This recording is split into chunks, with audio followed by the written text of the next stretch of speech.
Hello? I don't know why the music always stops. Like every time I start the game up, I'm like checking audio and stuff, and I pop into these areas and the music's playing, and then I'm like, all right, run the ads. Then I get up and go to the bathroom and like refill my water, whatever, random things, and then come back and the music's off, and it's just like, how long has it been like that? Because I don't know what makes that happen, or like I feel like it's seasonal, but um, I don't know, but whatever. Anyway, I've only been awake for a little bit, like 15 minutes or something. Um, cause I was playing Pal World with my brother, kind of. I don't know. It's like wait, why did I do that? I was gonna put it over here. Uh, anyway, I was playing with my brother and his friends on their dedicated server, which I don't know, man. It was kind of, it wasn't like miserable, but it's just so laggy, and I don't know if it's like that specific server or all servers are like that, or all servers that aren't the games servers are like that, or what. But it was really frustrating. So it was like frustrating in two ways. I didn't have any of my stuff that like I couldn't carry anything over, so I started, and my brother came over and found where I was, like where I spawned, and gave me a bunch of stuff to start, um, like tools and a glider and whatever armor, um, which was nice. But uh, I don't know. Then I had to like I spent like an hour just trying to find somewhere that I wanted to build a base, because there's 13 people playing on the server, so I'm like trying to build a base not too close to other people, um, but also like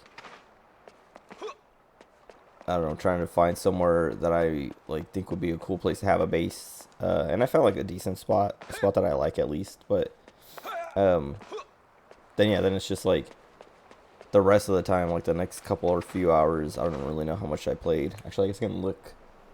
Um, I played for like 5 hours. Dang, that's more than I thought. Because it says I have 16.4, and when I started, I was at 11.4. So yeah, I don't know.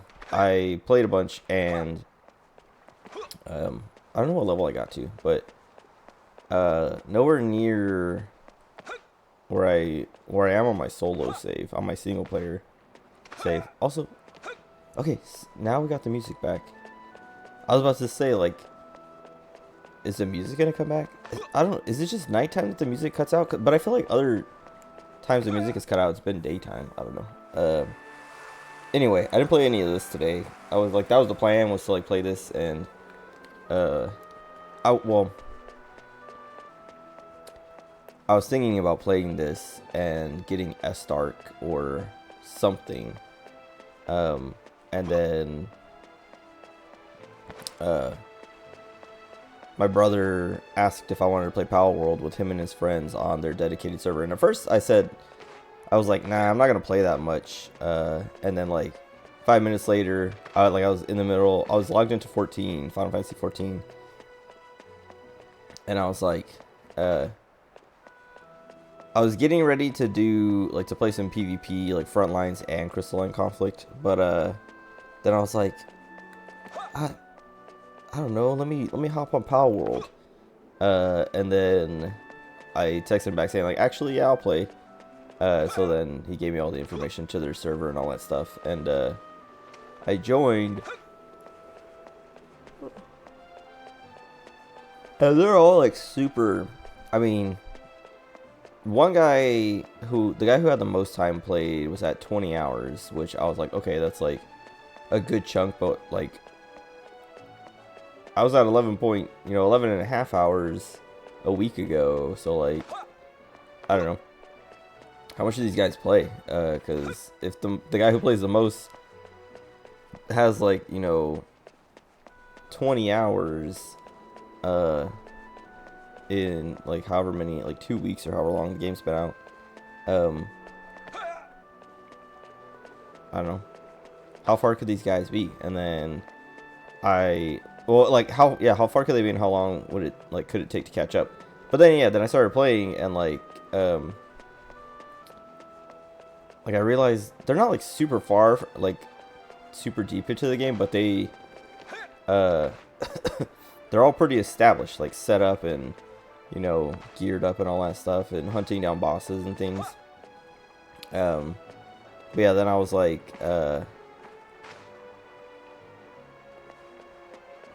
trying to, yeah, like I don't know, trying to like play and get caught up to where I was at least, and like it just took forever, and I kind of like realized, yeah, I guess at nighttime the music just cuts off, and every season, I guess, whatever. Anyway,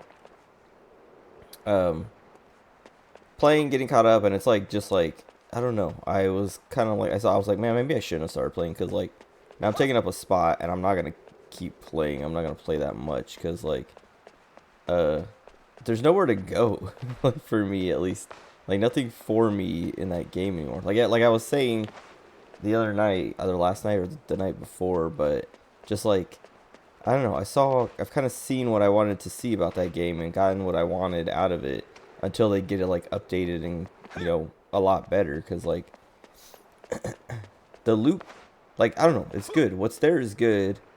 And I'm sure it's a lot better for the people who are like into that survival crafting, I don't know, Ark-like game. But for me, like where it's at now, like one of the guy who like hosts the server, or like pays for the server or whatever, he I was talking to my brother about, like, he's like, do you like the game, or, you know, what do you think? And I was just like, I was like, I mean, it's all right. Like the problems I have are just like, you know, the AI and combat and stuff like that. And the guy joined in the middle of what I was saying, and he's like, wait, what's that? And my brother was like, huh? Oh no, we're just talking about whatever. He's like, oh yeah, but can you say it again? I just want to hear what you're like. I want to get your opinion on it. And I was like, oh yeah, no, like the game's cool. It's just the AI's kind of bad, like dumb and this and that. And he's like, oh, I think it's pretty good. And I was like, well, I don't know, I just think it's like boss fights are like just real easy to cheese. There's no challenge to them, because all it is like the boss aggroes me or my pal, and then me or my pal, whoever's not aggroed, just, you know, runs while we beat up the boss. And it's just kind of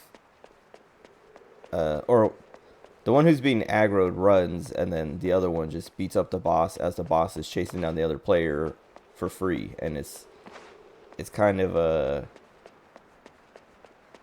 weak. And then I was like, everything else, well, and I was like, and also like pals kind of like in your base and stuff like that, they're like, you can assign them to their stations or whatever, but like they just like kind of get off track, or like get stuck on things and all this and that.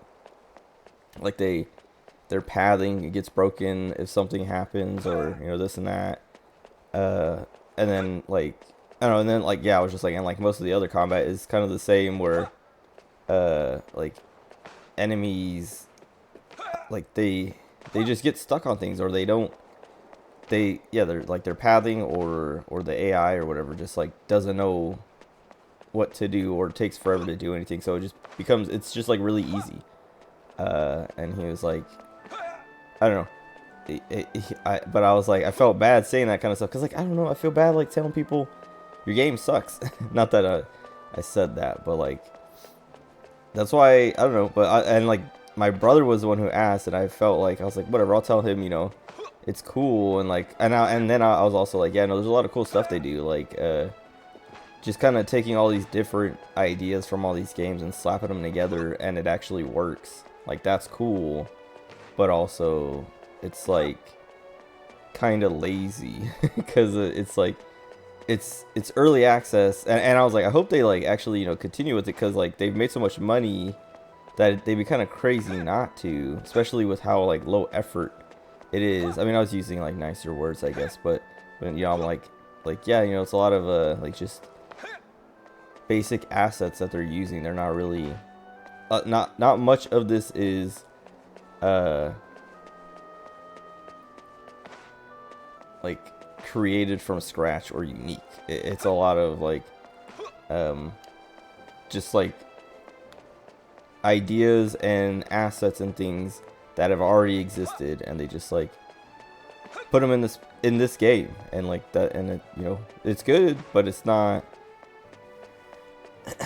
doing it. It's not doing it for me. It's not enough to keep me playing. And so, I mean, I didn't say it like that, but I was like, yeah, I don't know, like I'm looking forward to how the game looks in a year, or however long. And then I was telling him, I was like, yeah, no, like I do this thing with, like, I don't know how much I'm gonna play of this because of how it is now, and what it could be. Like, I don't want to get burnt out on it before it's done, before it's like really good, because I do that with early access games a lot, where they come out, I play a bunch of them in early access, and then when the full game comes out, I'm just like, I don't want to play anymore. I got everything I wanted a year or two ago.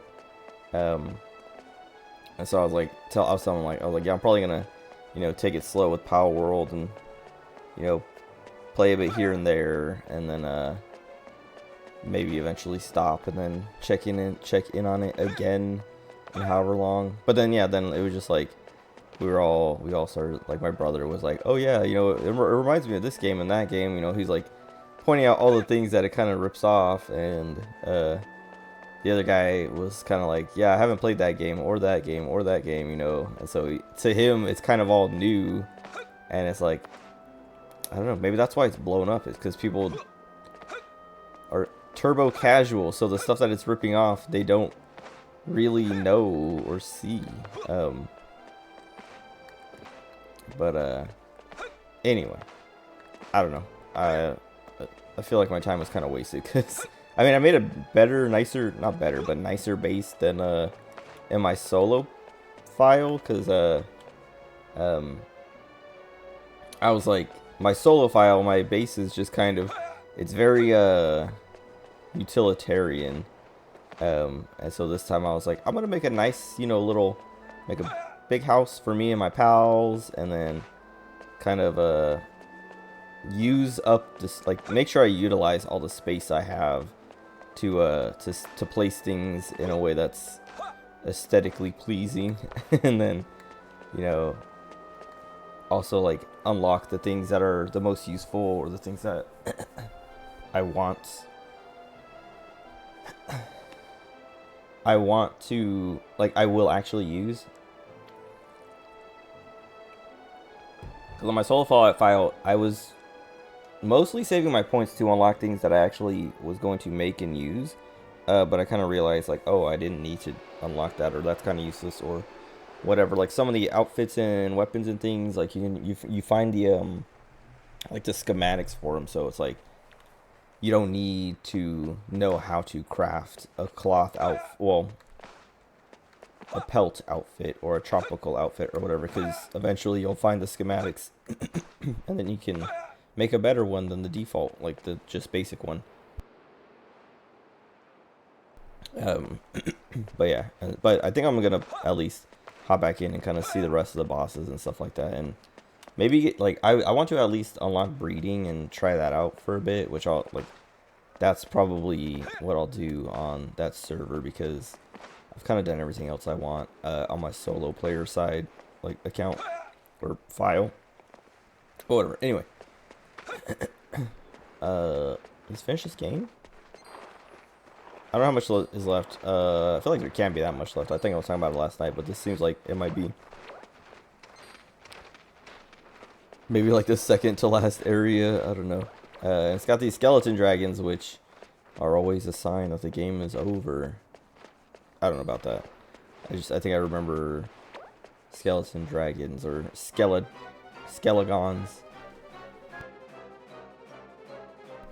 Being near the end of Dragon Quest 1 or something. Whatever. Anyway. I think instant kill spells are the worst thing in JRPGs. Like 100%. And that's one of the things I'm like dreading with Persona 3 Reload.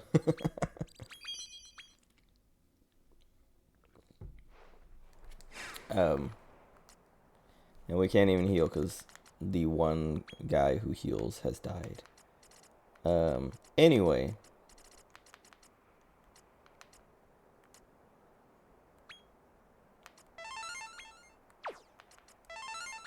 But that's like, that's the worst thing ever. An instant kill on my healer from full health. He had, you know, a brand new, fresh monster. I was gonna call him Pal. And he just dies instantly because the game sucks. No, I don't know. I don't know. I instant kill like spells and moves and things like that. I don't know who thought that was a good idea. Even though it's like a chance kind of thing, it's still like, I feel like there's enough RNG in JRPGs with like crits and other like status effects that like an instant kill, no matter how low of a chance, it just feels awful. Like I don't know if anyone likes that. I don't know. Maybe I'm weird. Maybe I'm the only guy in the world. No, there's no way. I'd say the only guy in the world who hates him, but I know that's not true. But the thing, yeah, I don't know. I just think games keep doing it. With Dragon Quest, I feel like it's like a, I don't know. It's like Dragon Quest doesn't change, so, you know, it's not gonna change. But I feel like Persona 5 didn't have that much like Kama and Mudos going on. Chihuahua Worm. I've seen this guy in like he's cool. I want him. And he's big. I kind of want him more than the Wormhole Dragon. Hold on. What's his? He's ranked C. Maybe not. Also, his stats are kind of weak. He's cool looking though. I mean, I guess I could give up the these two, because we really don't need them. They're only, I only brought them because they're the little baby versions of the other two in the party. This guy looks cool. I'm gonna level him up a bit and then put him in so I can see what he looks like. But yeah, whatever. Anyway.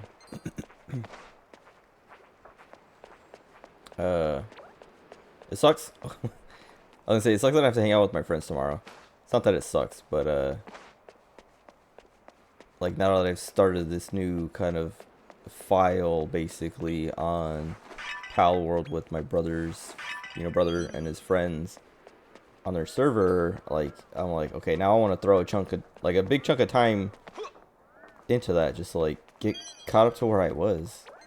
But I can't do that because I have to. Tonight I'm doing this, and tomorrow I'm hanging out with them, and that's gonna be, tomorrow's gonna be exhausting. It's gonna be very, excuse me, very draining, I guess. Cause I'll have to drive so far. I was gonna say, please tell me I can get up here.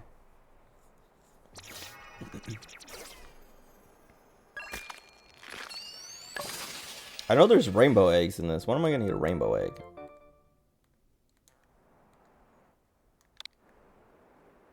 Go away.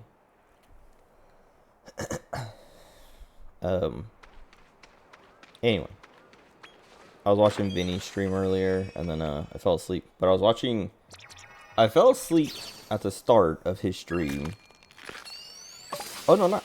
I guess like it was when the at the end of the Yuffie DLC because I was still playing Power World at that time. Like his stream started and I was playing Power World, and then um I had Discord up on my second monitor, so it was like blocking the stream for the most, like for most of it. But I had the audio up a little bit so I could hear what he was saying.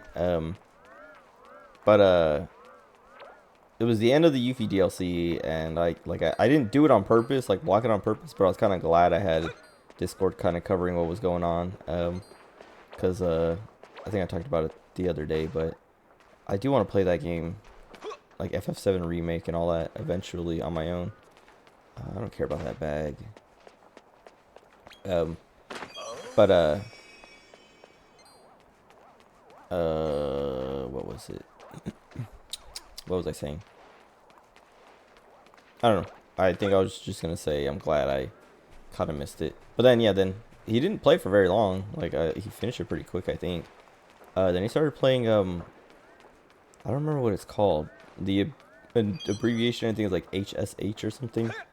But I remember I watched Markiplier play this. Like he put out a video on it, but it's this game where you're like you work at like a call center and people call you about like, you know, problems they're having, and it gets weird because it's like it gets like kind of supernatural and stuff. There's like weird little like Hobbs, Fae, I don't know, all these different like mythical creatures or whatever. And then also just like mundane normal stuff. Like one of the things people can call about are frozen pipes and stuff like that. But that's when I fell asleep. Like I finished playing Power World at the start of that, and then I laid down and fell asleep. But I really wanted to watch it, but I was like, no, I gotta take a nap because I want to play Dragon Quest Monsters in a minute. But yeah, he played that, and I don't know. I guess he finished it because when I woke up, he was talking about like tomorrow night, and I guess like plans to play other games and stuff. And the way he was talking, people were like, "Oh, you missed, you know, like half of the game because he got most things right, and apparently if you get stuff wrong, you get some like clips and things of the people dying or whatever, which made me curious to like actually look up that game some more. Cause I didn't know that, because I think even when I was watching Markiplier, I don't know if I watched the whole video or even paid attention, or if he was also just like, you know, getting everything right, so he didn't see any of that kind of stuff. But whatever.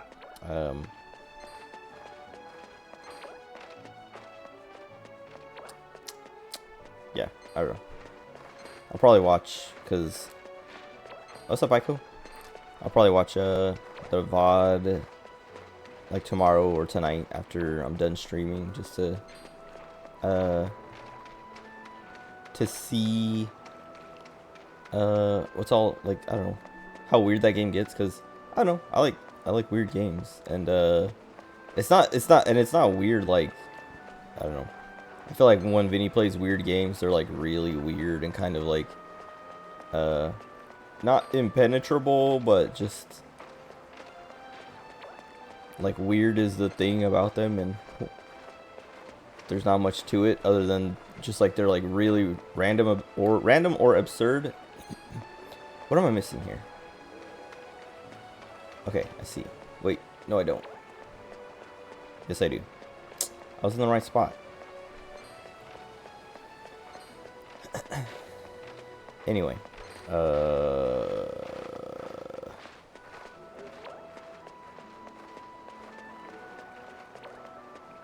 should have.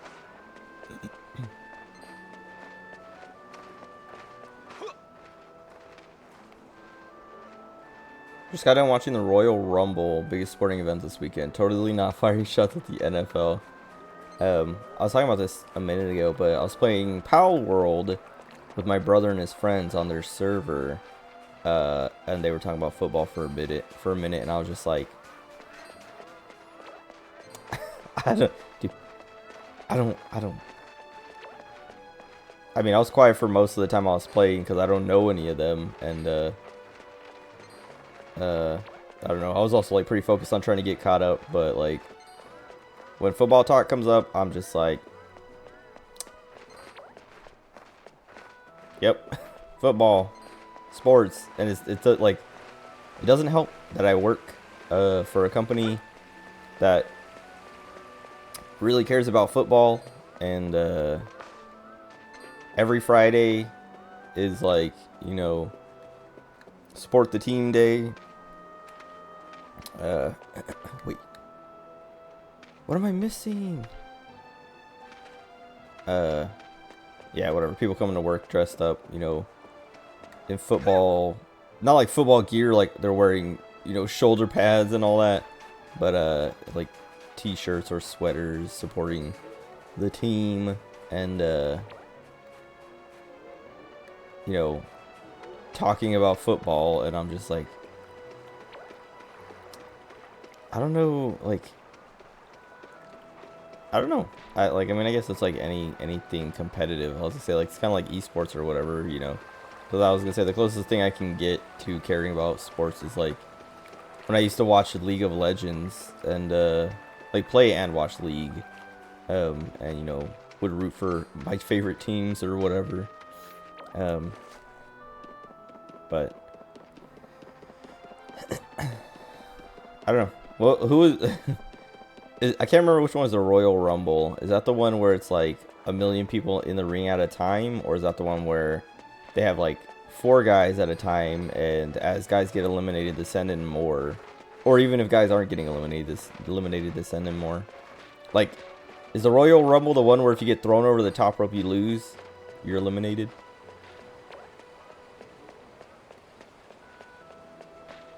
So I need to check this side.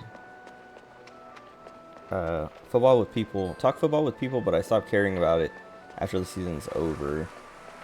Should be Ravens and Lions in the Super Bowl. Or sports gambling. Sponsoring events just gets me to question its legitimacy. Yeah. I mean, yeah, I don't know. I was gonna say, I don't know how much, like, how rigged it can all be with how big it is. But at the same time, with how big it is, I can't see it being anything but rigged. Because something as big and profitable as, you know, the NFL, like, it's like everything else that's like, you know, everything else that makes the super rich, you know, potentially richer. Like, it's not gonna be fair. Or at least, I don't know.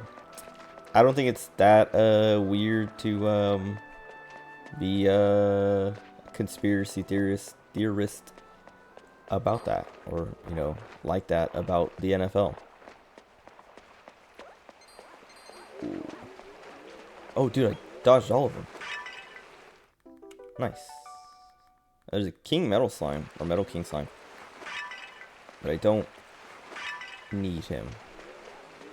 I want this egg. Actually, I should fight him anyway. They'll give me 8 billion points. Oh, okay. Hey, we got the Skeledragon, or Skelegon.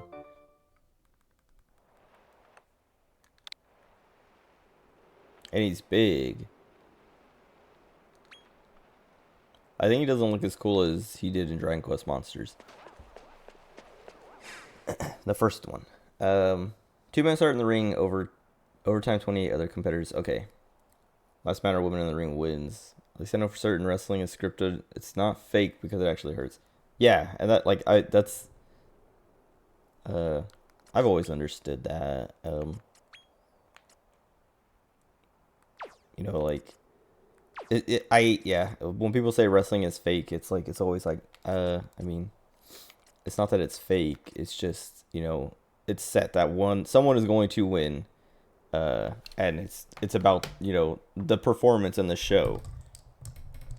Because also, like, you might have an idea of who's gonna win based on, you know, scripts and, like, the story, you know, that's playing out and stuff like that.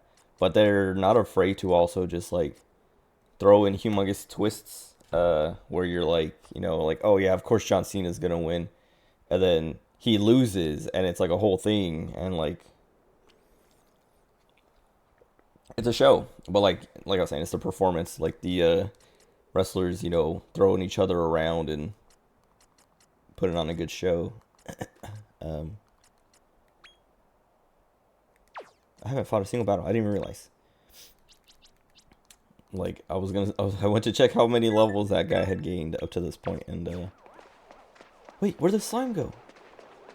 Did he run? What? I got ripped off. I used that bumper bonus ball because I wanted to like get 8 billion, like what, 100,000 experience points off of that thing. Whatever. Once fell backwards into a ladder from the middle of a flight of stairs, and it hurt a lot. The ladder like was like the one used in wrestling. Yeah, that's like, those guys bleed. Those guys get hurt. They like actually like, they're not like falling on pillows. Like I remember when ECW was a thing. I don't know if there's like a replacement for ECW out. Like, if people still do kind of like match. I mean, I'm sure there's like a ton of like indie stuff like that, but I remember ECW and being like, you know, watching people bleed like profusely, and I'm just like, Jesus Christ, like, how can you call that fake? Like, sure, like I get, you know, not, you know, maybe not being into. I like to look at this guy. Not being into, you know, like scripted events or whatever, like, you know, I understand knowing that the winner is already determined might kind of suck, but you don't know who's gonna win. And you know, you don't know, they don't, like, even they don't know how it's gonna play out. Like, they know, like, they're talking, like, wrestlers talk throughout their match and like are like, you know, I'm gonna do this next, or, you know, like you know, they talk to each other saying like giving each other cues for like what they want to do next, or what's gonna happen next, or what's coming up. And so it's like improvised. The only thing is the ending is predetermined, basically. So I never broke a bone and this sort of stuff happens to me. I've been pretty, I don't want to jinx it, but I've been pretty not accident free, but like not much things. Like the worst I got it was like sprained wrists and ankles and stuff when I used to skate. And then in the military, like just like overworking muscles and stuff like that every now and then. And the worst thing that ever happened to me, like accident or, you know, injury wise, was I got hit in the head with a Kevlar helmet, and it didn't knock me out, but I was like dazed, and I was like, what's going on? And then eventually, like, because we had these tall like lockers, and my helmet was on top of my locker, but so was my pack, and I needed to grab my pack. And so like I was pulling my pack off my locker, and it like caught my helmet, which was like not on top of it, but like next to it, but like the way I was pulling it, like a strap or something hooked onto it, and like dragged it off wood. So when I pulled my pack off, the helmet came and just like knocked me in the head. AEW does some matches like that.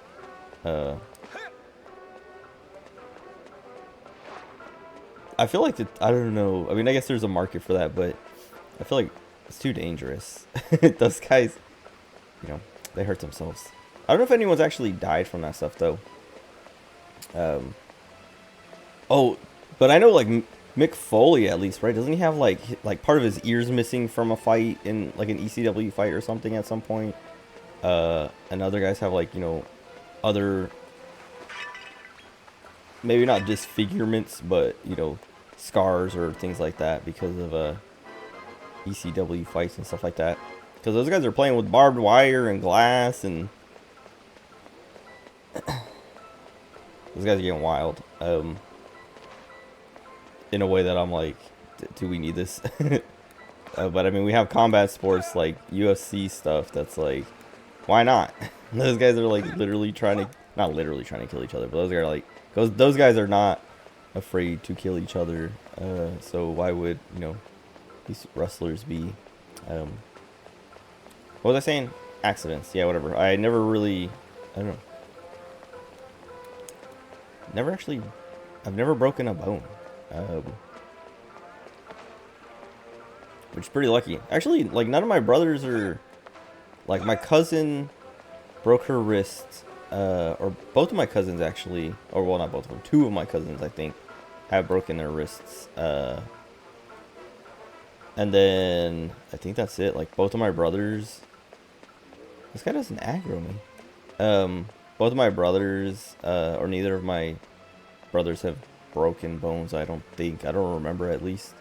One had to get stitches on his chin once, and it was my fault, mine and my cousin's fault, because we were, like, playing jump rope, and we were doing this thing where we were, like wiggling it on the ground, and you had to jump over it, and when he went to jump, we pulled it tight, and, like, we had done that before to other, like, my other brother, or my other cousins, or, you know, my cousin's siblings, or whatever, and, you know, you trip, and you fall, and, it's funny. And then, but he tripped and fell onto this, not the sidewalk, like the porch, because we were standing in the grass, but like the way he fell and was jumping, like he was jumping towards the house and like tripped over it, which is what we were expecting. But then he like landed perfectly to hit his chin on the like the edge of like the porch where like it would like where it meets the grass basically. So if he was like, if he had fell like, I don't know, 5 or 6 inches shorter, he would have been fine, because he would have just like landed in the grass. But he maybe like at least 6 inches. he would need to fall 6 inches shorter. But his chin would have hit the grass, and he would have been fine. But because of where he landed, it perfectly hit the corner of the sidewalk, or you know, like that piece of cement or whatever, pavement, and his chin just like landed like perfectly that it like cut.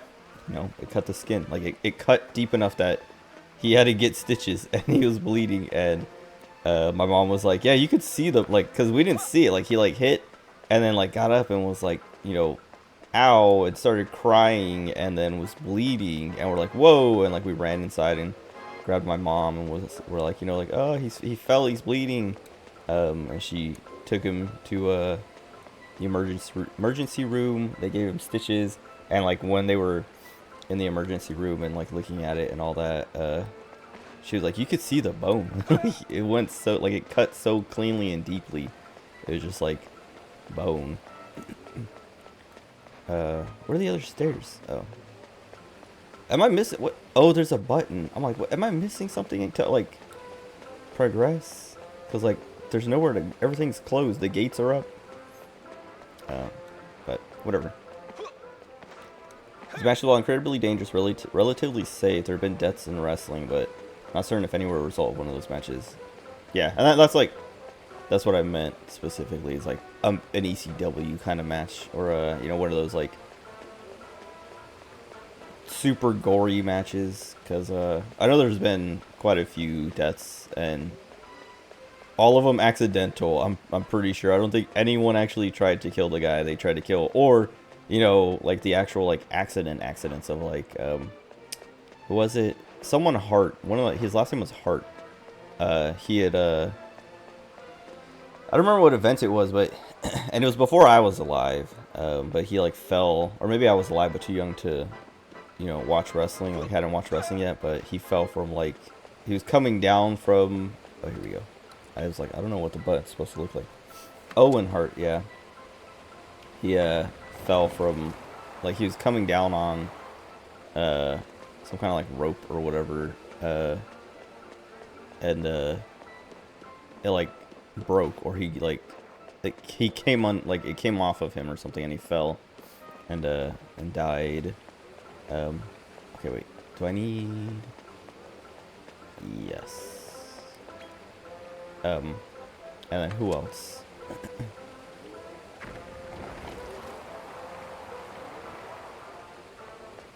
I don't know.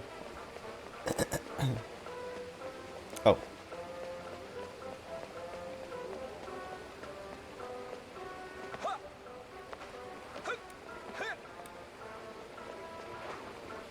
Okay. But now what?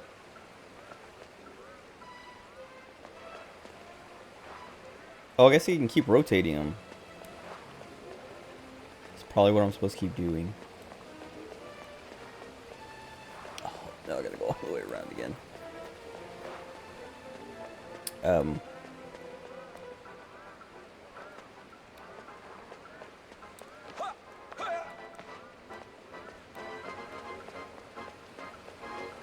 I like that these areas are becoming more like more than just walk straight to the end, but also I don't want to think that hard. Oh, if I turn this, I can't go back.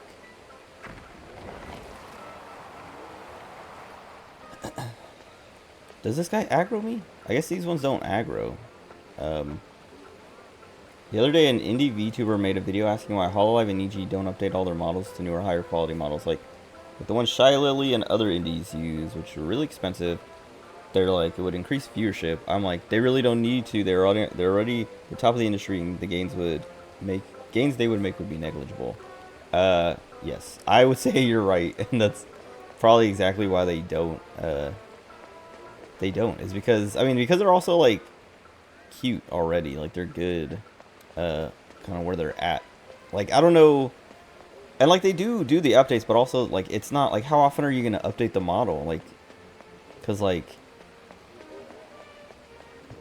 like there can always be improvements, I guess, but like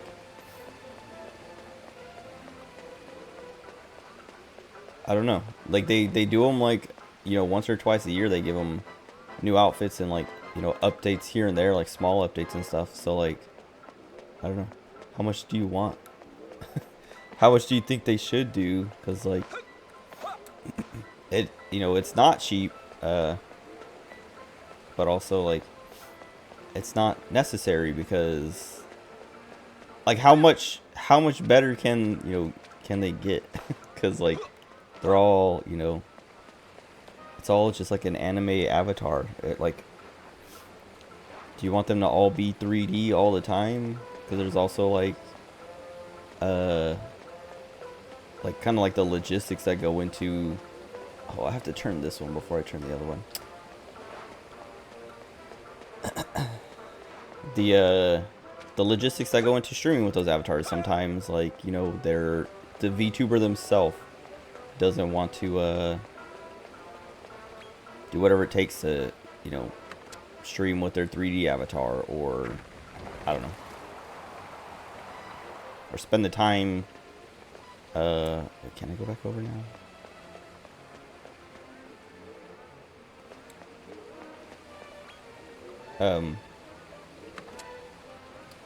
I don't know how much of it is also like on the VTuber themselves, like making or using their avatar in a way like not. I don't know if the word efficiently is the right word. Like using their avatar as best as they can, because there are definitely, like, you can see the difference in some VTubers, like at Hololive or Niji Sanji, where like they're like they could have the same artist and wait, where's that water? Nowhere. Same artist, same rigger, all that stuff, but one person's looks way better than the others because of the way they like have all the tracking set up and the time they've spent to make the tracking good and all that, and they're just like normal setup that makes the tracking work better and all that, but also, like I was saying, they, like you were saying, they're at the, like, who how much do they actually need when they're already at the top? Maybe they'll update them in the future and likely get a discounted rate just for the name alone that would be associated with the model. Yeah, I mean, The other thing, like I was saying, is like they do it. Like Fubuki just got an update, like kind of recently, I think, like within the last year or so. And I don't know, it it's not like significant. I don't know, like I don't know what these people are expecting, because like I wish I knew what that person wanted or what, because like I don't know. The other thing is like I feel like, yeah, if you are indie or on a smaller corpo VTuber, you probably have to spend more and put more effort into updating your model. And well, also like it could be like that the other those smaller or like corpo or indie VTubers uh had bad models to begin with, so updating their models like is way more noticeable, makes more of a difference, because it's like they go from some I don't know, I don't want to say ugly, but some lower quality model to a good one once they've started building enough of a fan base and getting enough money to justify it. I hope I didn't mess up by dropping down here.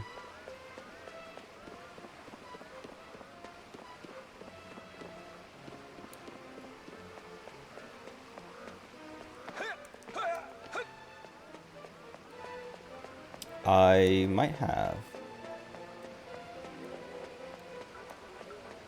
No, I'm fine. Bounty your hair and other assets. How much more bouncy? I don't know, cause like that's the thing is like I think of different Hololive and Niji Sanji VTubers, and I'm like I've never, well, not never, looked at one and been like, oh, they should get an upgrade, but like I don't know, I feel like there's only so much you can upgrade, or only so much of a difference that an upgrade will make. I don't know.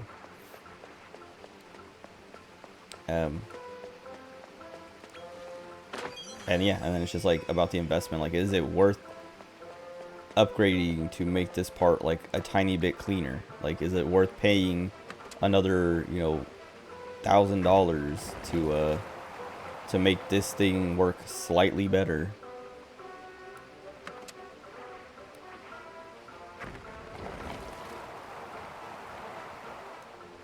Indie VTubers, it could be a huge gain to drop AK on a model like Lily's, but if your personality sucks, it's a waste. That too. That's what I was kind of saying. Like, if you can get to a point, like if you're an indie VTuber and you can get to a point where you're, why did I turn that? I mean, I guess I just had to turn it once. Get to a point where you're like kind of establishing yourself or established, then getting an upgrade or something, might be a good idea. But even at that point, it's like, what's the point if you're already established? Like, getting an upgrade is really just to it's like a luxury. You don't need it. You have the fan base, you have the fans, and that's exactly the same thing of, like what you said at the beginning. Why would Hololive upgrade when they're already at the top? Like what are they going to gain from upgrading other than just having a nicer looking model, or having some things work a little bit smoother?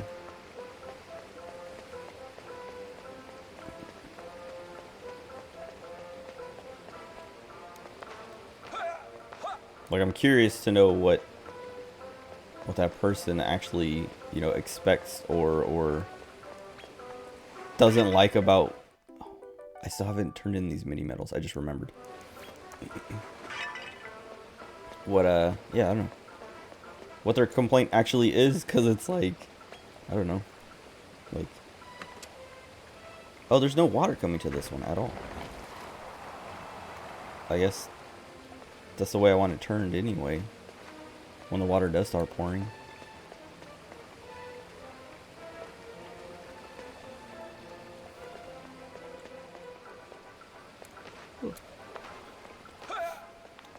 Oh wait, I think that means I gotta turn that other, like, all the way up there. Gotta make sure I don't mess it up though.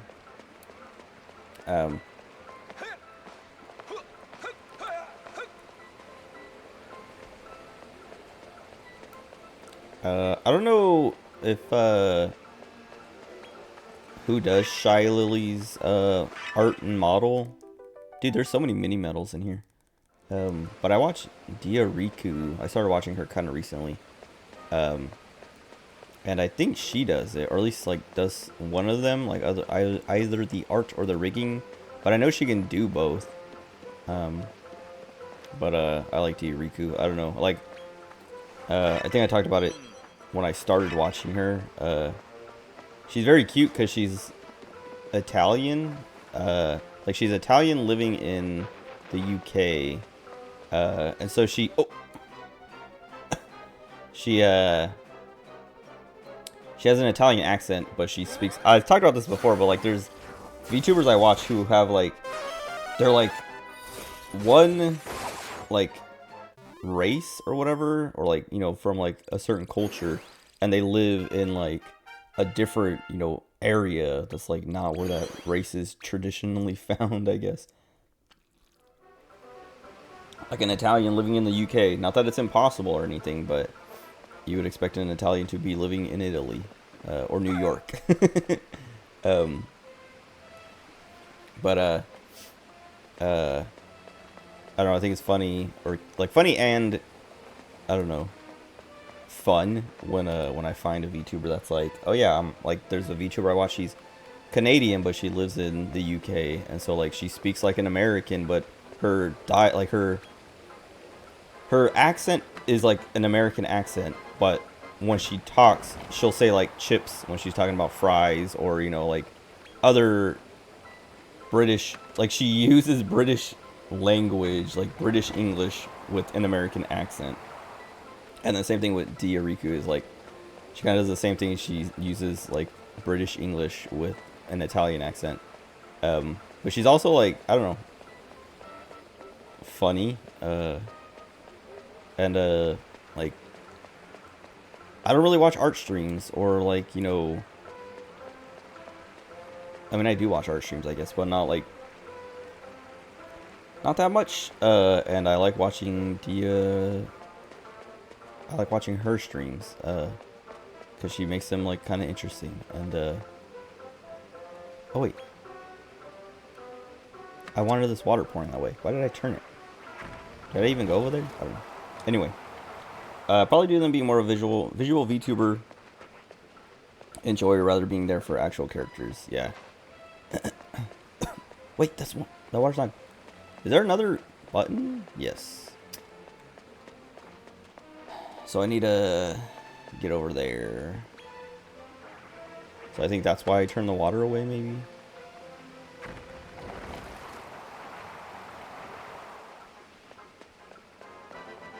Also, none of these enemies are aggroing me, and I don't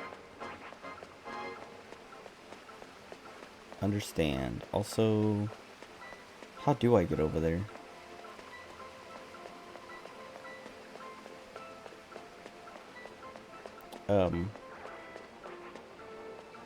The other thing with Dia is like she oh, I have to have no water and walk over there. Brother, why? Like she's Italian, and she's like kind of stereotypically Italian, and it's really, really funny. Cause like one of the first streams I watched of her, I think it was the stream that I watched that I was like, okay, I'm gonna keep watching this girl.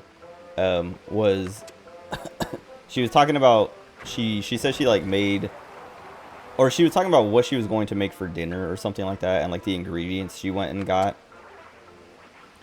Just looked in, Shy Lily just got her new model, and it's like her old model, but RTX enabled with some slight differences.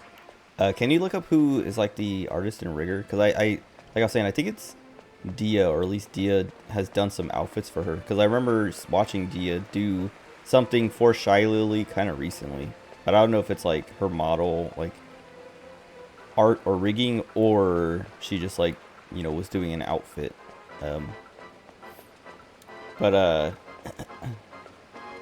Anyway, Dia was talking about, she was like, yeah, I'm gonna, you know, I got all these ingredients for dinner tonight, and people started asking like what she's making, and someone asked if she was making a carbonara, and she just like started freaking out because she's like, She's like, does it sound like a carbonara? I have this, this, and that. What carbonara has all these things and whatever? But she's like, it's funny because she like did the thing like, you know, a lot like the thing a lot of people, a lot of bilinguals do, where English is their second language, where they start like speaking their native language, like because they're so like flabbergasted, and then they, you know, switch over to English and start like, you know, like yelling or explaining in English.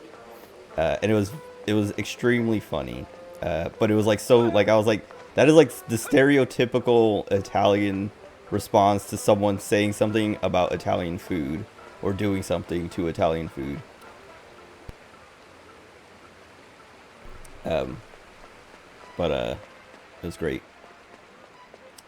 I'm trying to figure out what I'm doing here, because I have to turn the water off, but the button is on the other side.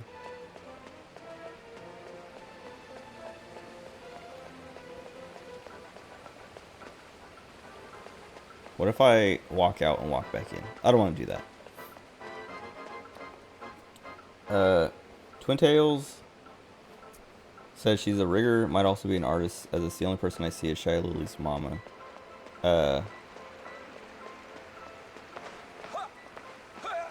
Okay, maybe just artist. I don't know.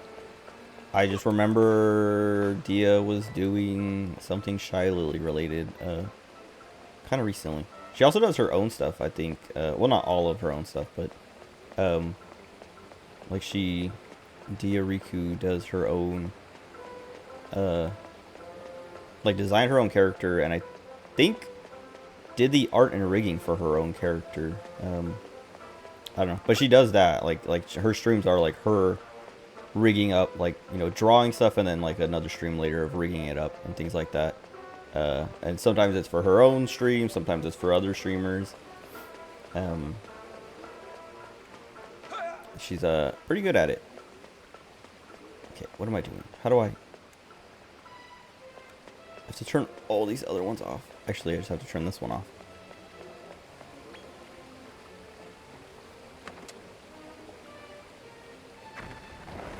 Anyway, VTubers. Fantastic. It's a reason to, oh, do I even want to go up there? There might be a chest. I don't know. I'll say it's a reason to be on the internet in the current age when, like, I've encountered people talking about the dead internet theory. Oh, I haven't gotten this chest. Nice. The dead internet theory, like 3 times in the last 2 weeks, and I'm like, bro, like, it feels like we're getting closer and closer to that than ever, if it's not already a thing. Especially with AI and how basically bots are just like interacting with themselves on Twitter all the time.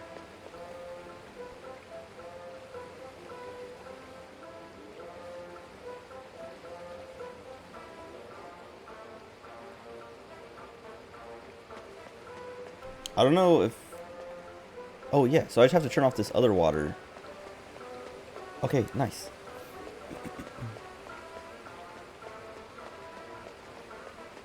So it's going to be a pain to get back. Maybe. Anyway. I know VTubers... I'd say VTubers are real, at least, on the internet. But, then you have Neurosama. It's like dead internet theory, even with VTubers.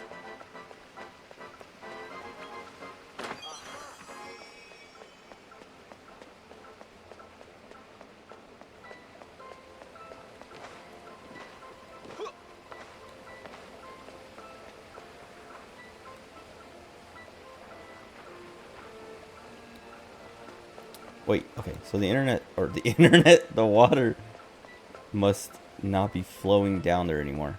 But I have to figure out how to get down there.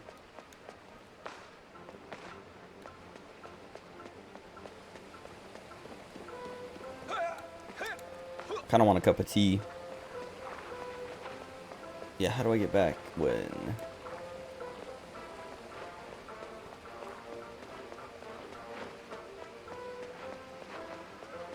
Nice. When I was playing Palo World earlier with my brother and his friends, I had a nice cup of milk tea. I got a fresh batch, like ordered a fresh batch. I don't even know what you would call it. Fresh tea. I like this Paris tea. I wanted to get more jasmine tea, but I still have like a tin full of jasmine tea that like I should go through, but it's not. I don't know. I don't like the jasmine tea that like I ordered it on Amazon, and it was like reviewed very well. So I picked it up and then I made a cup, and I was like, I don't like this one. I can't walk in this, right? So I have to stop that water from flowing. But yeah, I didn't like it, and I was like, I should have ordered from the place I normally order from. But I was like, I wanted to try a different place's jasmine tea to see if, you know, if there was any reason to order from the same place, because this one would be cheaper and more. Like, get more tea in a tin for less. And not that I, like, how do I do this? Because, like, if I turn the water off, those platforms drop. And if the platforms drop, I can't cross back over unless I go that way.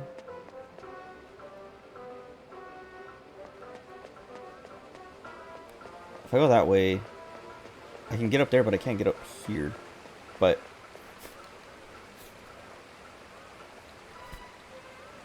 something just fell out of my nose. I don't know if it was a booger or a nose hair. I felt something fall. Anyway, I think I would be stuck on that side, but I might be able to. No. How would I get back to this side? What if I turn off?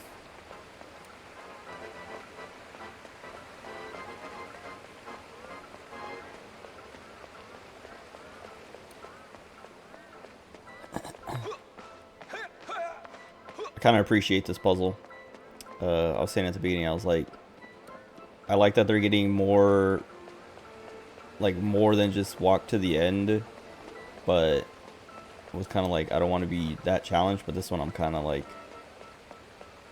kind of enjoying.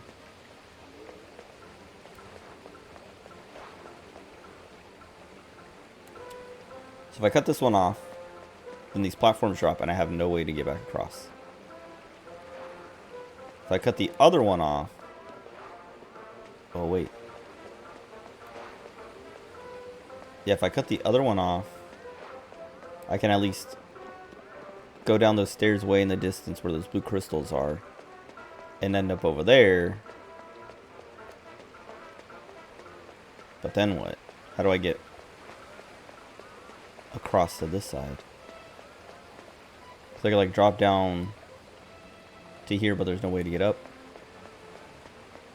If I drop down here, no way to get up.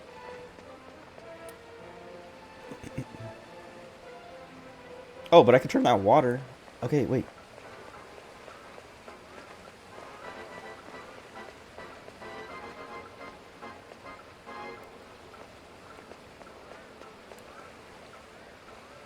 Okay.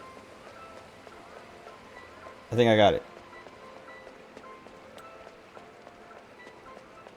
Speaking of art, WoW keeps releasing new outfits. Like the Burden of Unrelenting Justice set. They look amazing, and then Blizzard still keeps releasing other outfits that are the same boring 2D robes and other armor sets they've been releasing since 2004. It's just disappointing they aren't going all out with new sets entirely yet. 14 kind of does the same thing. I feel like that might just be, you know, the status quo for games like that. Is like, you know, give them some new stuff and then reuse assets, because I don't know. Why spend the money? I don't know. Yeah, because 14 does the same thing where like every patch has like some new sets and then also some like basically recolored sets. Wait a minute, did I do this wrong? Did I was wrong. I can't get across. Wait a minute. Nope, I got it. I have to turn this other one to fill this up before I turn.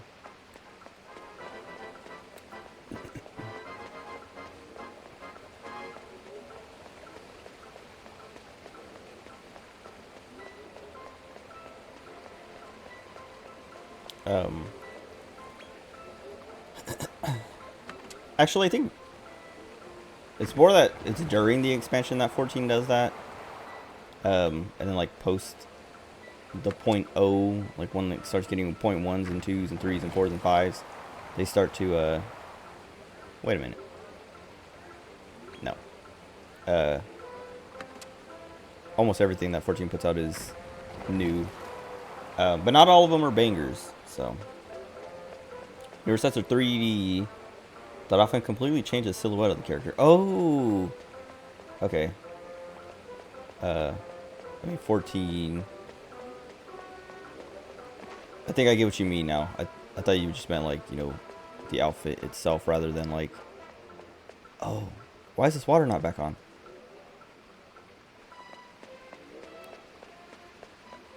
To rotate it one more time. Wait, no, rotating one more time doesn't do that. What?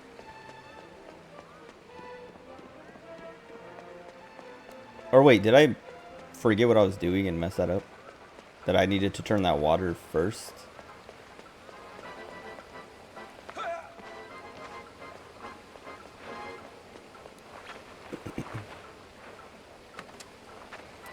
Um...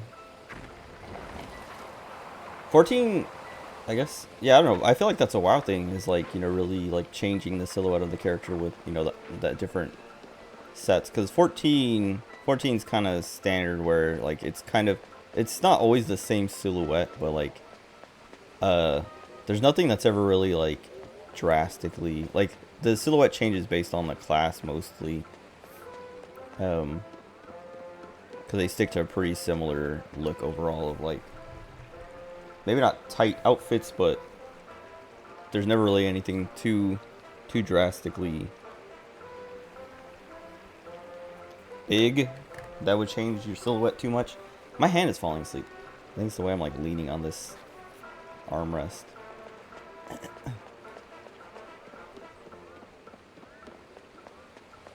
I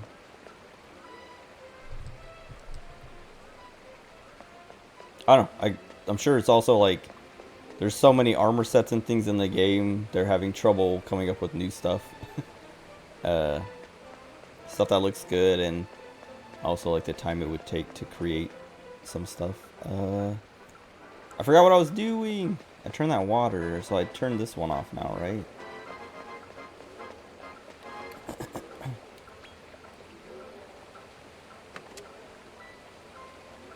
Current mage tier set looks awesome though. Very similar to classic Final Fantasy mage outfits. Nice.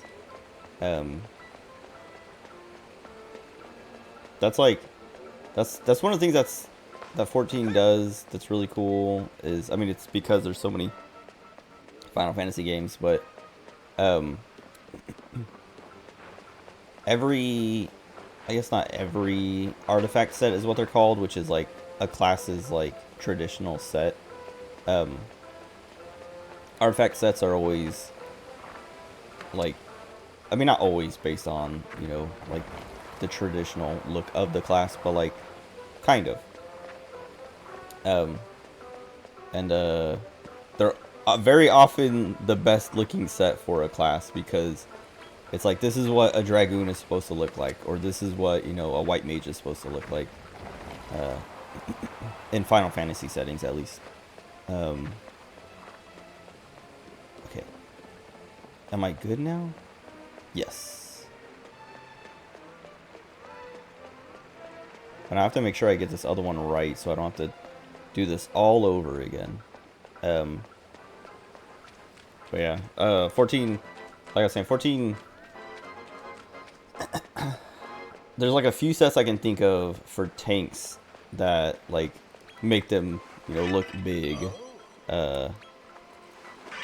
know, like that actually have a significant effect on their silhouette, like the changes their silhouette quite a bit, whereas every other class is like pretty much like a form-fitting outfit with maybe a robe or a cape. Even tanks.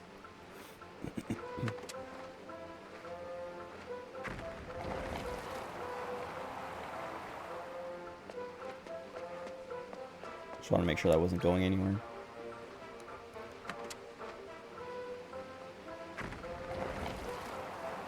That should be it.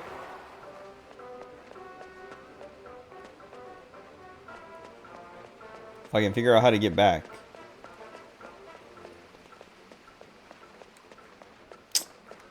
I have to turn the other water so it doesn't pour into this thing yet.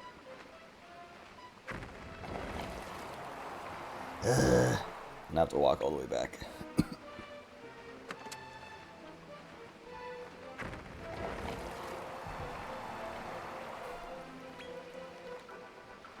Don't touch me.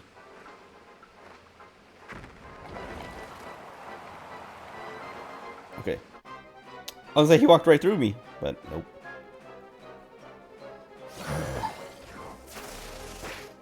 Perish.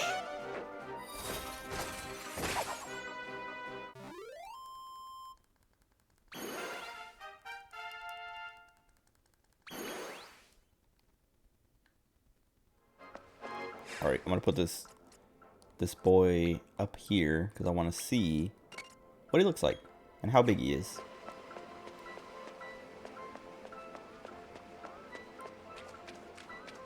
Also, I like how his name is Chihuahua Worm. When he's like, I don't know. They're like this Eastern style dragon or Easternish style dragon. We're gonna call him a Chihuahua because he has a little bit of fur on his face. Okay, so we turn this one, we go back down. We turn the other one, then we come back up.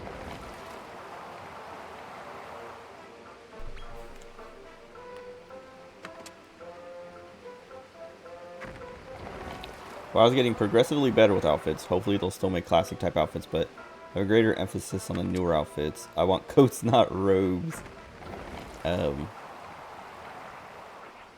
That's the thing, like 14 uses a lot of capes, and I feel like they do the butt cape thing too a lot. And I like it. I like capes and butt capes, but a lot of people are kind of sick of it. Like every time a set comes out and it has a cape or a butt cape, people are like, oh, butt capes again? And or capes and butt capes again, whatever.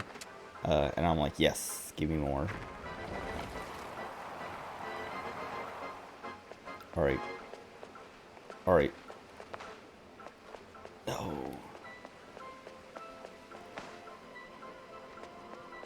Actually, I should get into a fight because I want to see the Chihuahua Worm.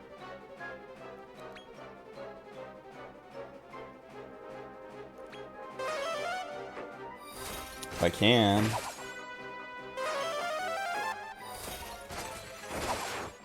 I guess it'll show him. Oh, he's big. He's not. Oh, he's a lot bigger than I am, which is nice. But Crystallinda is just so big, dude. How did I get such a big Crystallinda? Like, I wanted a big one, but like, she's. I haven't gotten anything that's been as big as her. And I feel like her normal size isn't that big. So it's not like she's just like has a big model that got real big because it's, you know, big getting bigger.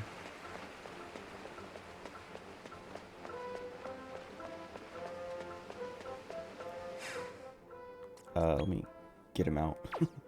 I'm not going to use him yet.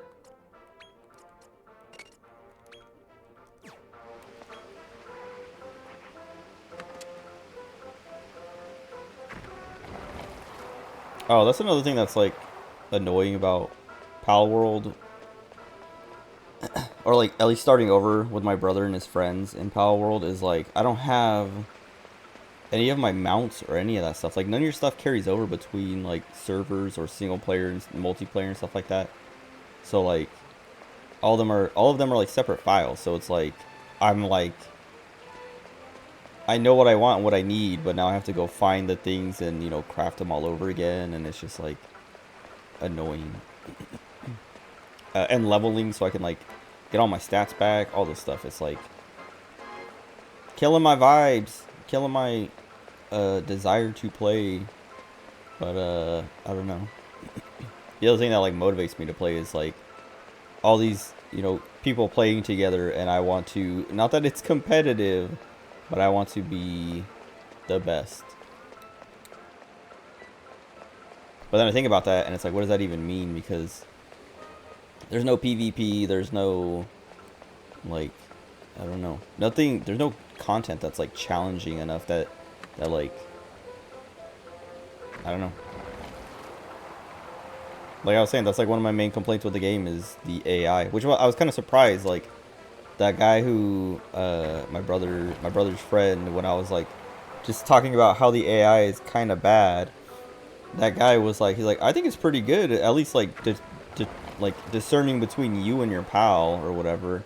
And I was like, I didn't really know what he meant by that, so I didn't really like say anything to it. I was just like, well, I like my problem is that it's really easy to just kind of like, oh no. Oh wait, this might be fine. I was gonna say I gotta turn these other waters back up here.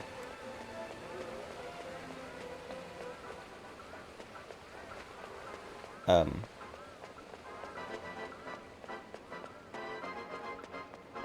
I was saying, it's really easy to kind of like cheese bosses by like, when your pal has the attention, you can just beat up on the boss, and then when you have the attention, your pal can just beat up on the boss, and it's like, it's too easy that way. Because even they were talking about that, like, that guy was explaining the game to another one of their friends who like he popped in so that the guy could like stream in Discord, like you know, stream like give him a walkthrough of like the game and stuff like that. And the guy who hadn't played yet was asking all these questions about it, and he's like, he's like, I saw you running around with a gun earlier and just like shooting a boss. Like,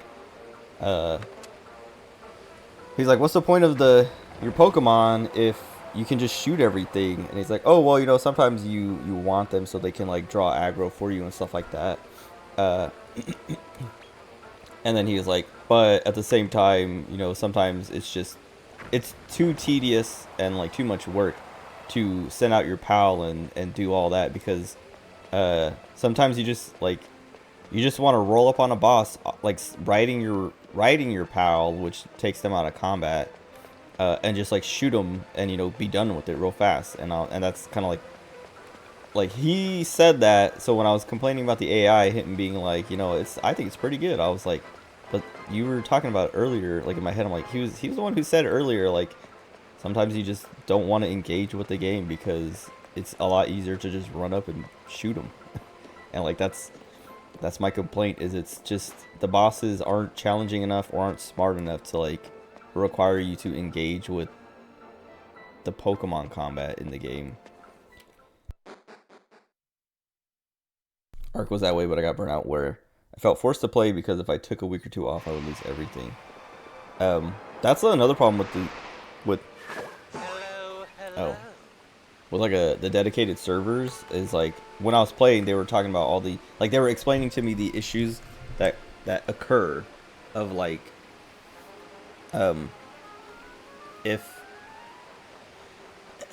if you log out and all your pals are still running around your base, they'll keep like working and stuff, or they actually don't. They're supposed to keep working, but they don't keep working, but they still like get hungry and stuff like that. So they use up your resources without actually earning you more resources. Because they were saying how they were like, one guy logged off and another guy went over to his base to like check it out and see like what pals actually do while you're gone. And he said all the pals were T-posing and just standing there, and he said he just sat there and watched to see like what happens or what they would do. And they just kept, I was like, one of my hairs is backwards. So like my hair, like if you have a hair, you can like feel, if you go like the wrong way, you feel the resistance, which is like because of the scales on a strand of hair. But when I like kind of detangle or just like run my fingers through my hair, sometimes I'll feel a hair that's like somehow backwards. like it's still like connected, but for some reason it's now hanging, like the part that was like connected to my head is down here, and the other part is like up here somewhere, stuck in the hair tie. So like it feels like there's just a hair that was backwards or something. Anyway, what was I saying? Oh yeah, he was watching some guys pals work on their base, and they weren't working. He said he stood there and watched, and they just like they were all standing around T-posed by the PAL box, which is like where all your Pokemon get stored and stuff like that, where you manage all your pals. And he said they were just T-posing by the PAL box, and then when they got hungry, they ran over to the food box to like get food, and then they went back to the PAL box and just T-posed there, and they just did that over and over again. Like they didn't actually work on anything or build anything. And then they also were like doing a test of like, yeah, you know, you log out, and then when you log back in later, all your pals are hungry and depressed and injured and all this stuff. And it's like, they weren't sure if there was like raids going on or what it was or what. And a guy tested by, he logged out.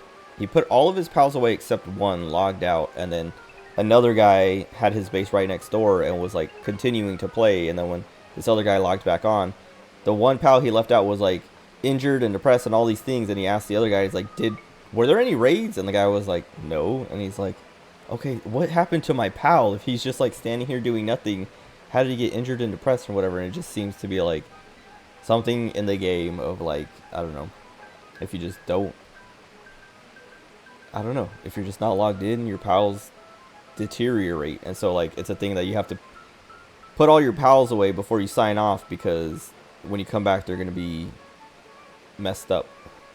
But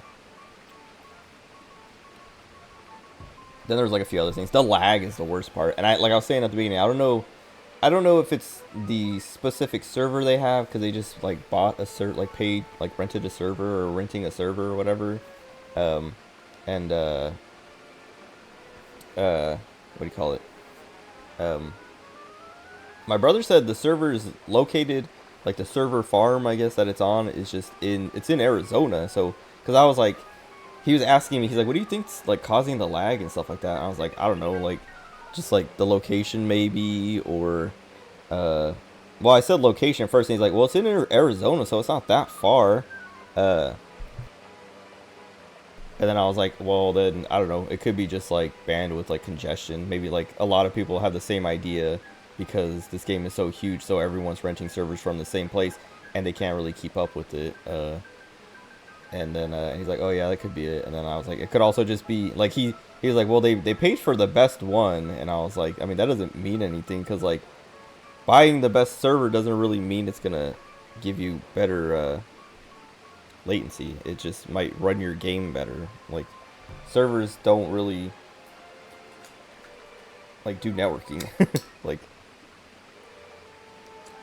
like having a better server, I'm sure if you had like an awful server or a server that's not set up right, you can you know, have internet issues or routing issues, network issues. But having like a stronger or faster or whatever server isn't going to make it, you know, doesn't make the internet connections better. You know, more resources allocated to it doesn't necessarily help the connection. I got on one day, all my tames were dead, chunks of my base was missing. That's the other thing. I was like, why did it not just despawn my whole base quick? Because that just made me mad, because it was like the game was taunting me. That's another thing, you saying like chunks of your base missing. When you put down your PAL box, that's like, it puts a ring, like it kind of like blocks off an area for you that is your base, and it's like a circle, a big circle around, like centered on your PAL box. And if you build something and it goes outside of that ring, anything that goes outside of the ring gets cut off.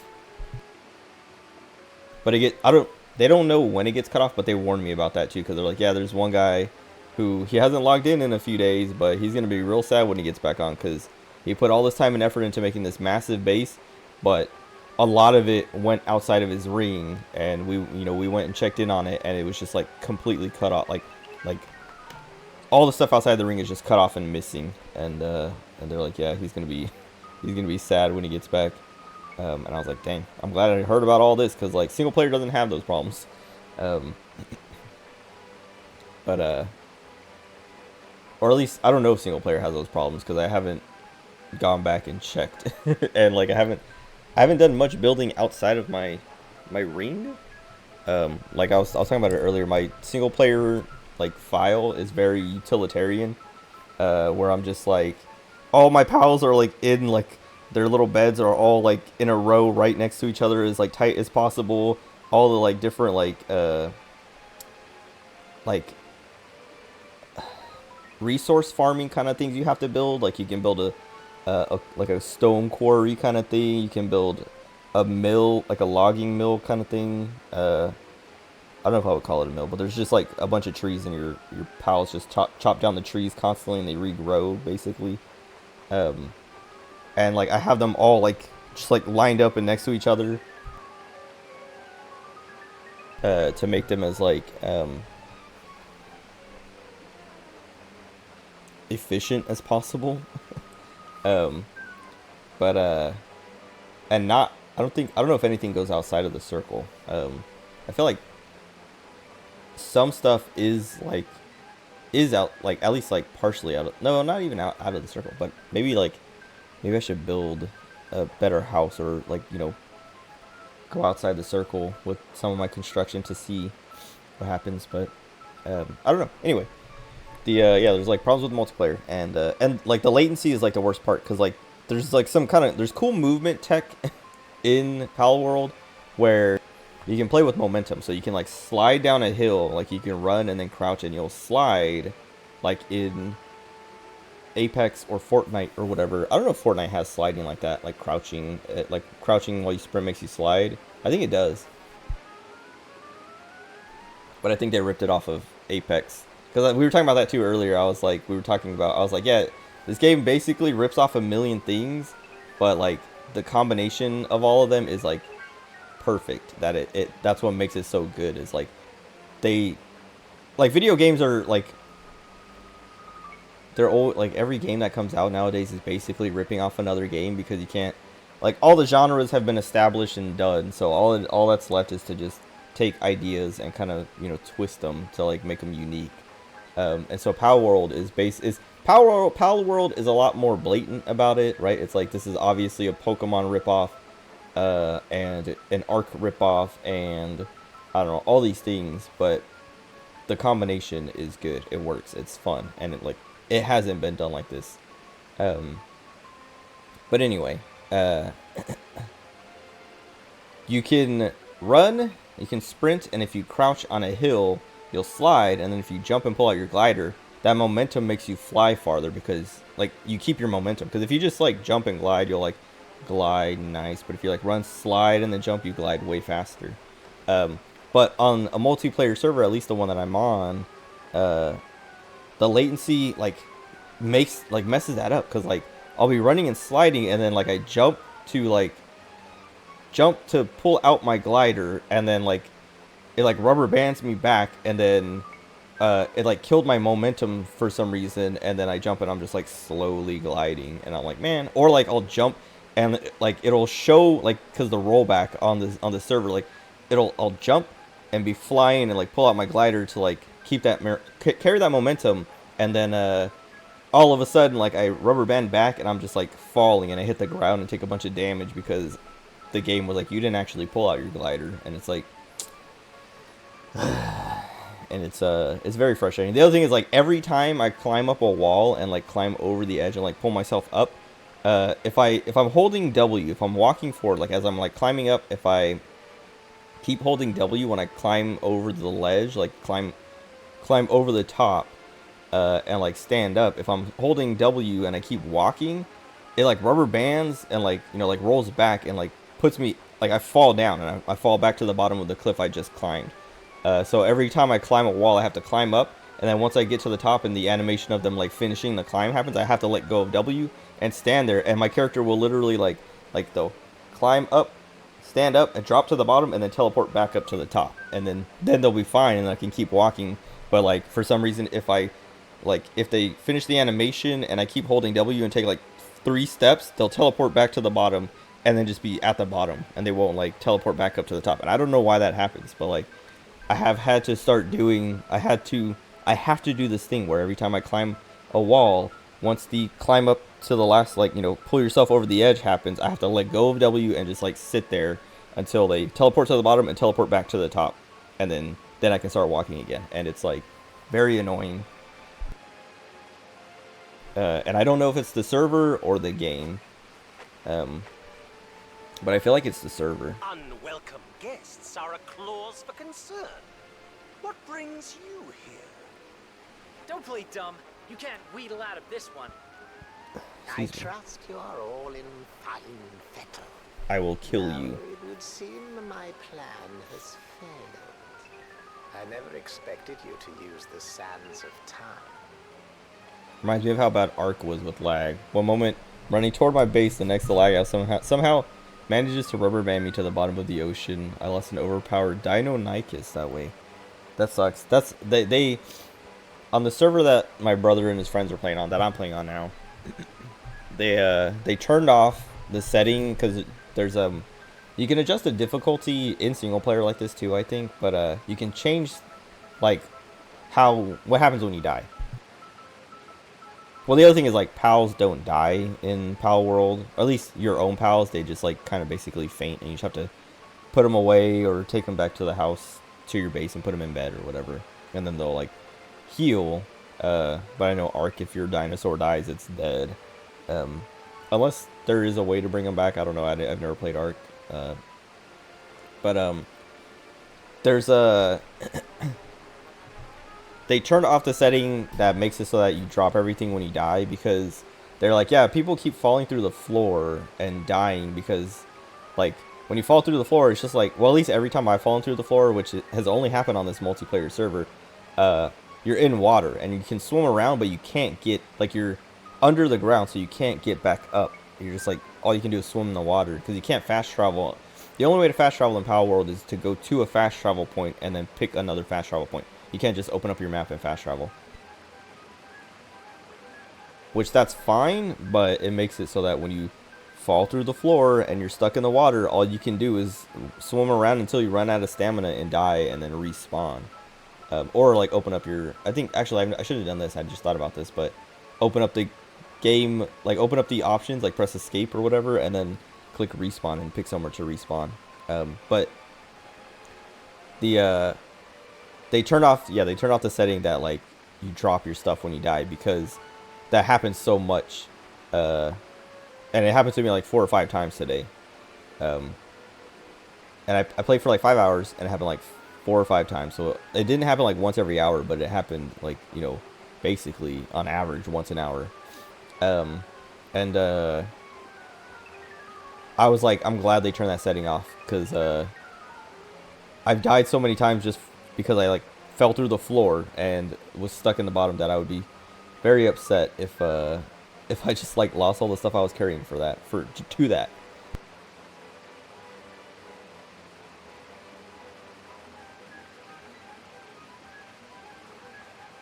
A Deinonychus could kill the most powerful dinosaur in the wild, the Gigantosaurus, or Giganotosaurus? Gigantosaurus? I don't remember what a Deinonychus looks like.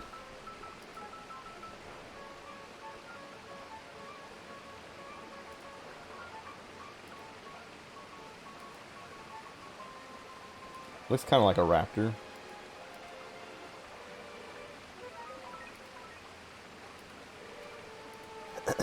Kind of. But explain to me one thing. I thought you despised humans. What shame could be greater than joining forces with one? You murdered me. Pushed my friend to the very brink of ruin.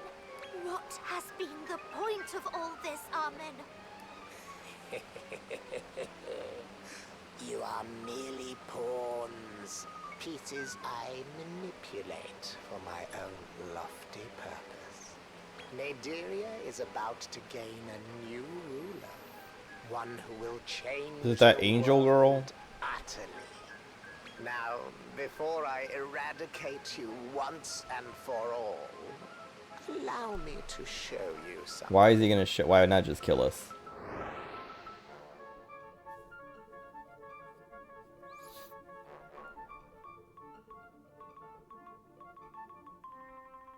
Well, see a few familiar faces? Kind of, I guess. Those stone golems all have one thing in common. They are elves, cursed to take such pitiful forms. In destroying them, you have played a crucial role in the demise of elf kind. Oh, how decidedly devious. How perfectly unprincipled. You're the lowest of the low. What have we done? Now, my friends, as you may know, the greatest honor of any good pawn is sacrifice. Consider this your punishment. I mean, a lot of those stone golems are dead already. One true ruler with your vile presence. This is the era of Armen. Yeah, right. Losing that sucked because it was a gift from one of the server's alpha tribes. And Gigas would spawn around my base, so I needed it to kill Gigas. That sucks.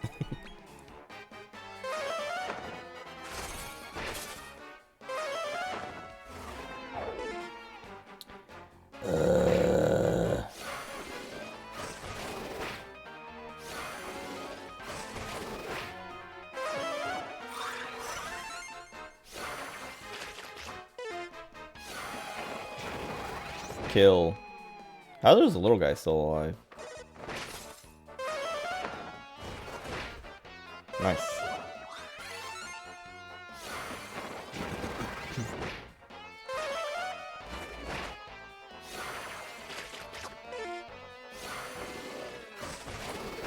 I was talking about Palworld's AI, and like, so every now and then you'll get a raid on your base where the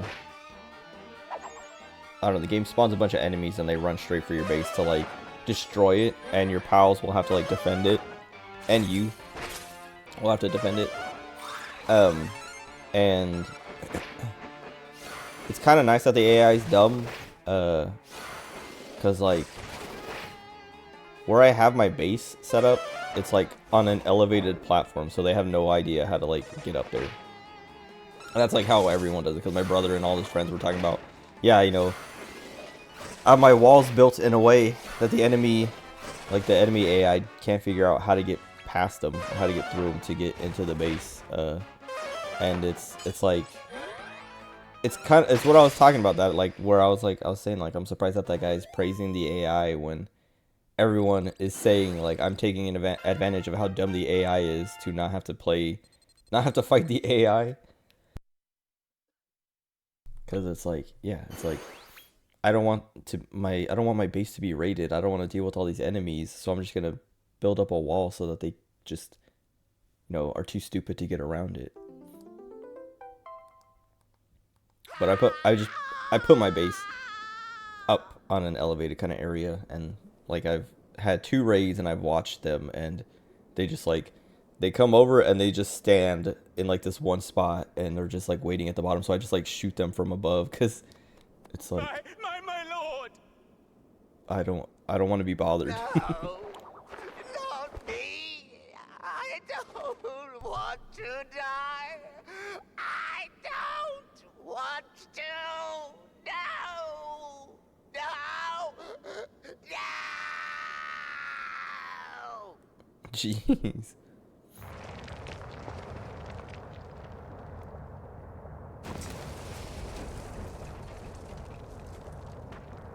Hey, where do you think you're going?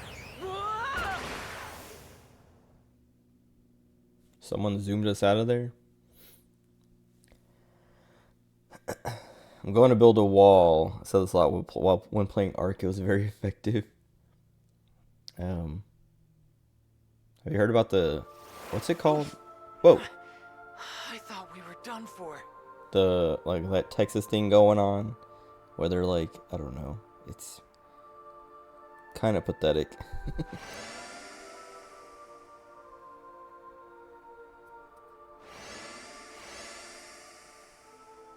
Is this the elf queen or something? Look! The golems! You have broken the curse. Thank you. Who are you? I am the Queen of Elzeta, Elzeta. ancient elven kingdom. The ancient kingdom? Elzeta? I was the Circle of Caprice in its entirety, transformed by Armin's curse. He did that to you? But why? We elves have the power to manipulate spatial and temporal dimensions.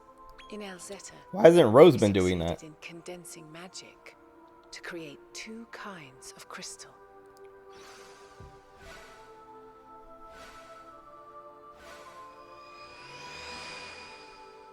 To control space, Hydaelyn? we made Travelite. Yeah, but the federal government is putting these border states in a weird position. And Chronocyte to control time. Yes. But also, I don't know. Politics. I don't know how much of it is actually a big deal and how much of it is just politicians, fear mongering to It's just like my play pendant. politics. Armin, overcome by an insatiable desire for this power, placed a curse upon my kingdom.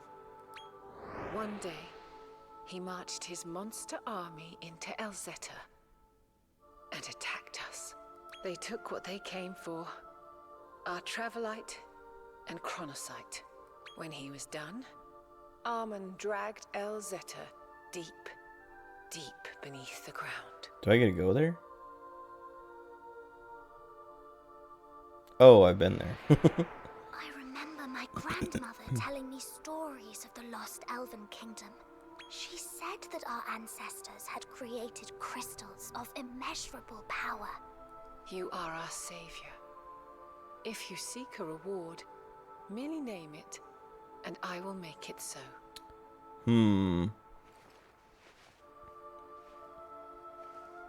You wish to be taken to Randolfo the Tyrant? No, I wish for a enormous wormhole dragon. In that case, I must create a new piece of Travelite for Wait, so you. when do we fight Dolph, though?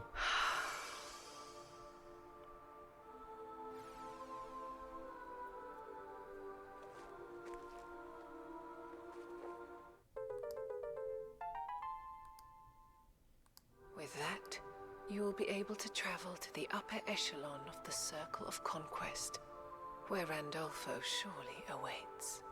But now, I must replace the home that the monsters here have lost.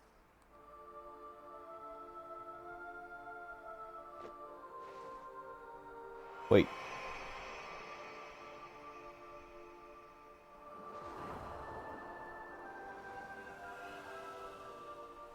So are the elves coming back? I don't know.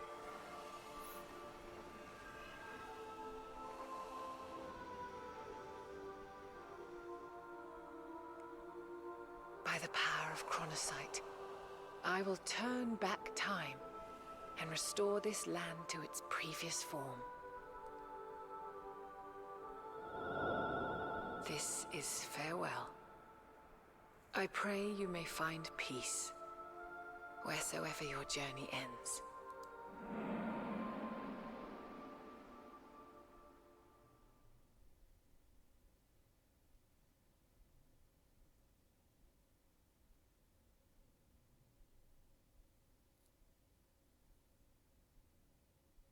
Why does it have to load on a big bright white screen?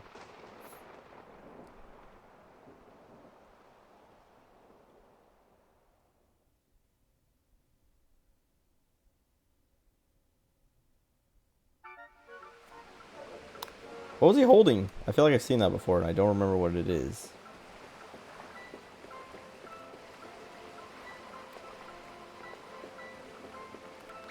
Get me out of here. Zoom! I'm gonna go to the Molosseum and the other Colosseum and exchange my mini medals and see if I can do the S rank ones yet. Because I feel like this has to be the last area. Because we're going to fight Randolfo the Tyrant, who is our dad that we want to kill. Someone got mad at me because I called them predictable. They're like, you claiming to read my mind. I'm like, no, you just happen to be a part of a group of people who tend to act very similar, so patterns do occur. Oh, whoops. The Zenith Dragon! Yeah, that's An event of great import is taking place. Look. I feel like, yeah, I don't know. I feel like a lot of people don't realize,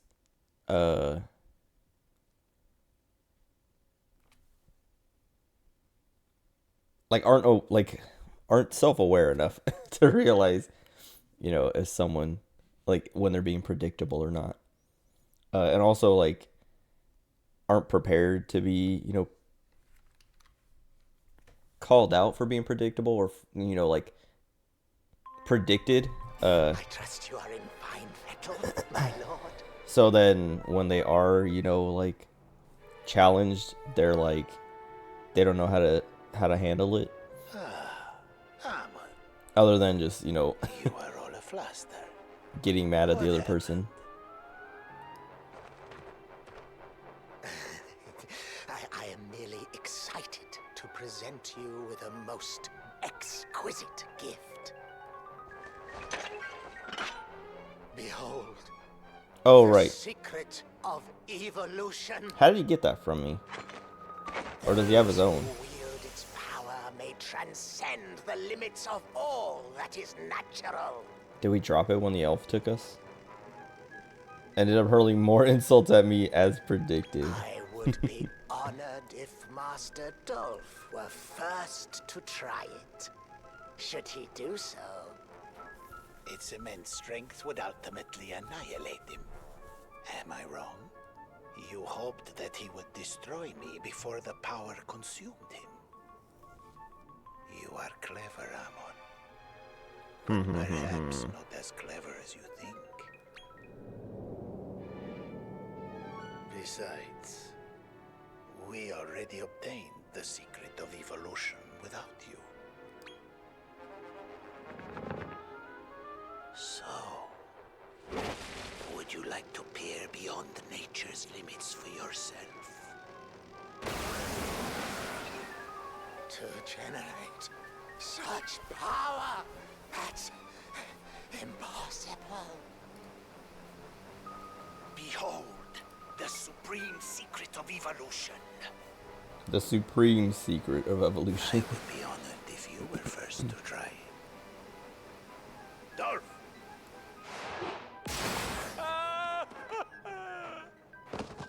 So I gotta fight Amon again. You! Okay. They really like making that guy scream. I never liked you, Amon. You always did have ideas above your station. I'm looking up to see if you can make Randolfo the Tyrant. Unless he's under a different name, there's no Randolfo. But now I found Grandpa Slime, because I typed in R-A-N-D, and the search thing brought up Grandpa. And I kind of want to make one. Takes a Diamond Slime to Lionheart, Metal King Slime, and Balhib. But I want to make a Diamond Slime too, it looks cool. But I don't know what this Grandpa Slime... He's an S rank.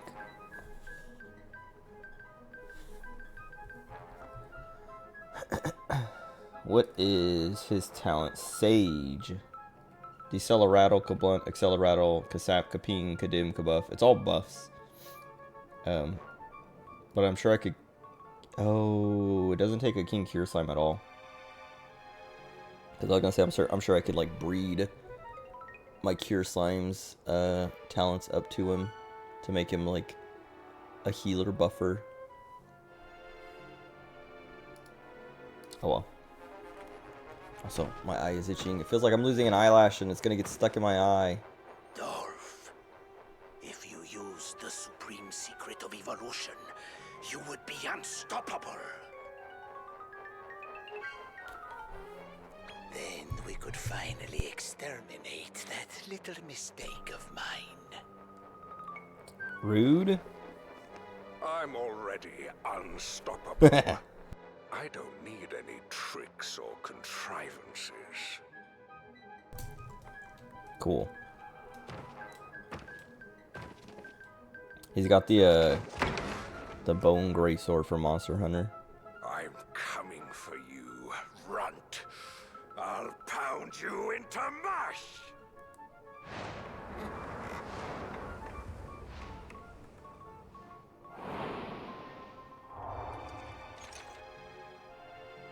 Spying?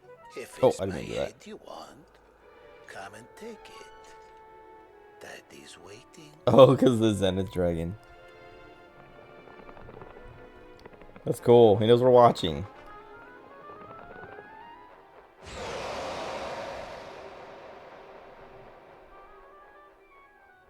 I'm gonna run to the bathroom real quick and get this eyelash before it falls into my eye and irritates me even more. BRB. The Well, supreme secret okay. of evolution. I'll say let me wait to make sure nothing happens. Okay.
Okay. I think I got it. I got a couple eyelashes and I hope one of them was the one. Cause my eyelid doesn't itch anymore. It was still itching once I like pulled on my eyelashes until a few of them came out. Or a couple of them. But doesn't itch anymore. Excuse me. So there's of course on a page that deals with questions about theology and God. Yet this group of people is openly hostile to people who ask them questions, so instead of answering questions, they rather try to insult and berate the person who asked the question. I feel like you run into that a lot in any kind of like greater level of control. One need not destroy I don't know. oneself in using it. discussion.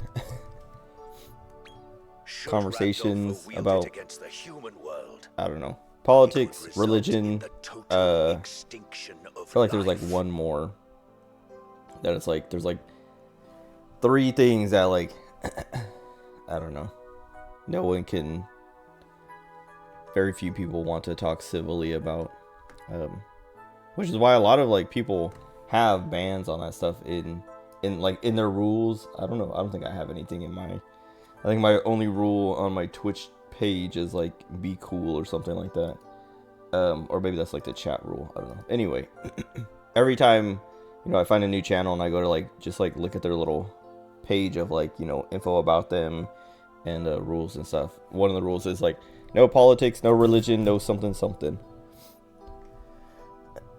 because people can be cool. You must put a stop to your father. Only you can do this. Okay, but what about that other lady? Can't be far off now. Azabel. I'll give him a smack and a kisser myself. Come on, let's go pay him a visit.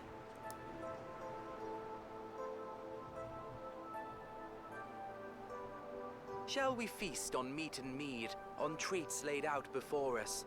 You know the place, so do I. Our secret banquet. The finale is almost upon us, my brother. Which future will you choose for us?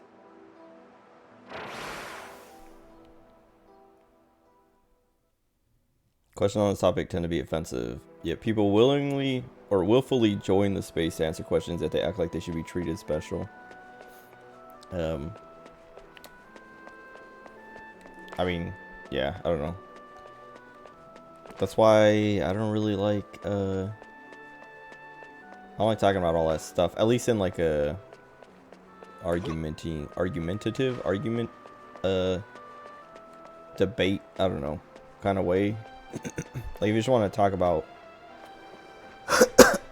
that stuff, I don't mind. But if it's like, you know, trying to say one thing is right or wrong, or things are better or worse in, you know, different ways, it's always, I don't know. No one, I don't, like, people don't, I feel like that never goes anywhere. Because it just becomes a thing of like, I'm going to say what I want to say, and then you're going to say what you want to say, and then we walk away and nothing changes. Because I feel like the people who are reasonable about that kind of stuff have already heard everything about those kinds of things, like that there's not really anything to gain from actually talking about it more. I don't know.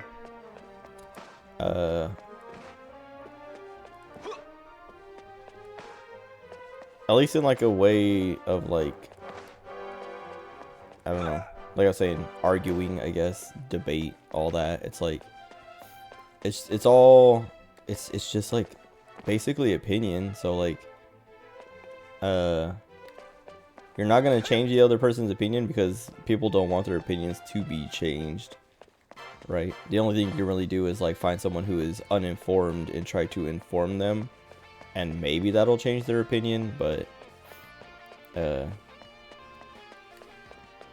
I don't know.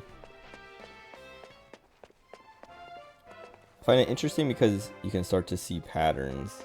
Yes. Well, that's what, yeah, that's kind of what I was saying before, is like, I don't know, there's just like people, like you can, I mean, that's like just like people in general. You can kind of just like meet someone and, I don't know, maybe not understand everything about them, but like, you know, you can be like, okay, this is this kind of a person, so I should or shouldn't talk about these kinds of things around them, or, you know, I should or shouldn't be this way around them. I don't know.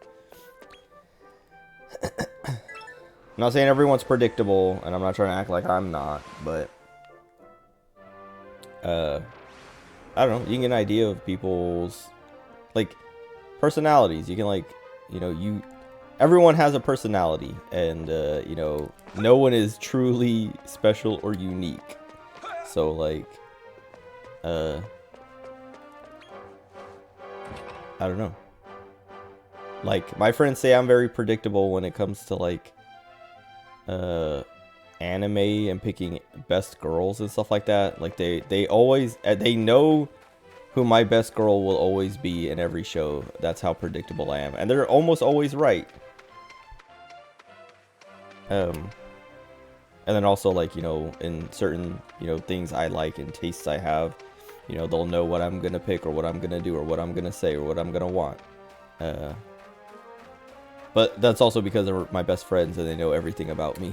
So, because I kind of am the same way about them. But it's like the same thing of, like, I don't know. If someone met me and, you know, spent like just like an hour or so talking to me, they would kind of have a good idea of, you know, who I am and what, you know, how I'm gonna react to certain things.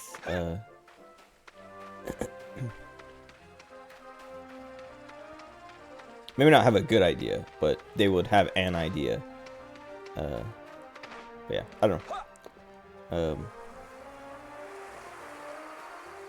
Why did I come here? Oh, well, I guess I didn't have to walk out. Oh, also, I want to go to the... Well, I'll go here and grab the thing from the chest, and then go to the Molosseum, turn in my mini medals, see if I can do the S rank. If not, then go to the Colosseum, see if I can do the S rank. If not, then finish the game, I'm assuming. Oh, I want to find the Chihuahua worm first. There he is. He's not that big. He's like as big as my Sir Leopold. Evil Sir Leopold. He's actually cooler than him, so I kind of want to... Well, he's too big, though. I was going to say swap him out. Also, I guess he's not that big, because, like, he's bigger than my Evil Sir Leopold, but, like, not that much bigger. I mean, it's noticeable. Excuse me. But, he's an L size, where he's an S size. Also, can he calm down? Can't move a muscle. He's sleeping, but, like, look at him. He's not having a good time. This guy's cool. I like him. He's like... I thought he was more of an Eastern dragon, but he's not. He's like a Western dragon with, like, an Eastern dragon kind of face. Like, the more kind of canine-looking face. Like, the long nose and stuff. Like, snout. Furry. Rather than, you know, scales.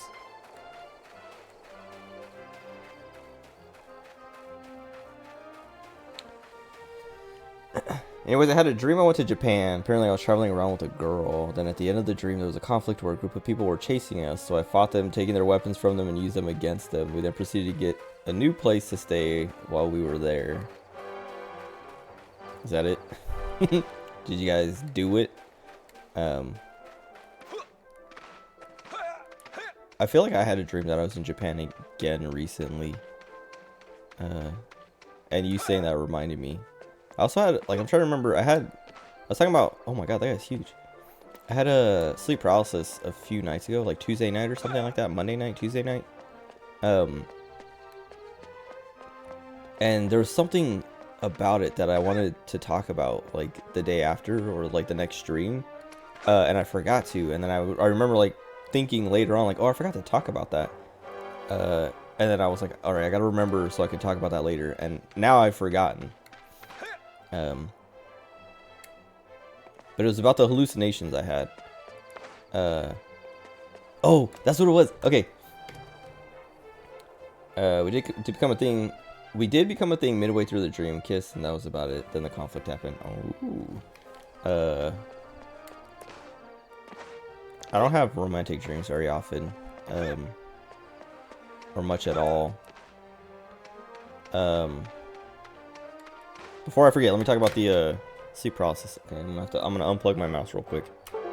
Okay, so I guess that doesn't really help because it's stuck under some stuff. I put stuff on top of the mouse cord because I don't like when the mouse cord pulls on my mouse when it's hanging off the back. So, like, I put weight on it so it's, like, held up on top of the desk. Anyway, I had a dream. And it, like, the whole dream was, like, weird because, like, I went to see a movie with my family, but the theater was this weird, like, hold on.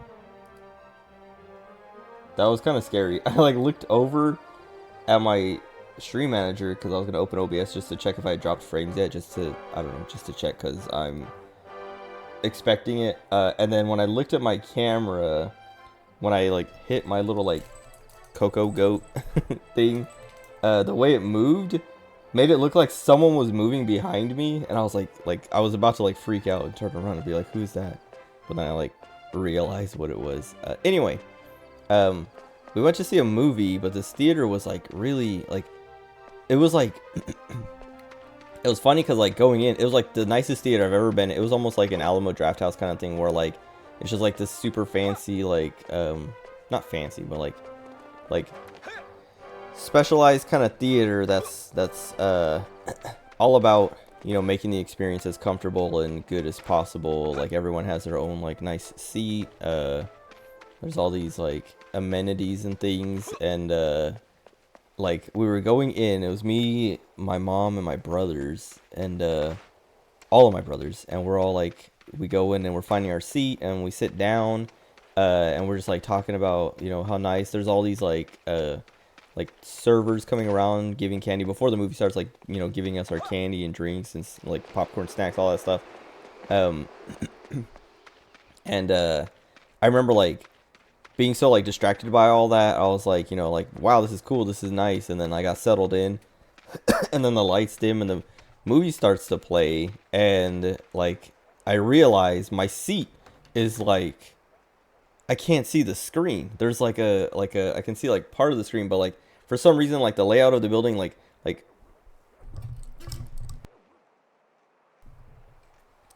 feel like I should pull up and draw it. Hold on. Let me open up paint.net real quick so I can draw it because it's gonna be hard to like just like explain with my hands. Hold on, let me I don't know if I have a scene for this. Window maybe? Yeah, that'll work.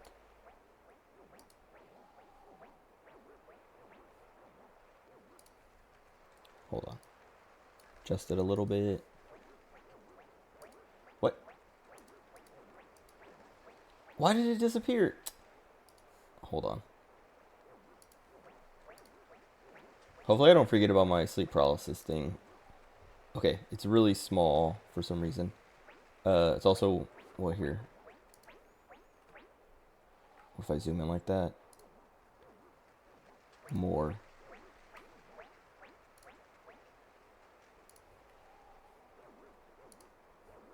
Okay, whatever. Anyway, I'm gonna start drawing. I can't see the chat, and I can't see my stream or my stream manager. Okay, wait, this is fine.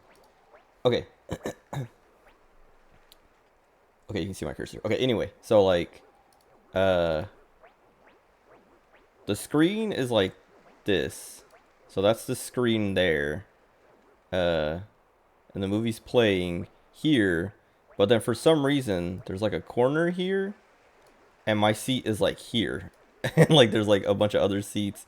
All like this whole thing is like seats and seats and seats and seats and seats and seats. But I'm sitting here and like my brother's sitting here. And then like my other brothers are sitting here. My mom's like over here somewhere. So like they're all talking about like I guess like they're more over here because like it was like me and my brother, or like me and my brother, but like where I was sitting, like I could like see like this much of the screen, and my brother over here couldn't see anything, and he was so mad, and I was mad because like there's this corner here, but there's actually also like this is where the bathrooms were, so like we're just staring at the bathrooms as the movie's playing, and everyone over here is like talking about how cool and good it is and stuff like that, or like, you know, like gasping and like and like looking over at each other like, whoa, like that, like, did you see that, like blah blah blah.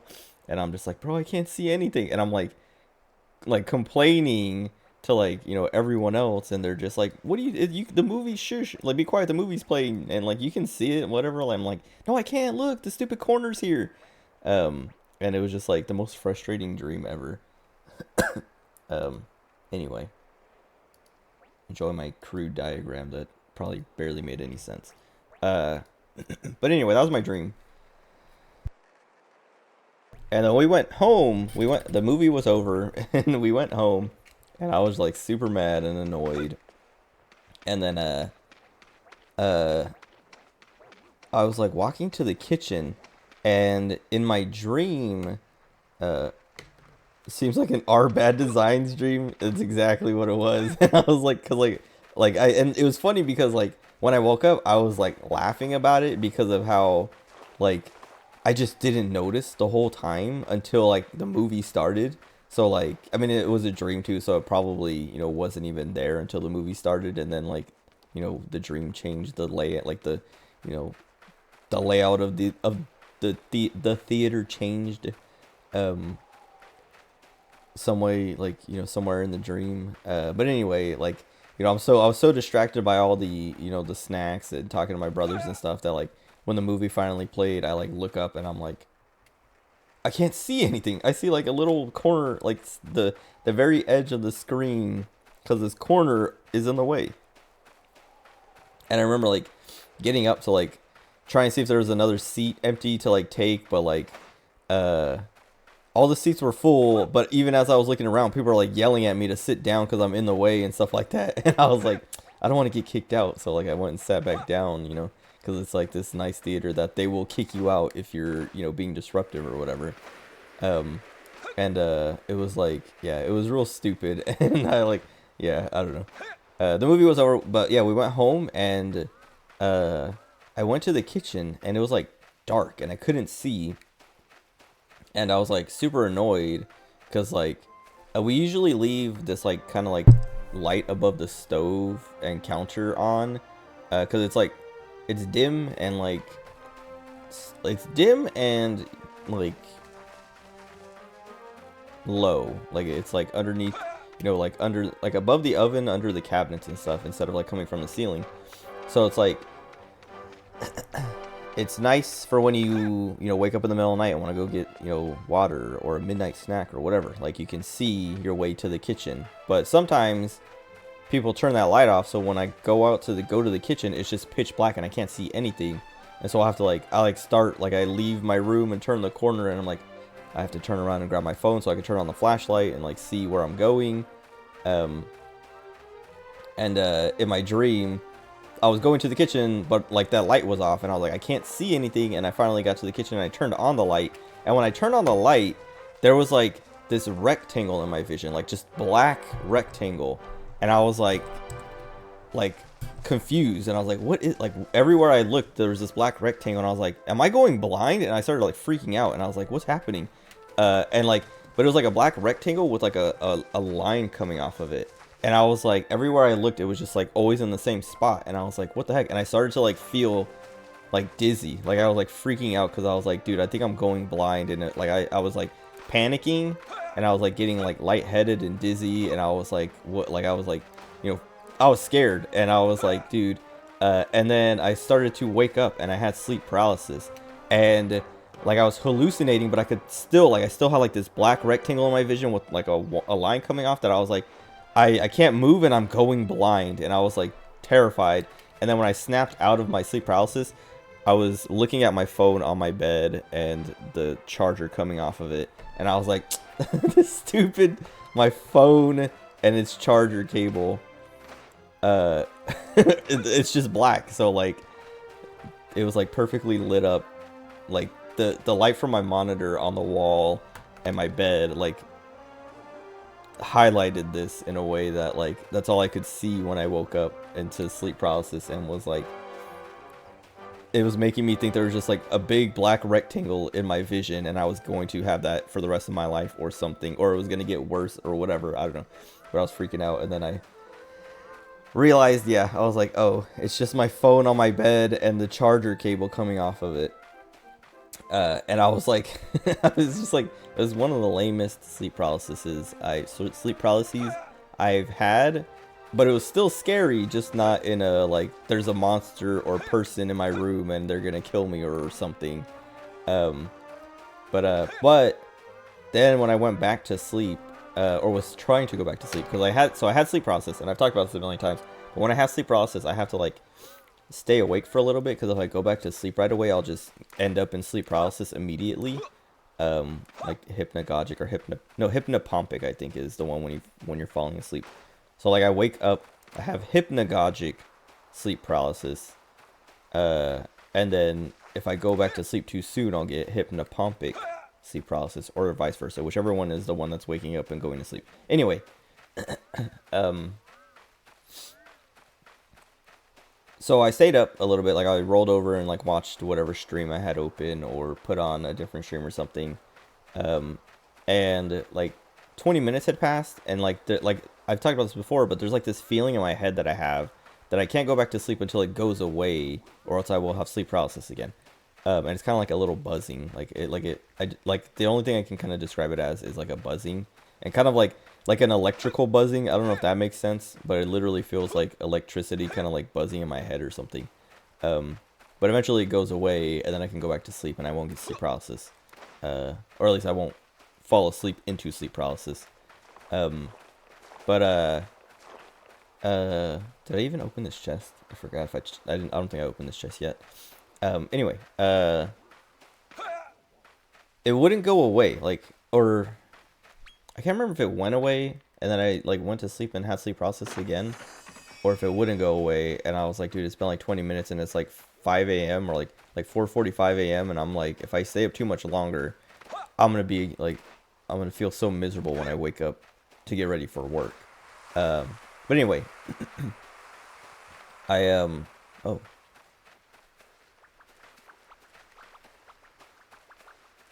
Why can't these things be real? They look so fluffy. He's having a nightmare. As I'm talking about having nightmares. Anyway, I guess it wasn't even really much of a nightmare. I mean, I guess going blind would kind of be a nightmare. And that's what like made me wake up. But anyway, when I fell back asleep, I had sleep paralysis again. And I was like, I can't remember if the feeling went away or if I was hoping it, like, I would just not have sleep paralysis. Because I was like, I'm tired. I want to go back to sleep. So hopefully I can go back to sleep and not get sleep paralysis. And I got sleep paralysis again. But it was like instant too. And like I woke up and couldn't move. But like snapped out of it pretty quick. But it was like, it was so annoying because like as I'm falling asleep, I'm like I hope I don't get sleep paralysis again. And immediately I just like see like I don't remember what the other thing was, but there was like it was like an animal skull. And it was just like it was like looking at it from the side, and it like was like slowly opening its mouth. And I don't remember what the other thing it was, but there was like something else up in the top left of my vision, basically. And I was like, why is that like it was creepy. What I don't like, it wasn't like terrifying or anything, but I was like, just like it was like freaky. And then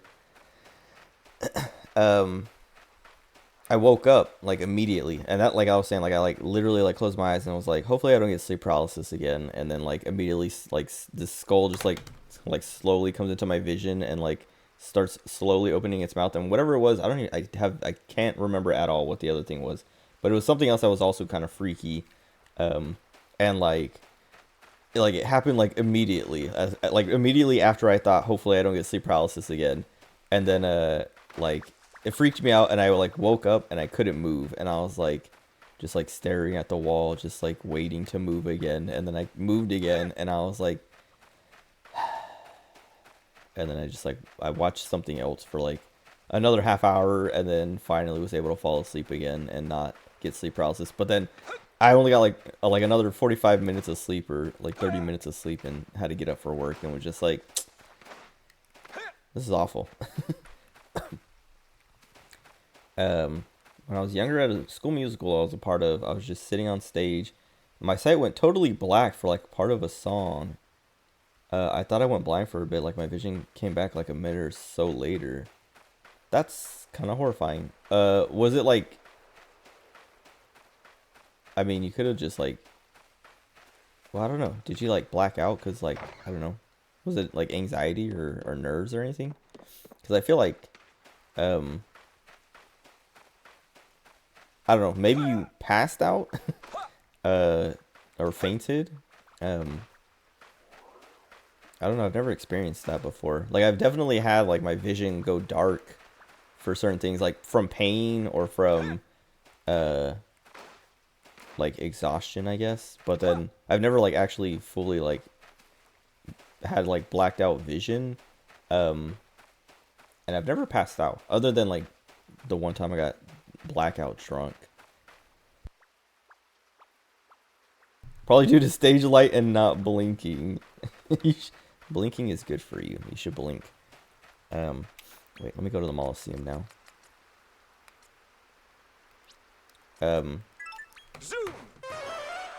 What was it? Yeah, like there's been a few times where I like my stomach has been really messed up. I've talked about this. I don't know if I've talked about this on stream. I told my friends about it though, but like there's been at least 3 times where like my stomach is just I think 2 of the 3 times or whatever where like I had diarrhea, but it was like so painful. My stomach was like hurting so bad that I was like sitting on the toilet and like slowly like blacking out basically. Like I was like sweating, like cold sweat, like, you know, like and it wasn't like it was the pain in my stomach, just like stabbing pain. And I'm like sweating and like shaking, and I'm just like I can't even poop because it's just like the pain hurts so bad. And like I remember like sitting there, like both of these times, they were 2 separate times, like either like months apart or a year apart or something like that. But like just like sitting there and like trying to like endure the pain. Like I'm not even trying to poop. I'm just like trying not to pass out on the toilet, because I'm like my vision is slowly like graying and blackening from the edges going in, and I'm like looking around because I'm like, is it like getting dark in here or am I blacking out? Both times like I'm like doing everything I can to not pass out, because like I'm thinking like if I pass out, I'm gonna fall off this toilet and poop all over the floor and all over myself, and that's gonna be the worst thing ever. and both times I did like kind of like persevere or resist and push through, and like, you know, my vision comes back and I'm like, you know, I can think again and focus again, and then just like poop and then leave the bathroom and I'm fine. But then one other time my stomach, like it was just like a normal poop, or at least my stomach hurt and I thought I was gonna have diarrhea, but it was a normal poop. But it was the same thing of like I'm sitting there and my stomach hurts so bad that I'm like, my vision is going dark, and like, and it was weird because like all of those times my stomach hurt and I'm like, oh, I got diarrhea, I gotta go poop, and I go to sit down, and then all of a sudden it's just like insanely painful, like stomach pain, cramps, and I'm just like, I just like break out into a sweat, and I'm shivering, shaking, like my it's hard to breathe, like all this and that, and like I started blacking out, and I'm just like, bro, what is happening? Why? I was fine like 20 seconds ago. But that hasn't happened in a bit, so and I don't even know what caused it, because like I was like thinking about my diet on the like after those incidents. I was like, what did I eat that like happened, like caused that? Because I'm like I'm a bit lactose intolerant, so I'm like, did I just like consume too much? Like what did I have? I was like, I had a bowl of cereal, but I didn't drink the milk. I mean, usually that doesn't, like if I eat the cereal and, you know, don't drink the milk, but like the little bit of milk that's in the cereal bites that I have, it's like it'll make my stomach hurt a little bit and maybe give me some gas or something, but never this bad. And I was like, you know, I'm like, did I eat, you know, a bunch of ice cream too? Like what else did I eat that like could have caused this? And I'm like, I couldn't feel, I don't know what it was. I don't know. It could have just been, you know, a fluke. I don't know, but it's terrible. That's like, I don't know. That's my experience with like my vision going black or going almost black. Cause like 2 of the 3 times, I don't remember which 2. Cause like one time was I think at the 3rd time it was happening, I was like, all right, this is happening again. Like I've been through this before, so I can, you know, resist and push through again. It's not, I mean, it sucks and it hurts, but like I'm not gonna pass out. You know, you just have to like sit here and let my vision go dark and then come back. You just gotta like wait it out. But the other 2 times, I forgot what I was gonna say. What was my point?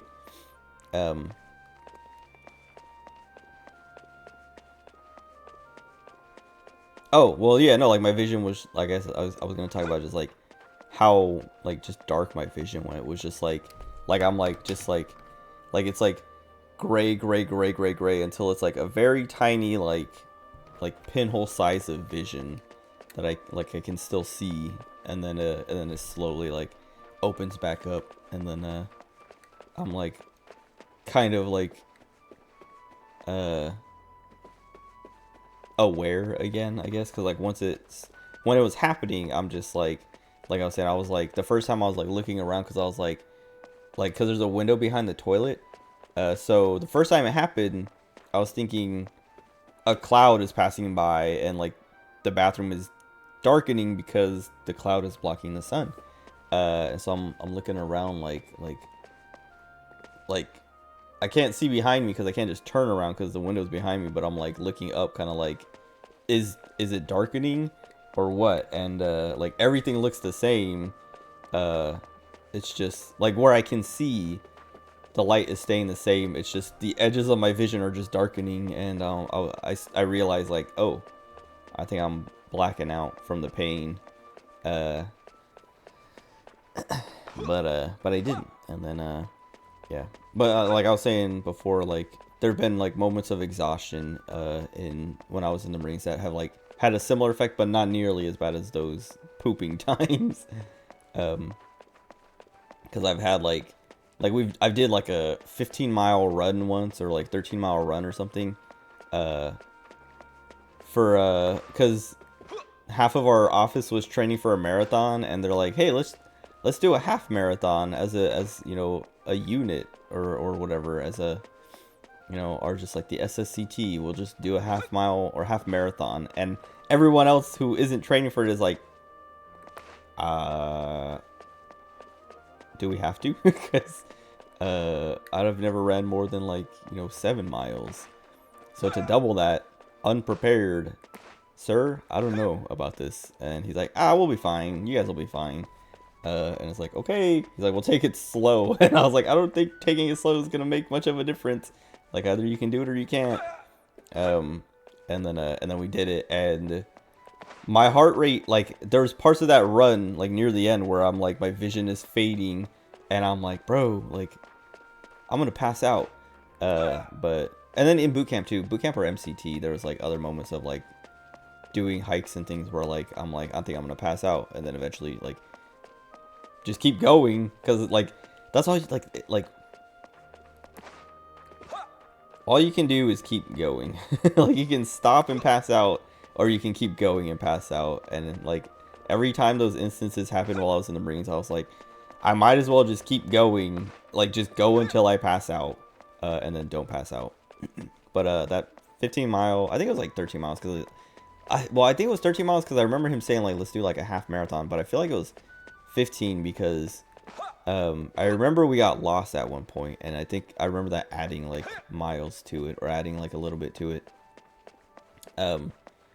But yeah, like that run sucked so bad because like I wasn't last, but I wasn't like, I don't know, there's probably like 15 or so of us. I think I was like somewhere near the middle.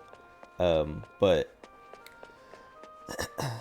I finished, and we all like waited up at the stoplight outside the base for everyone to catch up, and like I'm just like pacing because I'm like, my heart rate's not slowing down, and like standing still just made me feel bad, so I started like just like walking and pacing, and I was just like freaking out because like for a minute I was like, all right, you know, my heart rate isn't gonna go down for a minute because I just finished, you know, a 15-mile run or however far it was.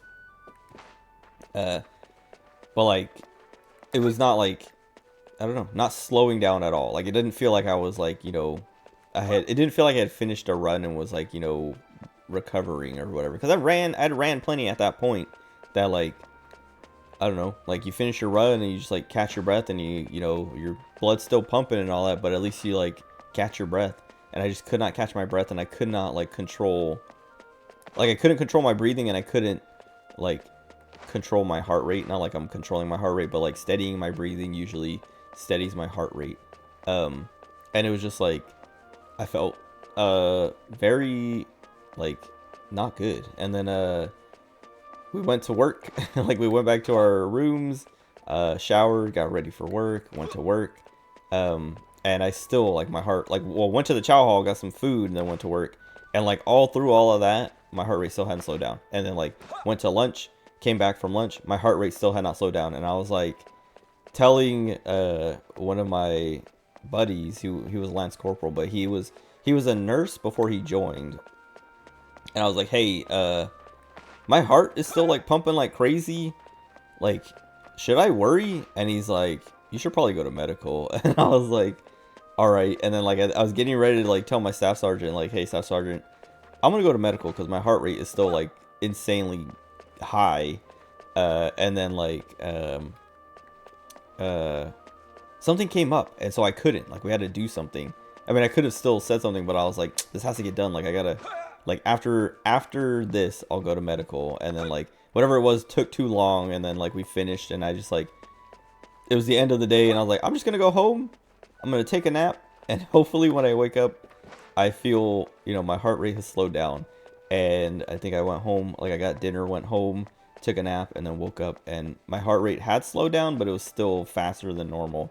And I was like, why did he make us do that? But never ran that far ever again, and I never will. Maybe, probably, I don't know. Maybe one day I'll do a marathon. Dude, I don't want to do a marathon. Like, I'm half joking, but like part of me is like, I don't know, maybe it's like, because it's not on, like, I don't have a bucket list, and it's not on, if I had a bucket list, it would not be on my bucket list. But I feel like it would, like, I don't know, I could see myself doing a marathon just to, I don't know, have that on my resume of life, I guess, just to like say I did it. But at the same time, it's like, no, because like, that's just like a lot of work that goes into that, and then a long day, and then what? Then you can tell people you ran a marathon. Like, what's that going to do for me when I can tell people I was in the Marines? Anyway, should turn these in.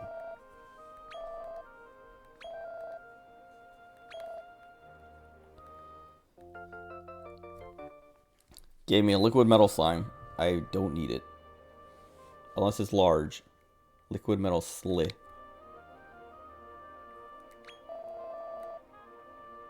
Gold badge. Oh, he'll just give you a Metal King slime.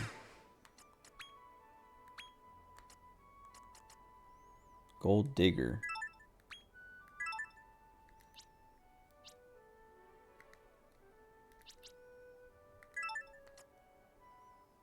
Increased amount of gold coins. Don't we have something like that already?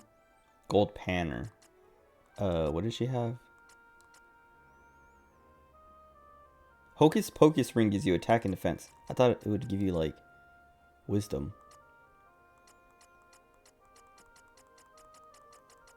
I don't remember what she had, but I know it gave her wisdom. It wasn't the silver tiara, because that's what she used to have. Pickpocket's poncho. Gives her more wisdom and agility. Oh, maybe that's what she had.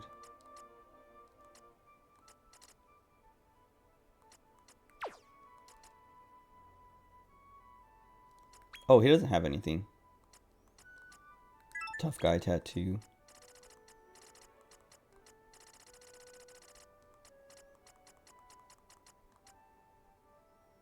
This gives even more attack.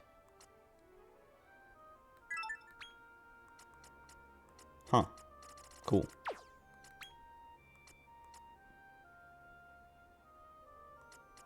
He has all those wards. I feel like that's pretty useful on him, but could also give him this. More MP, more agility, more wisdom. Okay.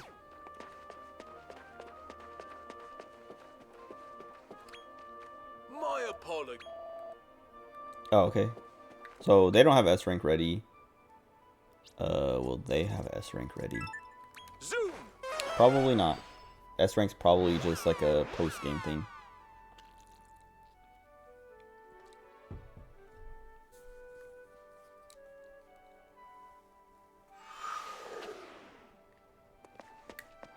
Oh, I am sorry. Okay. Nobody's ready. Do you want to have a go? No. Bye-bye.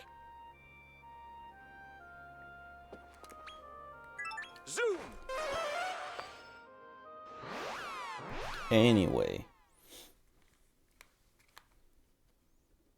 Body's weird.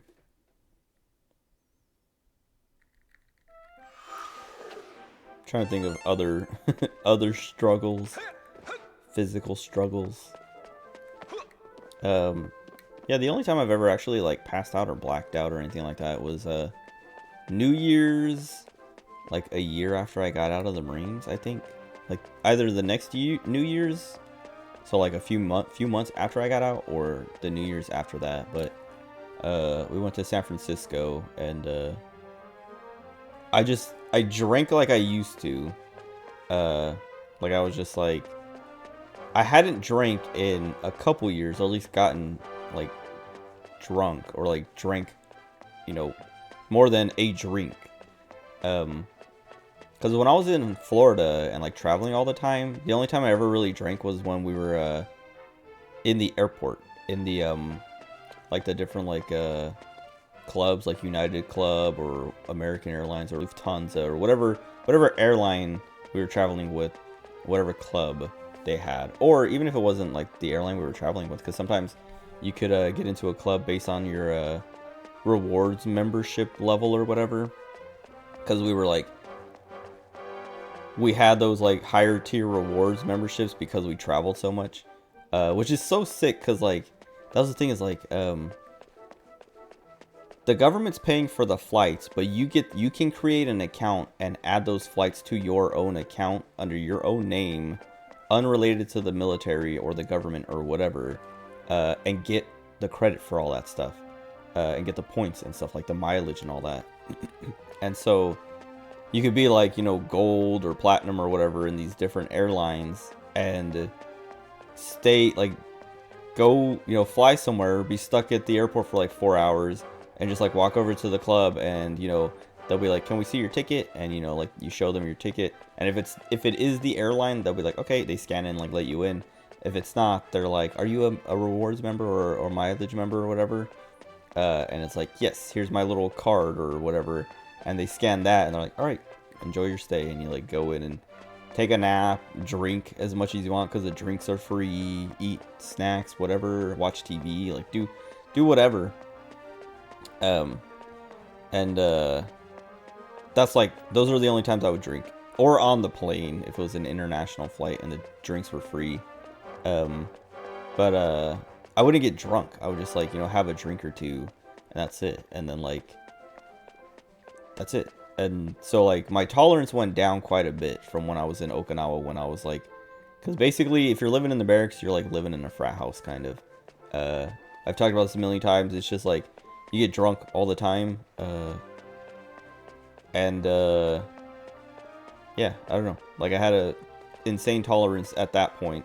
But when I went to Florida, I stopped drinking as much because there's no Marines around. There's no one to drink with, no one to get drunk with, no reason to get drunk. Because in Florida, it was an Air Force base, so like it was a much nicer environment, and the job was a lot, I mean, I don't know if I would say the job was a lot better. It was a lot more fun, and I did a lot more cool stuff and saw a lot more cool stuff. But it was a bit like higher, a bit more, I don't know if I would say stressful, but like higher stakes. I don't know. Like you can't. When I was in Okinawa, the job was so just like, you know, show up. Like I was basically doing what I do now, just like show up and, you know, do whatever needs to be done, fix whatever needs to be fixed, and then during downtime just watch YouTube videos or whatever, just like, you know, chill out. But when I was in Florida, the job was go in, plan for your next trip, pack up for your next trip, go on your next trip, you know, work 12-hour shifts for however long you're on that trip, come home, you know, do your like after action, you know, ops check all your gear, turn it in, prepare for the next trip, do it all over again. And it was just like constant like moving and like constant action, I guess. I didn't have time to drink or like get drunk, and it like, yeah, like it's like, it would be a bad idea to be drunk, because you could get a call at any moment to be like, hey, you're leaving, like you gotta go, so come into the office, pack up and go. And that happened a couple times. Like literally, I think I've told the story a few times, but there was one time I was in Afghanistan for like a month, and then I came home. I came home on like Saturday night at like midnight or something. And usually what happens is when you come back during the week, you get the next day off. If you come back on the weekend, you get Monday off. And so I had Monday off, and so like Saturday night I got back, and they like lost my luggage. So Saturday night I got back at like after midnight, and I had to stay up to wait for them, like, cause they lost my luggage and then found it, and they're like, okay, you know, it's here and it's on its way, but it'll, you know, it's gonna take a few hours to get here, but you know, we'll deliver it to you. And I was like, okay. And so I like, it was like, I don't know, I probably got home at like 1 a.m. or something, and they texted me or called me like right after I got home. They're like, hey, we found your luggage. What's your address? Or I think they had my address, but they were like confirming my address or whatever, and they're like, all right, we're gonna bring it over to you. It'll be there, you know, soon or whatever, like, you know, within the hour. And I was like, okay.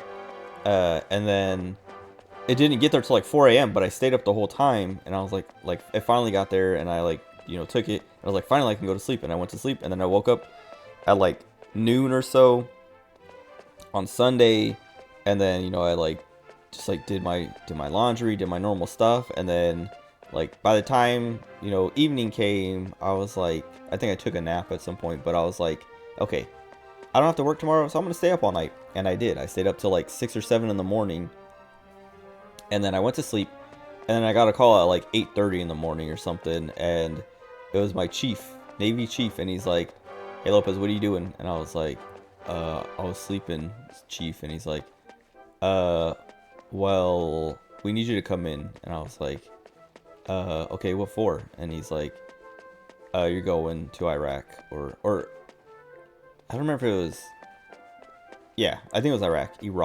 And I was like, all right, well, I'm gonna take a shower and get dressed and all that stuff. He's like, yeah, no, like, it's no rush, just, you know, get here when you can, and you know, be prepared to pack up and leave. And I was like, okay. And then I took a shower, ate some food, and then went to work. And like, I packed up, like, I basically, all the laundry I took out of my suitcase to wash, I just put back in my suitcase, and then went into the office and started preparing for another trip, and then went to Iraq. And I was like, as I was there, I was like, so like, why me? And they're just like, you know, you're the only one who can like do this right now, or like the only one we, like, they explained and told me, like, I like, it was that last minute mission.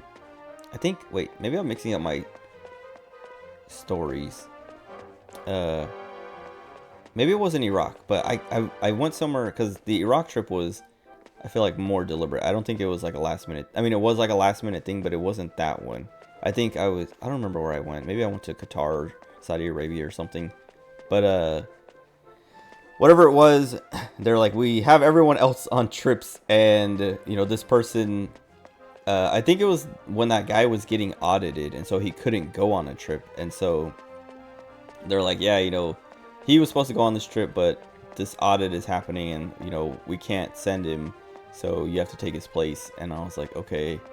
And so I was just like miserable, you know, ops checking. I don't even think I ops checked my kit. I think I was like, I just brought this back, so I'm just gonna take it right out. Like, I think I like looked through it to make sure everything was still there, and everything was there. And I was like, I just use this, so I know it works, so I'm just gonna take it right back out. And then I just like left later that afternoon. It was just like, man, if I was drunk, that would be like, if I would have drank all night or something, that would have been worse. But yeah, but anyway, I guess I told a million stories just to get to the point of like, when I got out, my tolerance for alcohol had dropped quite a bit, and me and my friends went to San Francisco for New Year's. We picked up a ton of alcohol, and I bought a bottle of Maker's Mark. We call it Mooker's Meek now because I was so drunk I couldn't even pronounce it. They said I called it Mooker's Meek at some point, but I don't remember that because I blacked out. But I don't I don't doubt it. I believe them, and it's like just been like a our running joke since then. We just call it Mooker's Meek. I literally drank like I used to, like I was in, like as if I was in Okinawa, and like I remember like literally just having the bottle and just like not chugging it, but like, you know, like taking big swigs out of it, and like, you know, like they're drinking beers and stuff, and like, you know, like Mike's Hard lemonades and things like that, like smaller, like lower alcohol content, and I'm like just got the Maker's Mark and just like, and then just, you know, we're watching whatever, talking about whatever, and then we're like, all right, let's go, and we like go out and like start, you know, wandering the city, doing whatever, and then I blacked out. I think I blacked out before we even left. Like I feel like I remember walking out the door, and then like snippets here and there of like, I remember this. I remember being super scared when we were on the beach, or like near the beach or something. I can't remember. I remember walking on the sand, so I think we did go like onto the beach, but I think we were also walking on like along the docks or like on the dock or something like that. And I remember being super scared of falling into the water. Like I remember like being sober for like a few minutes and just like being like, I need to stay away from the water, because if I fall in, I am literally going to drown. Like I have no bearing. Like I can't. I will just drown. Like unless someone jumps in and drags me out, I'm just gonna drown. And so I was like, I was so scared, I like sobered up enough to just like avoid the water and stay away from the water, and then I blacked out again once we were like safe. And then I remember like, I remember coming to for a second, and I was peeing, and I was like, I was standing next to a car just peeing on some dude's tire, just like this drunk dude, just like that kind of stereotypical, you know, you walk by and you see some drunk guy just peeing on a car, like standing there, you know, just peeing. I was that guy for that night, for that moment at least, because like the way my friends describe it is like I was just like I wouldn't shut up. And then when I finally shut up and was like passing out, like to go to like falling asleep, pass out, I was just like, they said I sat in a bush outside of like a 7-Eleven or something. They went in to like get snacks and stuff like that, and I just like sat outside, passed out on a bush. What's up, Thomas Jefferson? Talking about the time I blacked out drunk in San Francisco with my friends on New Year's, like 8 years ago or something. 8 or 9 years ago. But how are you? I'm near the end of the game. I think I'm about to finish the game. I just wanted to like talk about this real quick before I progress some more. What was it? Oh yeah, they're saying like, they said I sat on a bush outside of the 7-Eleven or AM/PM or whatever that they went into, and I was just like apologizing to everybody who walked in or out. I was just like, sorry, and I was like, I don't even know, like thinking like, I'm like, what? I mean maybe I was apologizing for being so drunk, but like I don't know these people. I don't need to apologize to these people. Oh, you're currently playing. Did you finish the game? Because you might get spoiled. I mean, unless you don't care. Because I literally, I think I have the last, like, travel, what do you call it? What do they call these? Travelite. It says it right there. I was like, I wanted to say Magicite, but that's 14, or Final Fantasy. But yeah, I was just like sitting, haven't beat it yet. Okay, well, do you mind spoilers? You might get spoiled in a minute, once I finish telling this story. But they were like, yeah, they're just like, you just sat there apologizing, and then we went back to the hotel room, and then they realized I had lost a shoe at some point. So then we went back and found my shoe, and then went back to the room, and then like I don't remember any. I remember like waking up or like coming to for a second, like you know, being not blacked out. What's in my party? Oh, you go with spoilers. This is my party. Crystal Linda I made at some point because I found out she was in the game, so I literally just was like, I want Crystal Linda, and so I made a Crystal Linda, and I made her L size. This guy, I was looking at something else, and I saw him, and I was like, he looks cool, so I want to make him The cure slime I just got to eventually, just from like making like metal slimes and other slimes and just breeding them together. This guy I got out of an egg, this Chihuahua worm. I like him, he's cool, so I kept him in the party. And then the wormhole dragon is the same, well, kind of the same thing, of like, the game shows you the wormhole dragon, and I was like, this guy's sick, and I was like, hoping to fight him, or get a chance to catch him or something, have him join me, and he doesn't, and I was like, well, I want him now, so then I like looked up how to make one, and then made one. How do you get large monsters?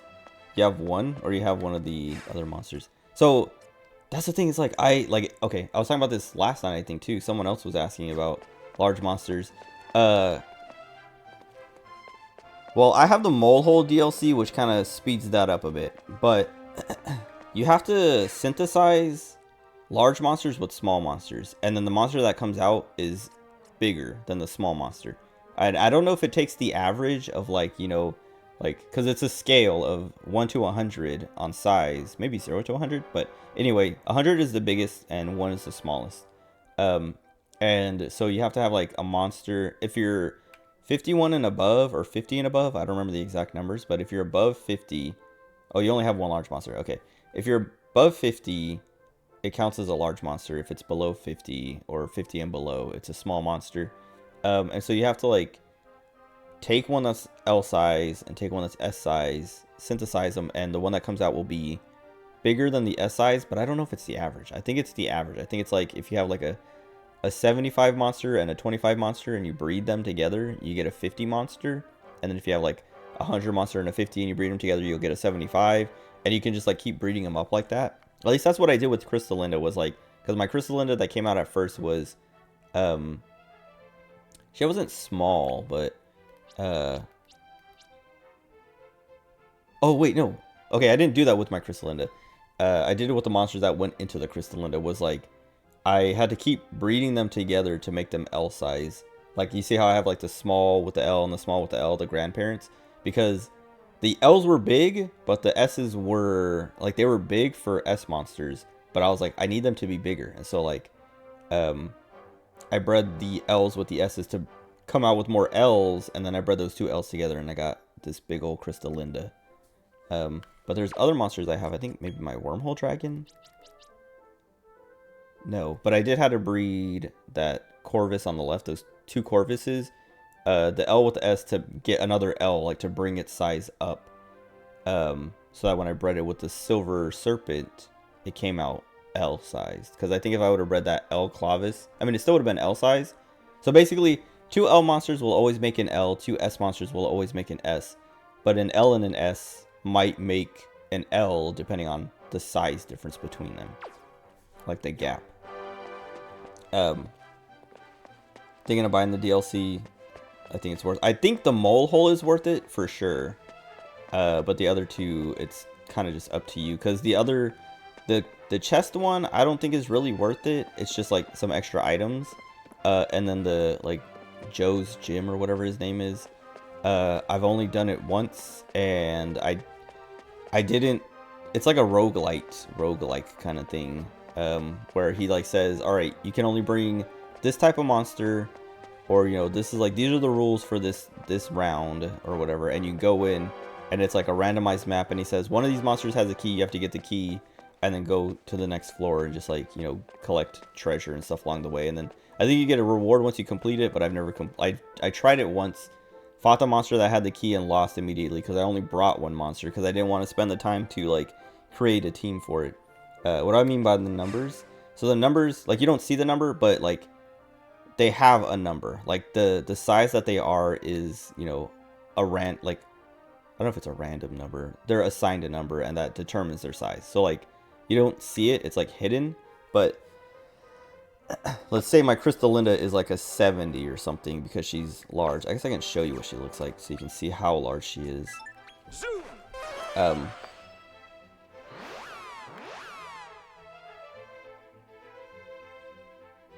Haven't looked into the Molehole. I'll show you the Molehole too, because I can kind of explain the sizes in there too, because I have all the floors unlocked. Okay, so that's my Crystalinda over there.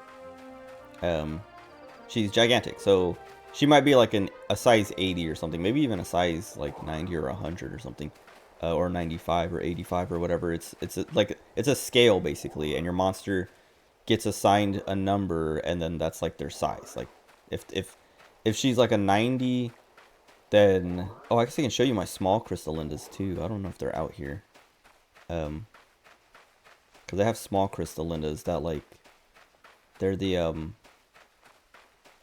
tiny.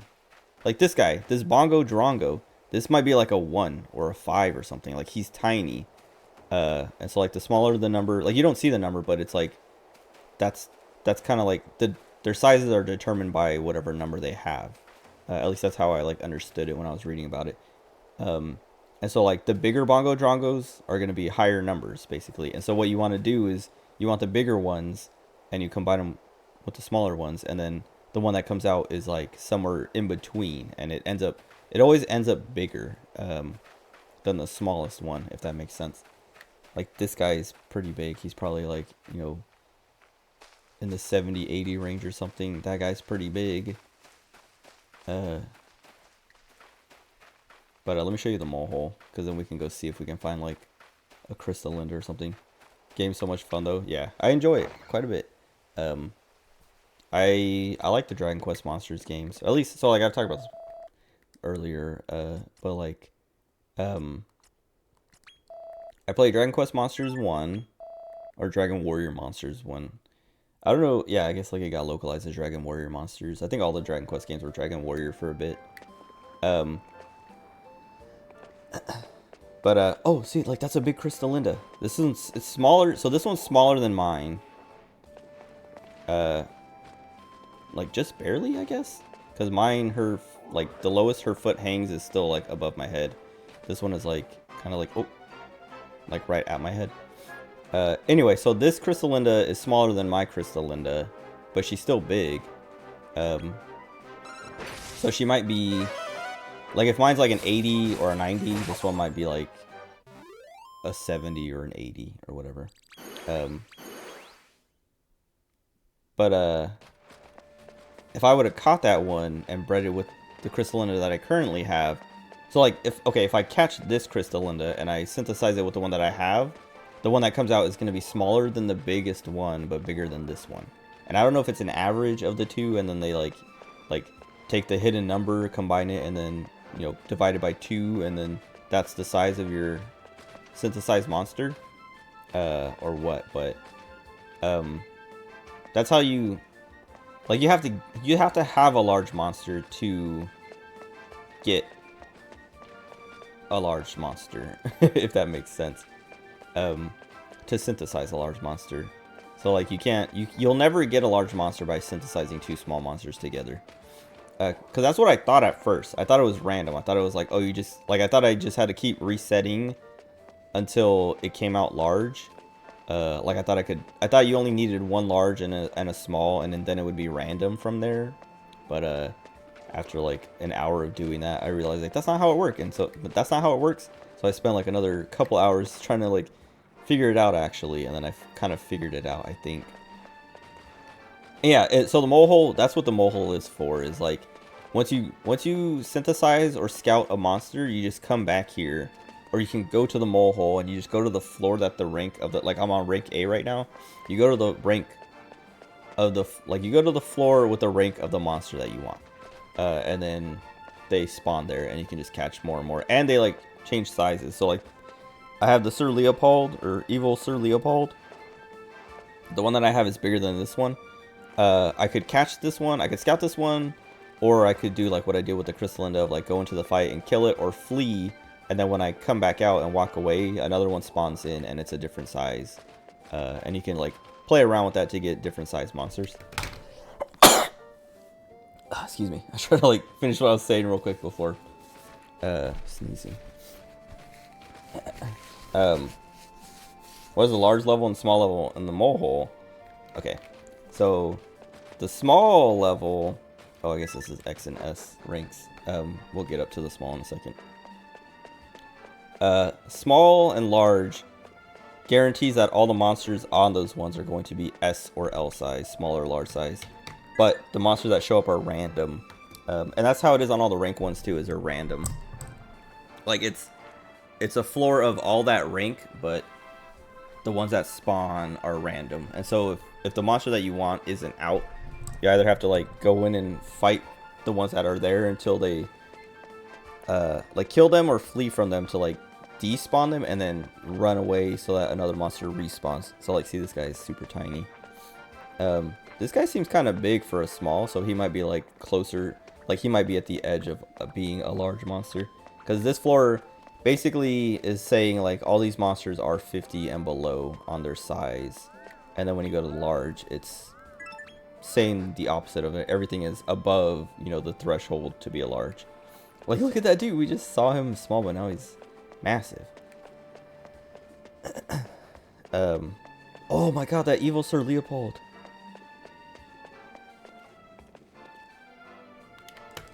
I kind of want him.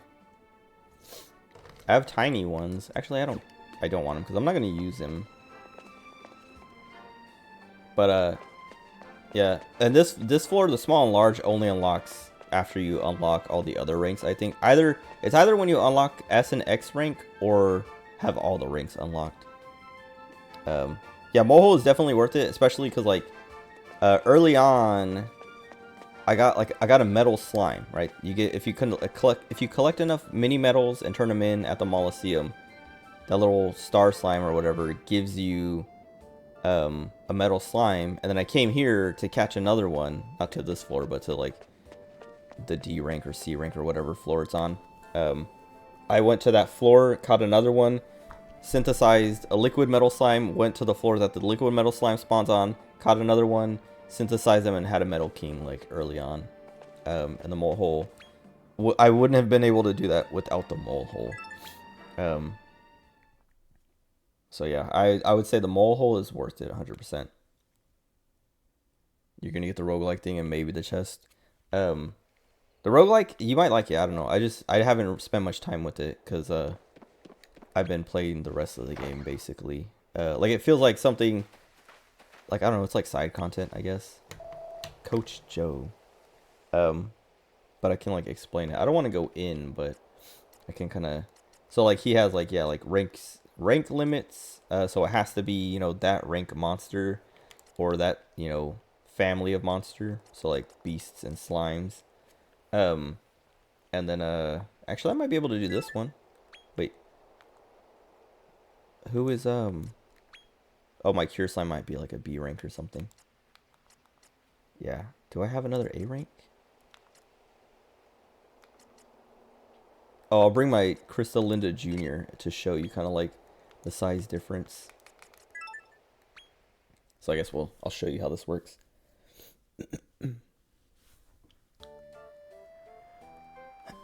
So you come in here and there's just like random monsters everywhere, and one of them has a key, and I found him immediately. That was kind of lucky. So this guy has the key. So then you go in, you kill him. So this is gonna be the first time I've actually seen what happens after you get the key. I'm actually gonna try to scout this guy. Yeah.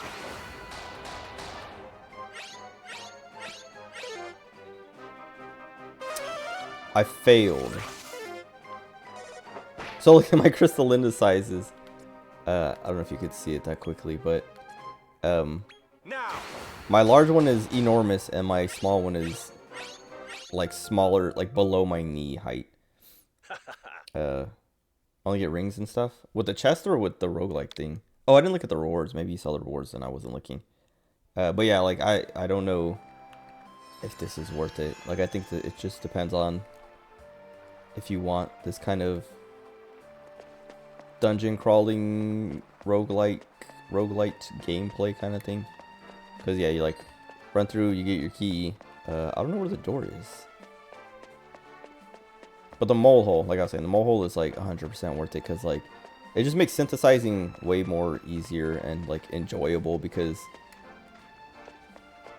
you can synthesize. You don't have to like worry about like, oh great, I used up that monster, now I have to go scout out. I have to go to the wild and scout another one, or like synthesize a whole new one to like get to that point again and like, you know, get to where I want to be. Oh. Wait. Is it still leave? Oh. Oh, I guess that unlocks that maybe? Oh, okay, roguelike thing. Yeah. Never finished one of these, so I don't know. But, okay, there's the other key. Metal slime card.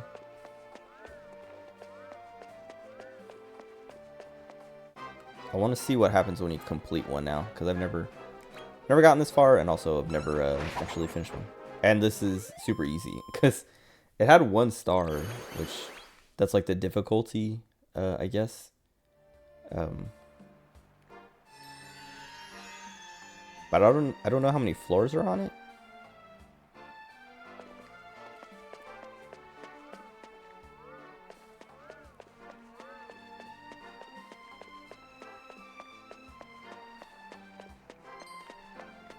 I guess it's also a good way to find new monsters, because, I mean, not all of these are new, but that one that I scouted just a minute ago was new. Oh, thank you for following. Welcome, welcome. Love how it plays out. It's cool. Rewards aren't worth it. Yeah, and that's kind of like last night when I was explaining it to Dinner for Killer. I think someone else was asking about it last night. I was just like, the mole hole, I would say, is 100% worth it. The other things, I think it's just depends on whether it's something you're interested in. Like, if you...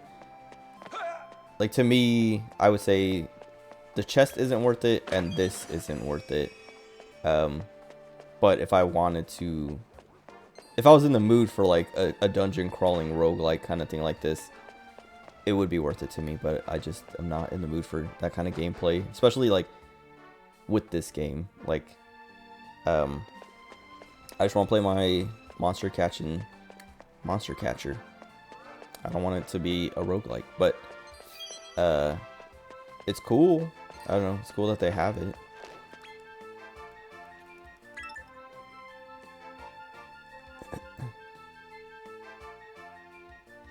Why I don't think the chest is worth it? Oh, see, look, I don't have this guy. I just don't think, like, it gives you a lot of items, but you can only check on it once an hour. So I think, oh, I didn't mean to kill him. If you're like, if you're good about checking it, maybe it's more worth it. But it's just, you just get items that you can get in game normally anyway. It just gives you like more of them. Excuse me, man.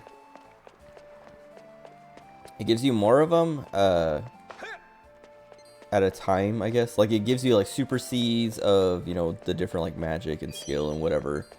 The bumper balls or bumper bonus balls, bumper bonus balls. I'll show you what the list is because they show you the list in game. But it's just a bunch of consumable items that you can get once an hour.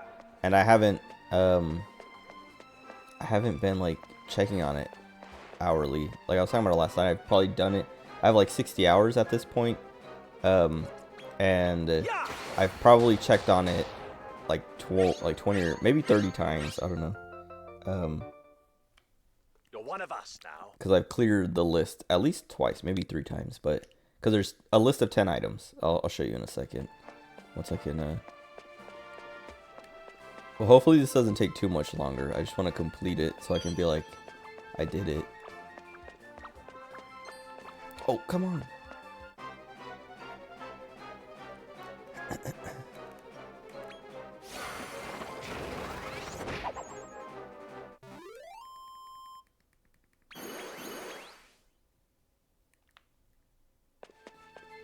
But the chest isn't a gameplay thing, I guess. Like that's part of the main thing is like you just go up to it and he gives you some items and then then it goes on cooldown.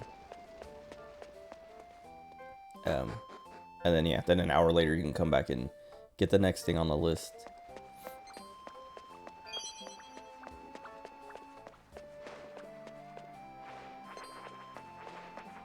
Who has the key?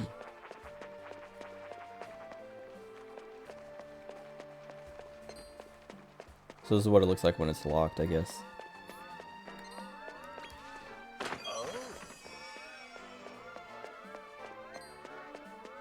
Can't get metal slimes yet. If you get I think, I don't know how many mini metals it is, but I got my metal slime from the what is this? Is this a heal thing? Nice. If you go to the Mollyseum and you turn in enough mini metals, that little star slime gives you a metal slime. I just got a liquid metal slime from him. And then he said if I bring him 5 more metals, he'll give me a metal king slime. But I don't need any of that because I had the mole hole, so I could just synthesize one. Or do I have to fight my brother? Oh, the wormhole dragon. Yeah. I feel like I think I had a metal slime by that point. So if you like look around, basically, I think I got most or all of my mini metals from breaking the jars, like the pots that are around. So if you go around and just break all of those, you'll have enough eventually. Because I think, well, I guess it depends on the order you did them in. Because I don't remember if maybe I did the one with your brother last. Because they give them to you in like sets of 3 usually, the different areas.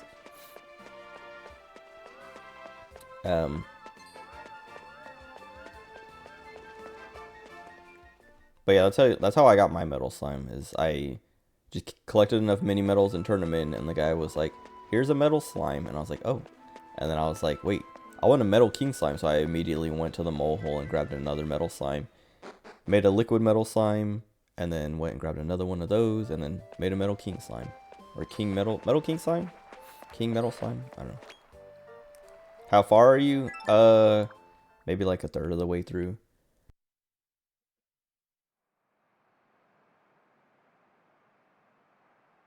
I've never gotten this far. I don't know if this is the end of it. Cause that's I think there's, so at that point, I don't know, I think there's like another set on the middle echelon, and then you get the set of 3, and then like 1 or 2 more on the upper echelons, and then you get to the point where I'm at. So maybe you're like halfway actually.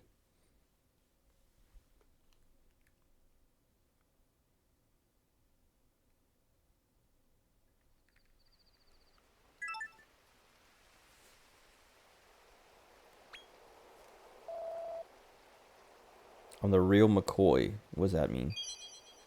Oh, I got a strength ring. That was not worth it. I mean, maybe it was because it was a 1-star, but I have a strength ring already. But here's how the chest works. I might be able to get something from it too, because I think it's been a while, been long enough. But he just sits here. You talk to him. Okay, I can't get it. But if enough time had passed, I would hit open treasure trunk, and he would give me 5 sages elixirs. So this is the list of items. So the first time you open it, you get 5 meaty treats, then 3 super seeds of life, elixirs, bonus balls, skill seeds, metal slime card, pouches of seasoning, beastie bites, seeds of magic, and then a bumper bonus ball. And once you get the bumper bonus ball, the list starts over, and you just go through the list again.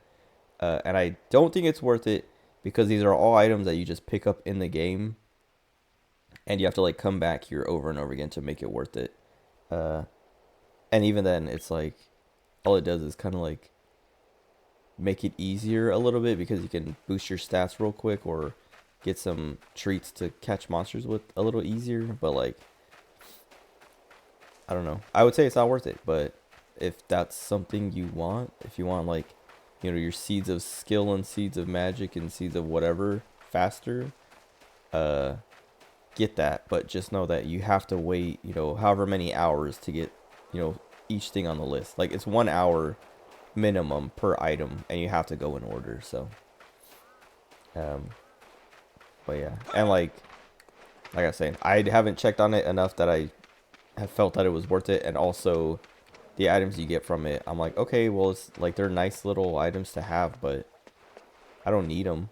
Like, I don't, if I knew that's what it was, I wouldn't have got it. But I bought the deluxe edition, which came with all of them, so I kind of had to get it. I like, not that I didn't have a choice, in that I could have like picked the basic version and then bought the DLC separately, but I was like, give me the deluxe version because I wanted all the outfits and everything too.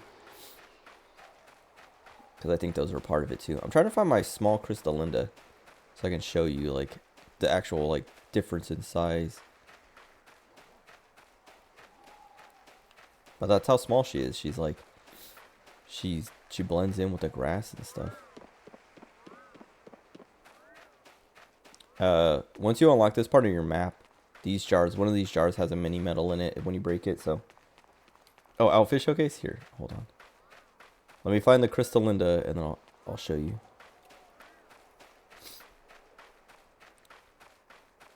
She should be out here, right? I have her in my party. Oh, I don't have her in my party. Never mind. I was wasting my time. So I'll show you the outfits. Let me get over here by the Crystalinda. Oh. I went back to the default outfit. So there's like, okay, I'll show you. Some of them, I don't know. I like some of them. So this is a normal one. Cake Maker's Cobbler. I don't like this one. You're like a little chef dude. I mean, I guess it's kind of cute. Like he looks a little like a little dork. I don't know. But I was like, why is this even here? I don't know what it like. I don't know if it's a reference to 4 or something. I never played Dragon Quest 4. But that's that one. Doesn't each DLC come with an outfit if you buy separately? Maybe. I don't know. I don't know what comes separate. Like I was saying, I bought the deluxe edition, so everything came all together. But maybe some of these are attached to them. Gothic Vestment. I like this one. There's actually another one called the Burgundy one, I think. And that's the one that I was using at the beginning of the game. Monstrous Mail. It's like armor. It's kind of cool. I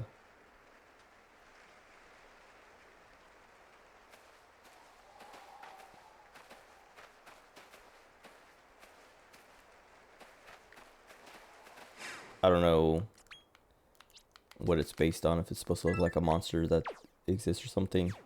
So then there's, yeah, the Burgundy Gothic Vestment, which I was using this one for like the longest time at the beginning of the game. Before I was like, I'm just going to go back to his normal outfit.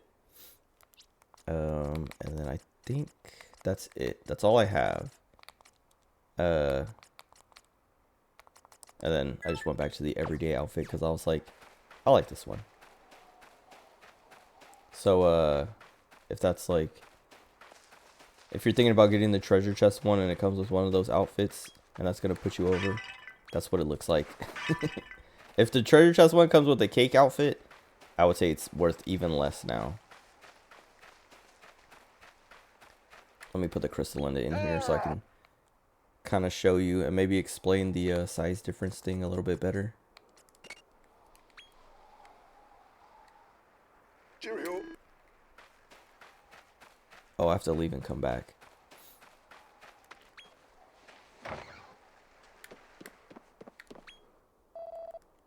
Just gonna see what spawns here, go up to the upper level, see what spawns there, and then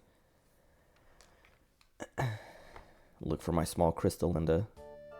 You like the all black Gothic one? I like that one too, but red's my favorite color, so when I saw the Burgundy one, I was like, this one's better.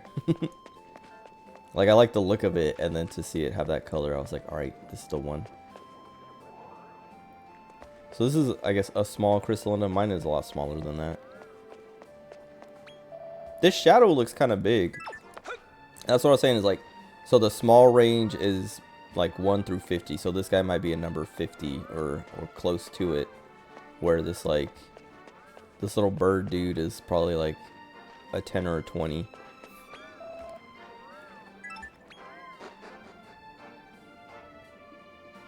But yeah, they don't give you the number anywhere. It's like in the games, like, I don't know, hidden numbers or something. I don't know, like they're assigned it in the background. Like it doesn't show it anywhere.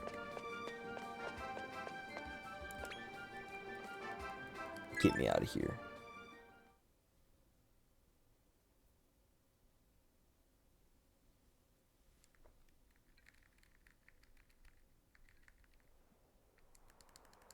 Also, in the mole hole, this guy gives you rewards after you scout like a certain amount of monsters.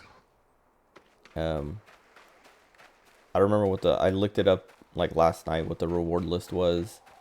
And I was like, oh, that's cool. I didn't know that was a thing, but it didn't really seem like worth scouting. Like it doesn't seem like worth it to go in there to scout monsters over and over again just to get the rewards. But here's my Crystalinda, the tiny one. Crystalinda Jr. But so like this is probably like a 1 to 5, like something like a really small number on the scale, and then my big one is probably a lot closer to 100. So yeah, like see her, like that other big one I saw, her foot like would like reach my head. This one is like still like, I don't know, like 2 feet taller than my head. But if I bred them together, the one that would come out would probably be, it might still be on the large side, but it would be like a normal size kind of Crystalinda, I guess. I think if it works like I think, like I was saying earlier, I think it takes the average and then just like pops out whatever, you know, whatever the two sizes would make if they were like combined and then cut in half. And then we have this like Leopold, evil Sir Leopold, that's tiny. I found this one in the mole hole. So the one in my party is the one that I synthesized, and then I went and found this guy on the A rank floor in the mole hole. Like I didn't go to the small floor, I just went to the A rank because you kind of have more control over what monsters spawn if you go to the floors with like the fewer monsters. But yeah, anyway. Actually, let me fix my party again. The cake outfit is the chest. Oh, it's not. I was gonna say, well, there you go. Now you don't have to get the chest. Oh wait, what did I have here? Oh, maybe it was. Wait, no, it was the large, something large. What was it?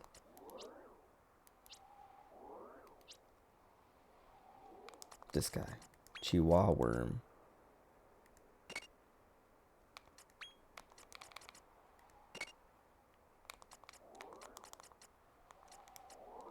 Okay. Suit of armor comes with the chest. Gothic vest is coach. Mole is the cake. No, they knew it. They're like, we gotta get this. We gotta sell these cake outfits, and the only way it's gonna go is if we sell it with the mole hole. Zoom. All right. Time to play for real. Or finish it, I guess. Because I'm pretty sure this is the last dungeon. We're going to fight Randolfo the Tyrant. And Rose even said, she's like, I think this is the final one or something like that. Which I'm pretty sure is the, hey, save and do everything you want to do before you beat the game. Have to buy Mole and Coach. Oh, you want the Gothic Fest one. I mean, at least it comes with the coach thing, so, you know, you get the cool, like, I don't know, actual unique gameplay thing instead of just a chest that you walk up to get some items that you can just get in the game anyway. I mean, like, the super seeds are kind of rare in the game anyway, so, like, I guess getting 3 of them is nice, but, at the same time, it's like,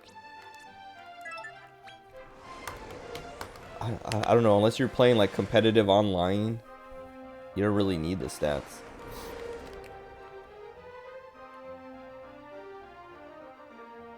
Or the treats, because you can just save before a fight.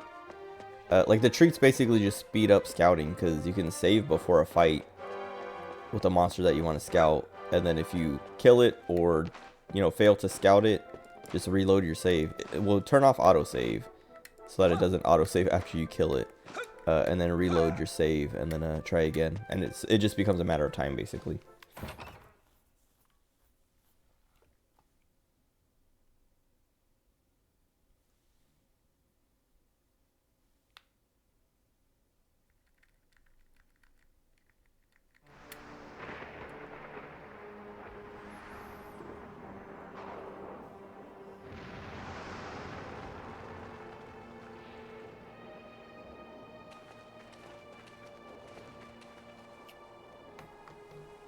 Here we are. The upper echelon of the Circle of Conquest. What a sinister place we've come to. And I guess that must be Randolfo's castle. We really made it, huh?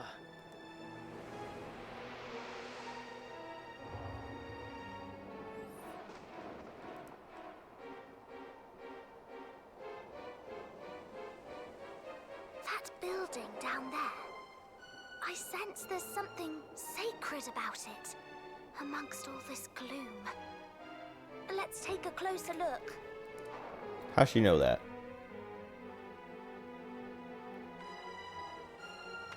Oh my god. I was like, what's happening? Thought my game was gonna crash. It's right there. They could literally just let me jump over this fence. There's no fall damage.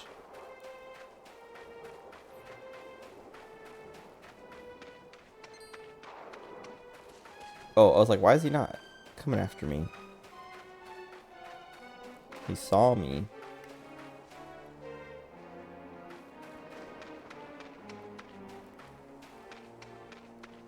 What's that?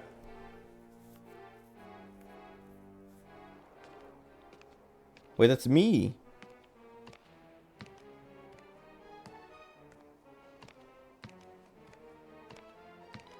Wait. That's not where they found me, is it?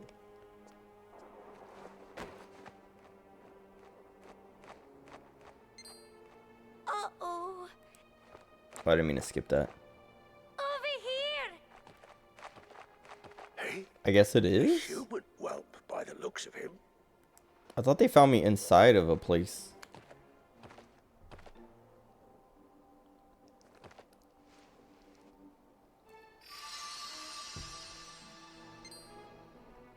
Hang about. This isn't any ordinary human. Gorin, help me get him inside. Okay, maybe they did find me outside because he said Something that the before. matter? You've been here before. Back when you were a kid? Seems like Wait, we were is this destined where our to mom return, died? huh?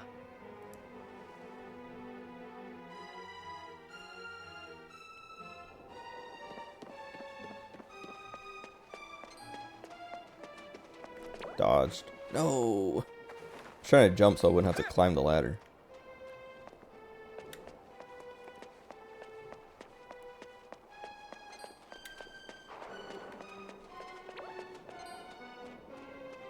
I feel like there's a chest. There's not. I did all that for nothing.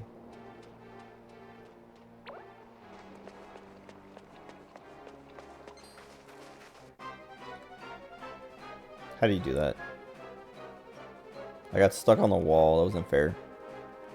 Securlatin? What does that even mean? Now!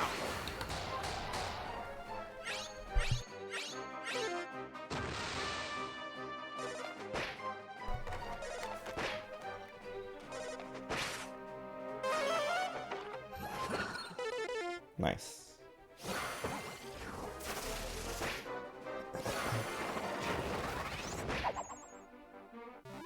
He's getting strong. My evil Sir Leopold, at first I was like, dude, he's so weak.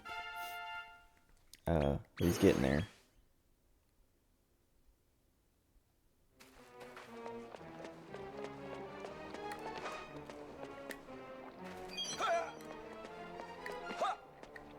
My nose keeps itching.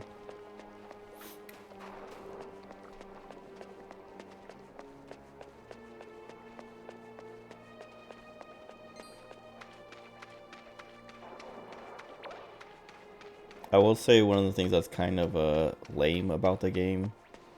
I read somewhere that there's 500, like more than 500 monsters, but so many of these areas just like they keep using the same monsters. Let's see. Yeah, I need 4 more now, and I can get a liquid metal or metal slime king. But yeah, there's like 500 something monsters, but like that like red eyeball thing over there has been on like at least 3 floors now, and it's like, why not? I've seen the blue and the yellows too, but like You guys have a lot of monsters. Like, please use them.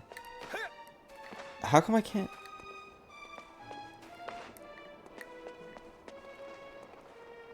Maybe I'm supposed to climb when this grows, I guess. It looks very like I can jump up a bowl, if that makes sense.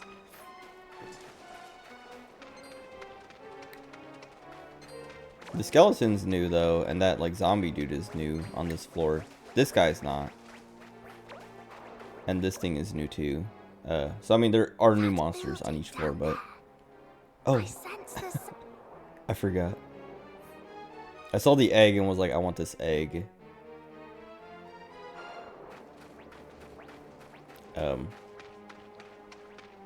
Yeah, I don't know.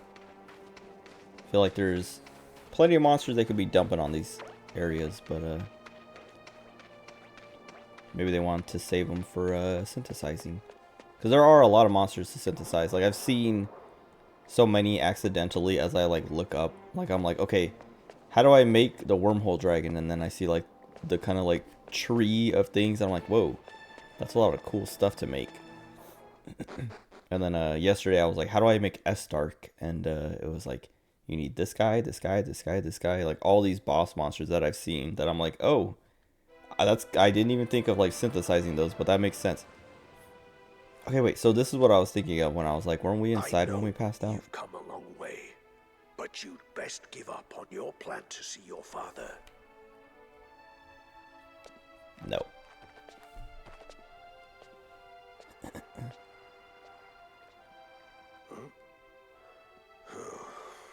Not interested in my warning, I see.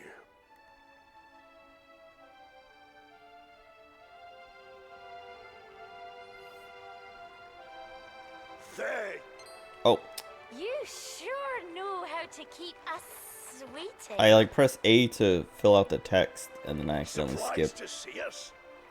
The truth is, we swung by earlier to check up on Randolfo and scope out the area.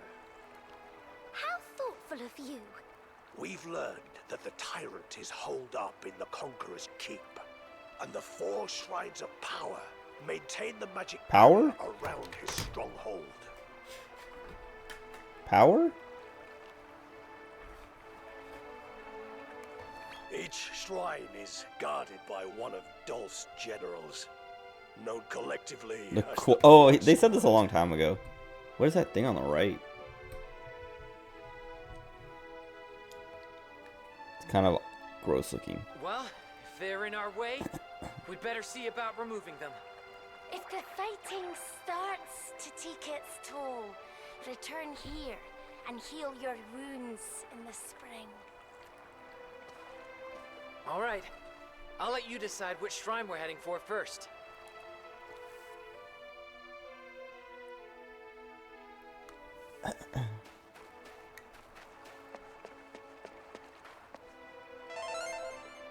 Cool.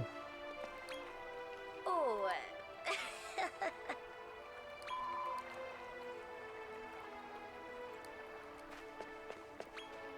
I know you can do it. Okay. Mini medal? Aha! No. But a bumper bonus ball. And that's kind of like, I was talking about the chest being not worth it. Like, you'll find bumper bonus balls around the world. And for, like, the final reward of 10 hours of checking up on that thing to be just a bumper bonus ball. It's like, I can just get this by running around. But, I don't know.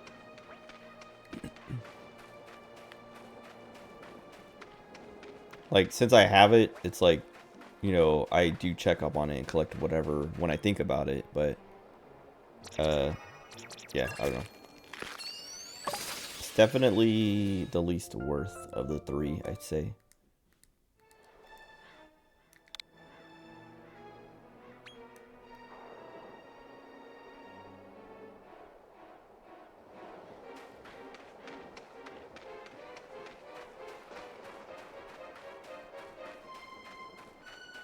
I wonder if each one of these like quad squad areas, the shrines or whatever, if they're all like their own kind of like puzzle dungeon thing, or what.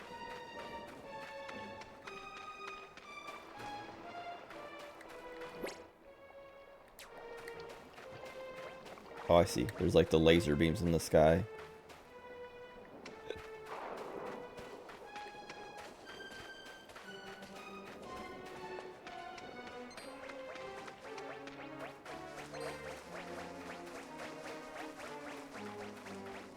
Probably not. They're probably just like walk in and fight the guy, and then his is the actual dungeon. Because like looking at how small this is, it just looks like the other shrine that we were just in. I guess we'll see in a second.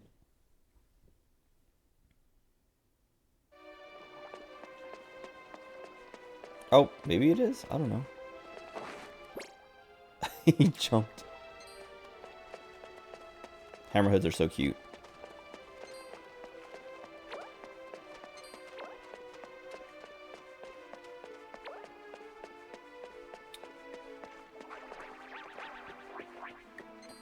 Oh, I almost made it. I don't know. I didn't know he was gonna react that quickly.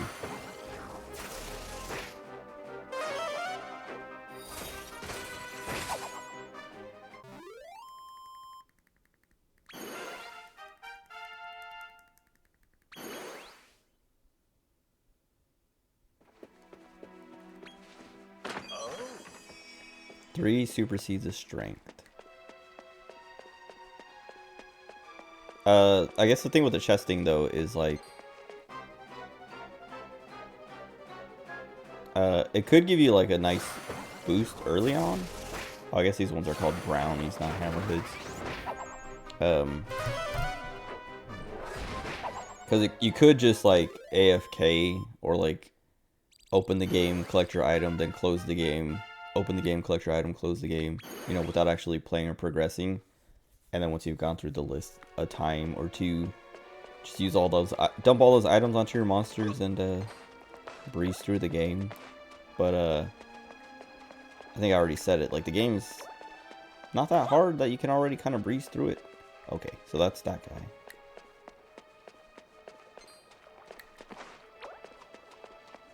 Wait, did I go through all of them now? Oh, still gotta go.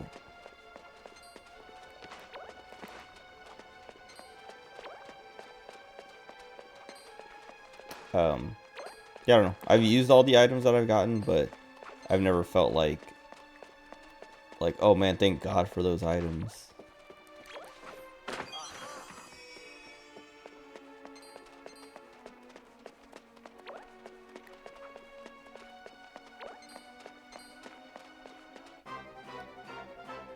I did not know they could do that. Maybe I did and I forgot.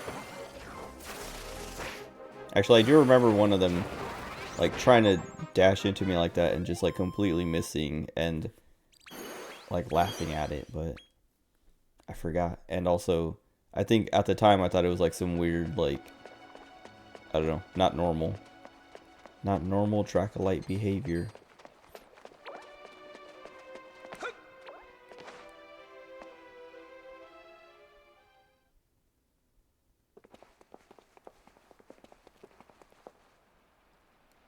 The prodigal prince returns. They call me Sir Galahad. Sir Galahad. Marquis of Mayhem. Marquis. Have you ever wondered why Lord Randolfo had 3 children with 3 very different mothers? He wanted the strongest heir possible and thought to test the waters outside monsterkind. But it would appear monster and monster make the stronger child. Master Dolph. And as his weakling little brother, your existence is meaningless. Slime to die. So which one is talking?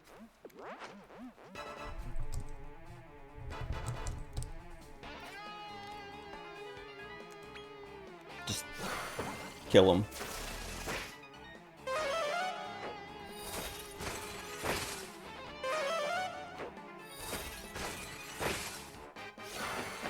I thought the metal slime knights would have died.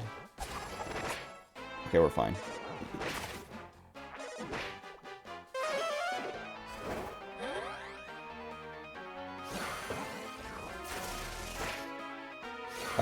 Man, it's so like hard to control my cure slime. Because if I set him to heal, he will heal. When people need a heal, but then other than that, he's gonna attack, and it's annoying because I want him to like buff. But I have to like, even if I switch him to buffing, sometimes he just uses his turn to attack.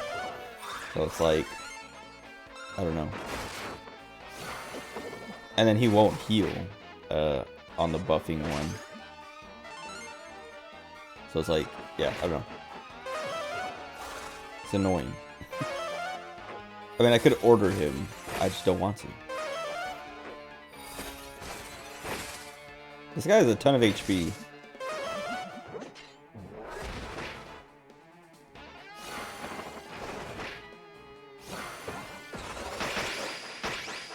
He died. Fandango has like killed so many things in this game, even though it does like no damage. Cause I remember when I was using the Iron Maiden or the Dora in Gray, I was using Fandango a lot, or they were using Fandango a lot, and it was always like the final hit, even though it was like very low numbers. Be to Master Dolph. Why would those be your like final words?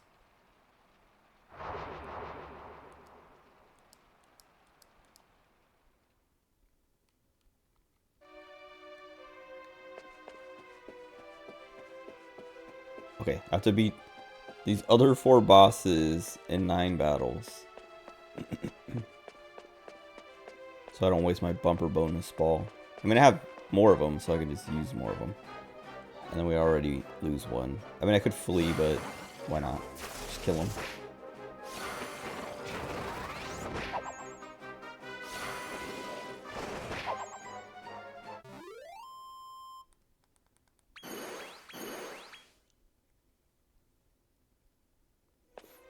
Oh, wait, what am I doing? Zoom!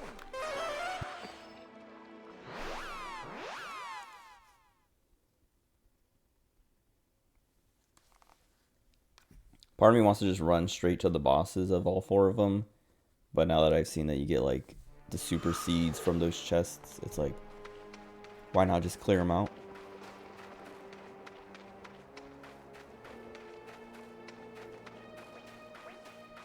Which reminds me,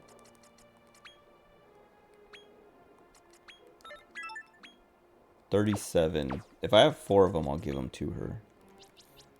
I mean, I'm going to give her the ones that I have anyway. The Seeds of Skill.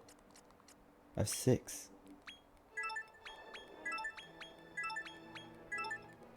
Okay. Now she'll be maxed out. And then have some points left over, but whatever.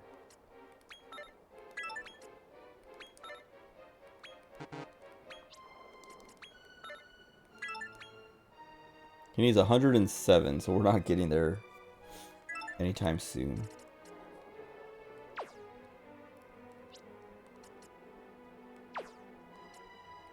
But I kind of want to give him... I think I have 2 left, so I could give him the 2 and get the Ultra Spellbinder.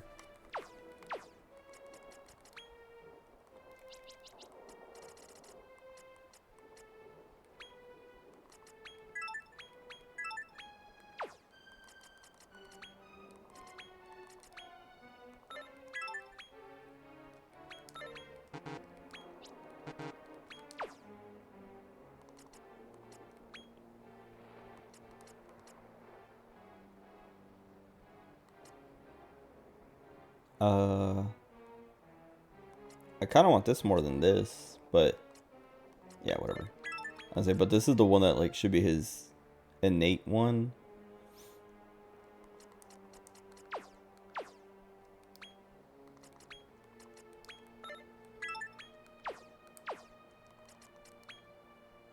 I'm gonna give everything else to Crystalinda.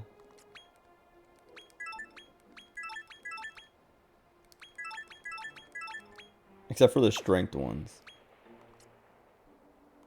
I'm gonna keep giving them to the wormhole dragon.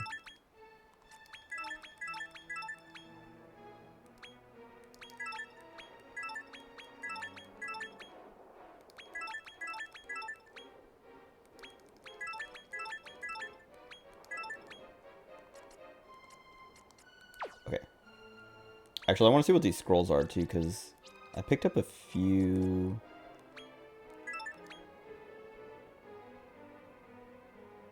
Oh, I was like, those all look like moves I have already, and they are moves I have already. Hellish Howl seems... It has a withering look on it too, but I don't know. Maybe I can give it to the Chihuahua Worm. Hater.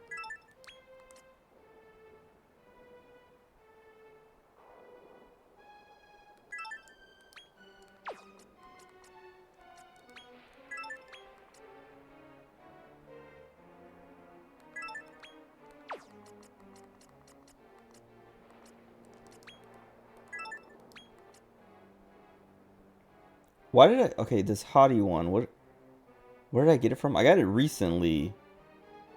And it's like extremely underwhelming.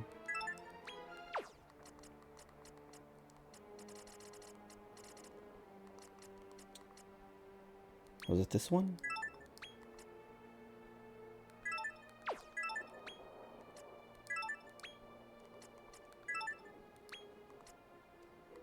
Maybe Sir Leopold?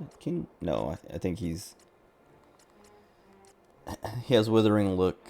He doesn't have Hellish Howl, but... I'll go with him.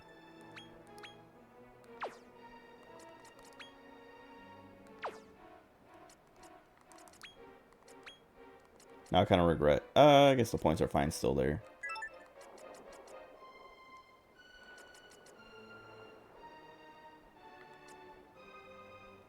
Sure, whatever. Is my autosave on? Good. I was like, I haven't saved in a while. Hopefully it's been auto-saving for me. I usually only turn autosave off when I'm trying to scout the different size monsters and things. I feel like all these monsters do the thing of they dash at me like super fast. What am I supposed to do with that? I guess I can just cross easier.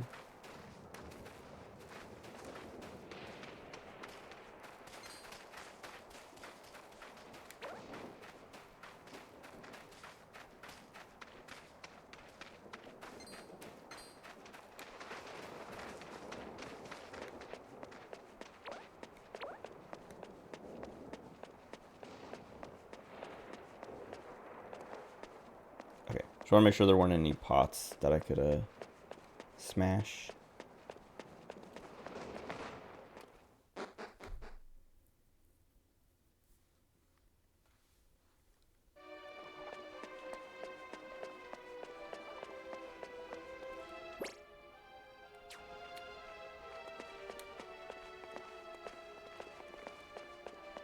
Trying to like look to see which one has the boss. So I can save that one for last. Oh, but I have to go around anyway. There's these towers in the way. Pillars.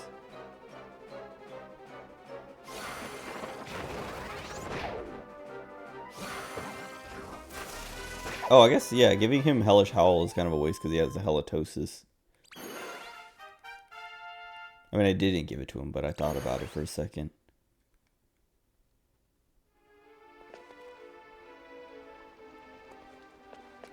Wait, so I have to walk around these edges? Oh, I can't. I have to go all the way up here and then around.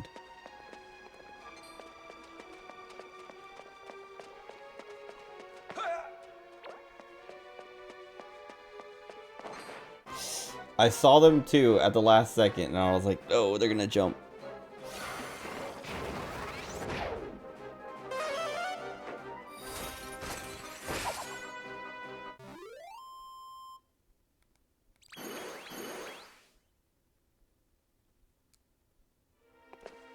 Oh, nice. That makes this guy go away.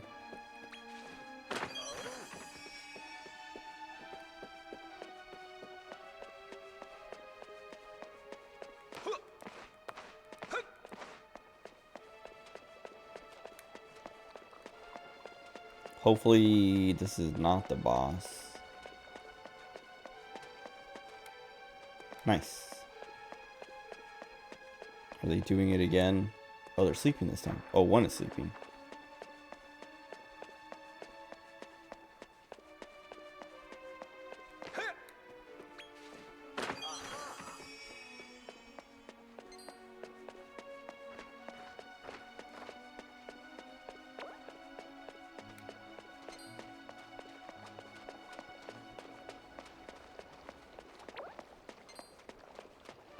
Why did I do that? I should have kept going that other way. I would have made it.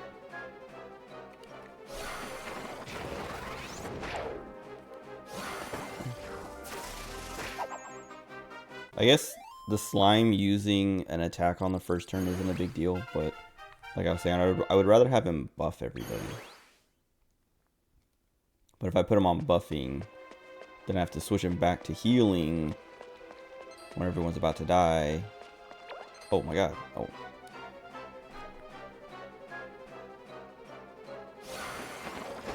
They're wasting all my bumper bonus.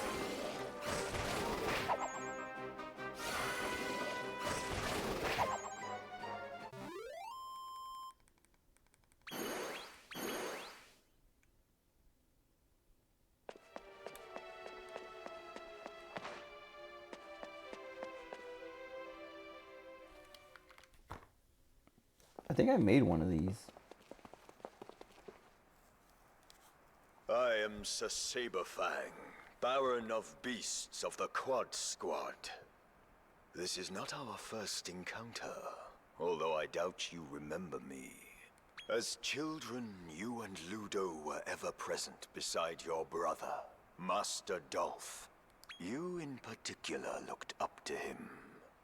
I knew then that we were destined to cross swords. It is heartening to see you grown, but I have a duty to fulfill. Now you will taste death.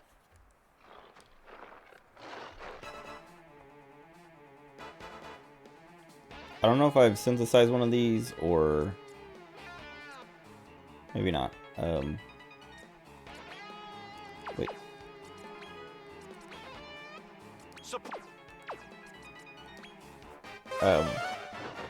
Like I feel like I've seen this, and that makes me think I synthesized it to like make something else. But maybe not.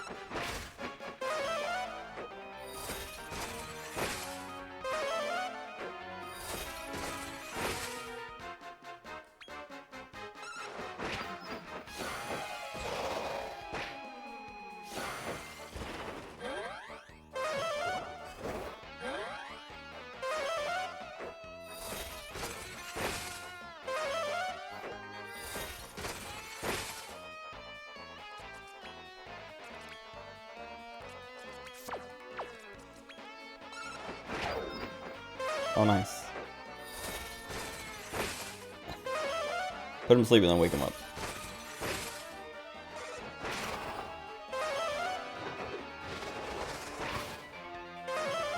I was gonna say, where's the heal, bro?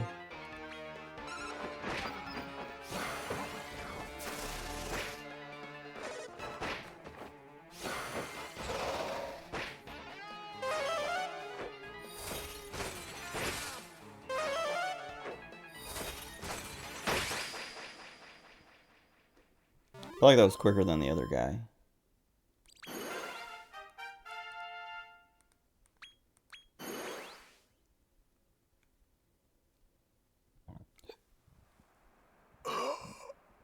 Excuse me.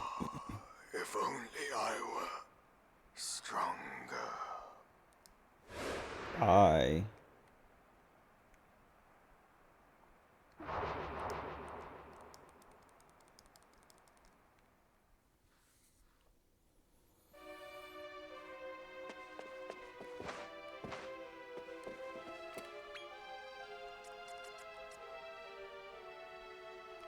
Zoom!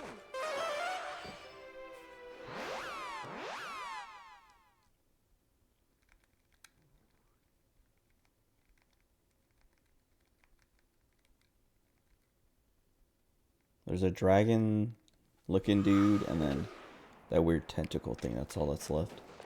was trying to remember what. I was like, I know the tentacle thing is in here somewhere, but... I'm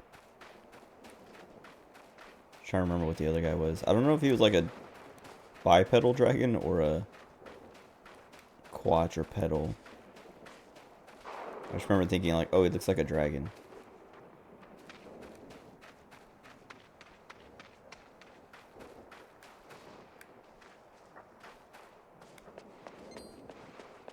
How do you do that?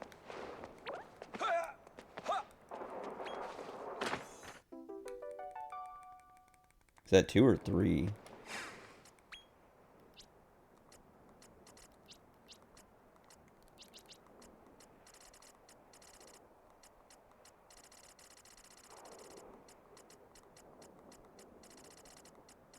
Where are the mini medals? Wait, what?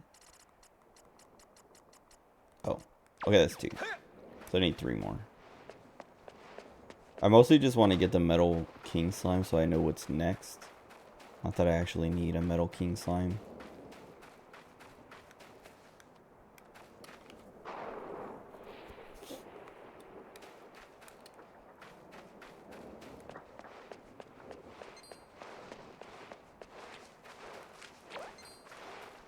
They're bullying the chicken.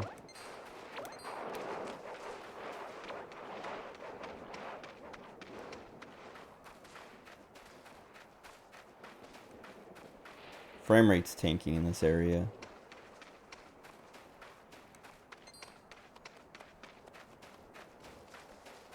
Those little footsteps.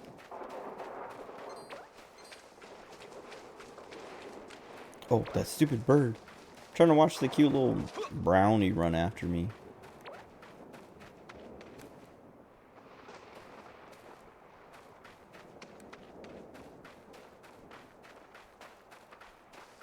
Wait.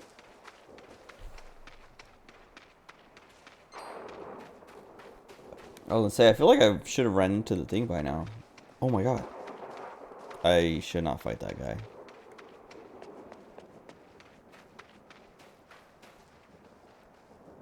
Now I want one. I miss my saber cat. I think that's what went into my Sir Leopold, right? Yeah. My dark saber cat.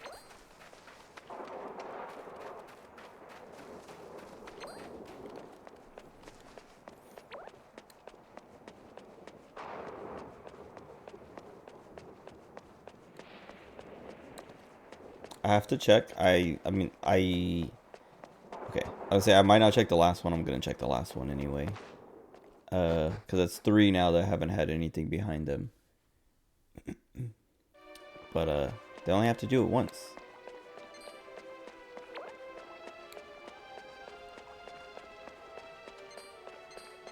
Oh my god. Everything.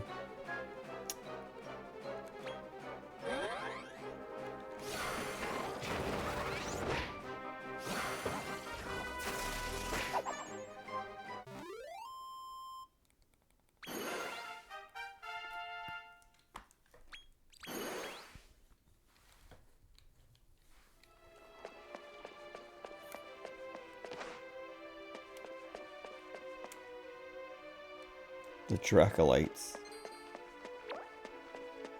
Nice try.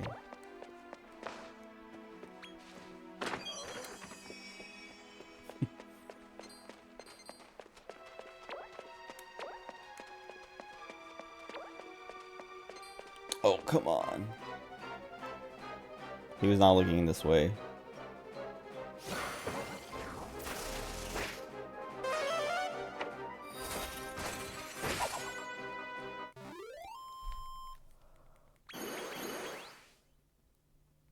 I want to try scouting them, but I feel like it's going to be a waste of time. Because I could just synthesize one later, but also... Okay, that's the boss. Also, I can scout them afterwards, and it'll be a lot easier.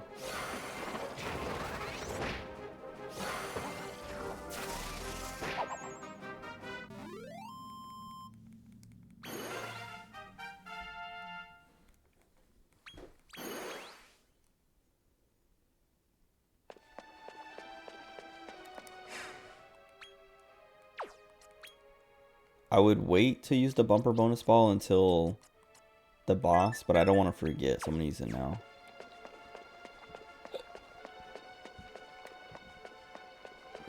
Excuse me.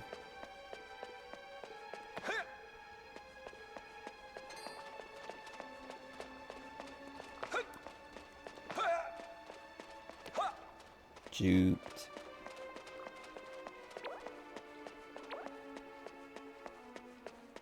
Okay.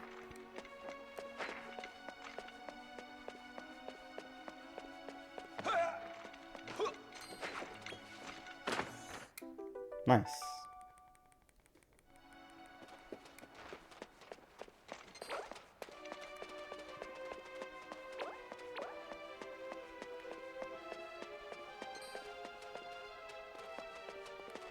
Can't see where I'm going. I feel like I'm gonna run into an enemy.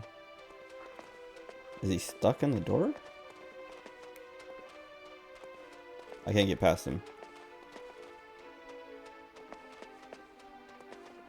He can't go down the stairs. Oh. I should have let me through.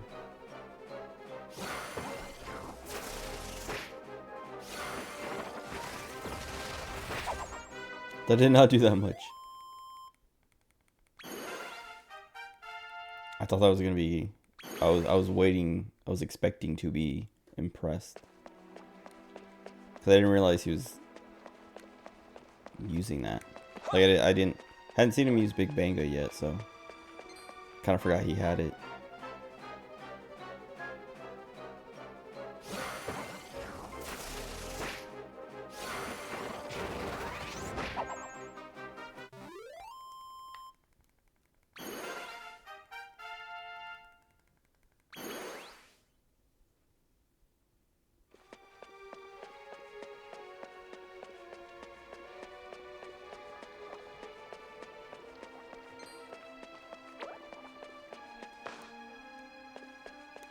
Oh, it's this guy. Or one of these. I've seen these before.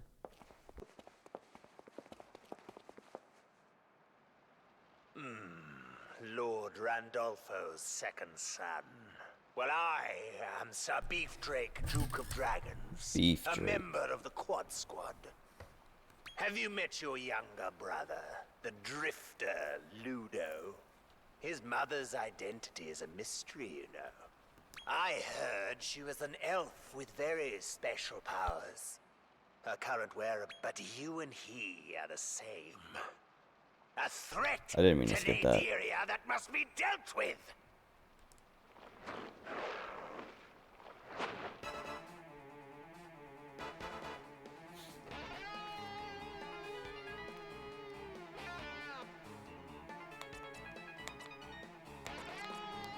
I'm just gonna go. I was thinking about buffing, but whatever. We'll be fine, probably. Well, we'll see. If this looks like it's gonna hurt, maybe he does a lot of damage, maybe I'll switch.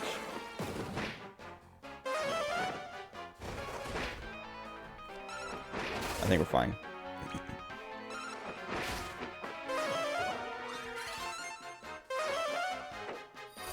Oh, we might not be fine, because the slime is out of MP.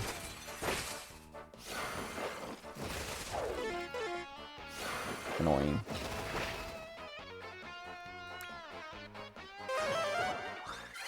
Why would he heal himself? I mean, I guess it's better for him to heal himself. Because if he dies, then no one's going to be healing.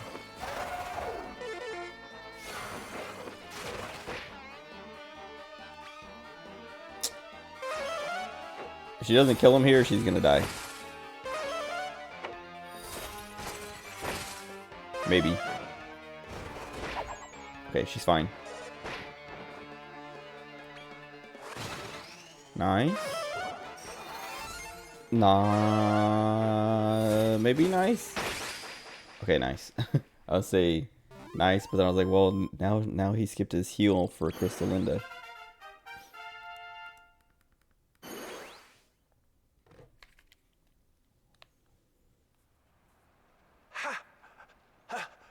How did you, wretches, get so strong?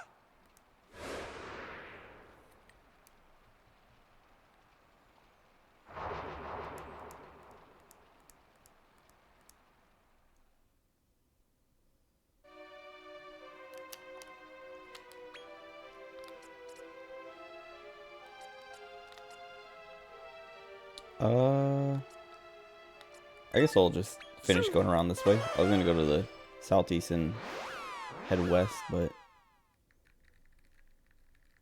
might as well just finish the circle.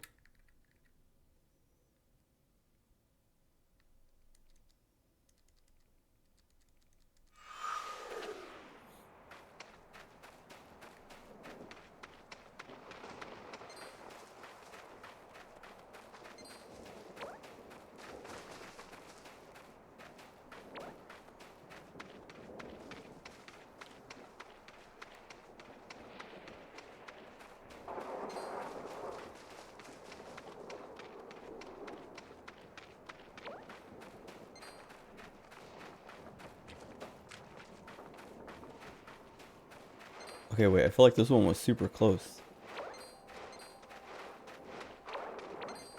Stop. Also, this one looks like it might have something behind because of all the water.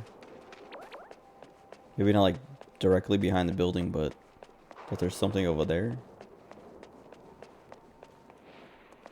No. Just a dude standing on the water. Well, there's just like a cave underneath it on the backside.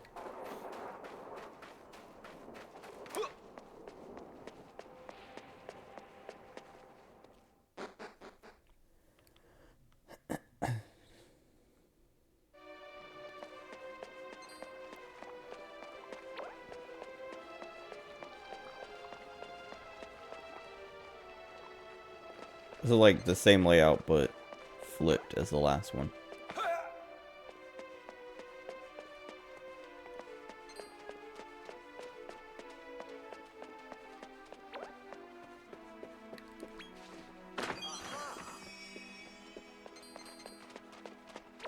That Dracolite almost got me.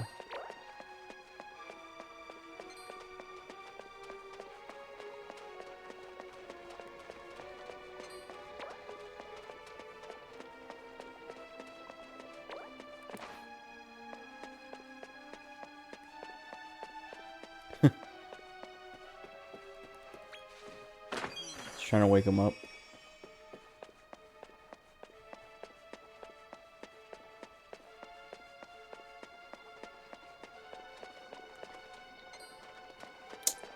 How? He did not see me and was walking. Like, he didn't turn or anything. He just kept walking that same way, and then just instantly turned and saw me. Like, turned because he saw me.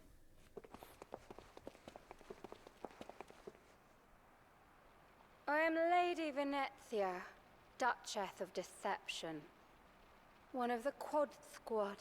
Your mother was the Lady Miriam. I remember her well. She was intelligent and beautiful. A princess in the human world, as I understand. Down here in Naderia, she was never short of a smile.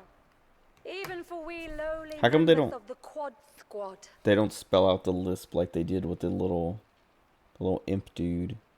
It pains me that I must now fight her son.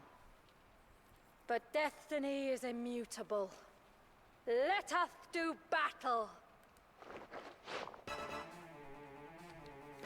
feel like this one's gonna be annoying. Like she's gonna do a lot of status effects or something.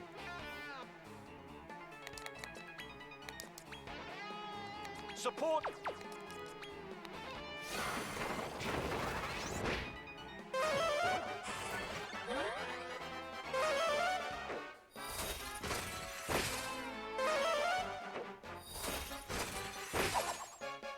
Nice.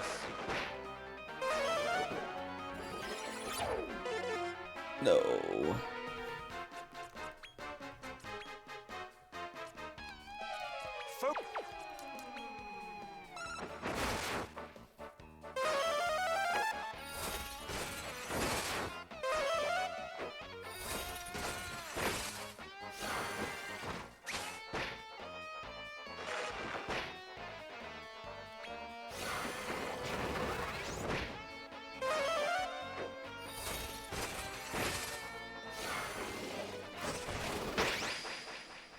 Okay, that was kind of easy. But she got the one confuse off. That's it.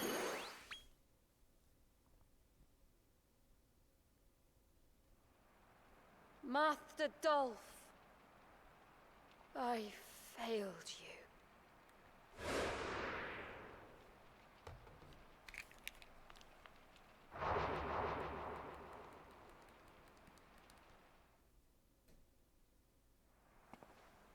That's all 4 barriers down. Come on, time for us to storm the castle. Did not mean to skip him. I heard my door move.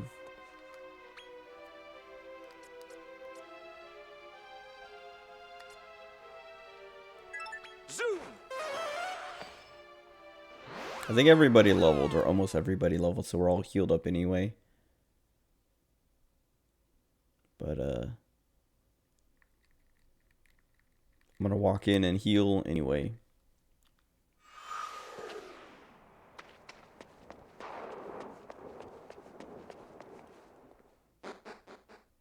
Oh, I saw on Twitter, it was either today or yesterday, I think it was today, like this morning, that, the Bloodborne cart thing is getting, like, shut down, or at least not shut down, but they can't call it Bloodborne cart anymore. Like, Sony went and was like, stop that. And I'm pretty sure it was, like, about to come out, so now they have to, like, redo a bunch of stuff, and, like, delay it, which sucks. I mean, I probably wasn't gonna play it. I mean, I probably was gonna play it. Just say I probably wasn't gonna play it, and then it was gonna come out, and I was gonna be like, all right, I have to see it. But I don't know. It just, like, everyone was saying, like, why did they wait till now? Like, it's been in development for so long, and people have been, you know, looking forward to it for so long that they literally waited until it was about to come out to be like, cancel it. Like, it was, like, deliberate to waste everyone's time as much as possible.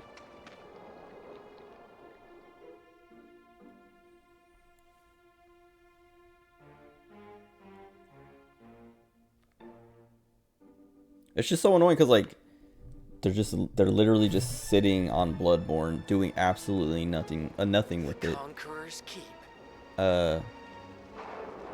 And they didn't shut down the Bloodborne demake, so it's like, why now? I don't know. Are they coming out with Bloodborne, or coming out with a Bloodborne announcement or something? I doubt it. Nice. So, you made it I was this wondering. far. The hero must have taken pity on you. I was like, is he gonna be inside? And we either fight him, like, right before Randolfo, or after Randolfo, or what? Like, Dolph the Destroyer, I presume. After I framed you for the destruction of his village, I thought the hero would turn his ire upon you. okay, now that I'm wondering if in 4, if Dolph is even in 4.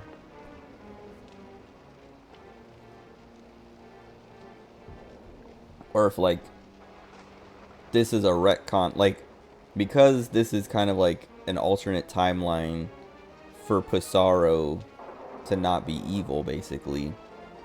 If it's, like, showing, like, okay, this is what, like, Pissarro was never evil, and there's just one timeline where he ends up being evil, but he didn't kill, you know, like, destroy that village. It was someone else pretending to be him. So I wonder if in 4, if, like, if you see Dolph at all, or if you see Pissarro at all, if you see who actually destroys the village, because, like, in the cutscene in the game, he's like, your character is hiding underground or whatever, and then you come out after it's all done, so you don't actually see who did it. So that was his plan all along.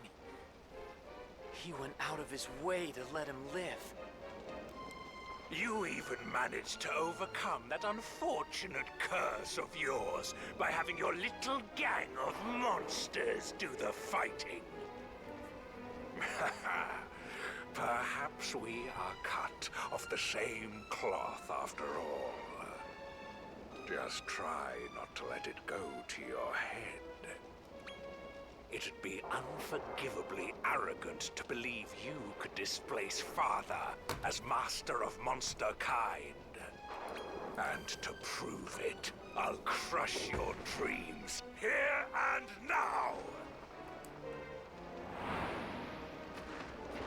Let's see if you can make Dolph. Okay, either his name's not Dolph, or you can't make Dolph. You can't synthesize him. God, you could at least make it a fair fight. Monsters, attack! Cut down these runts where they stand!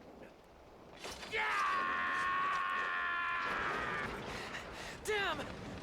We're completely outnumbered! I want to see your heads roll! Give me the angel lady. Look out! Oh, the hero. Solo! Solo. Why have you come to help us? I'll explain later, once we've dealt with these fiends. Nice.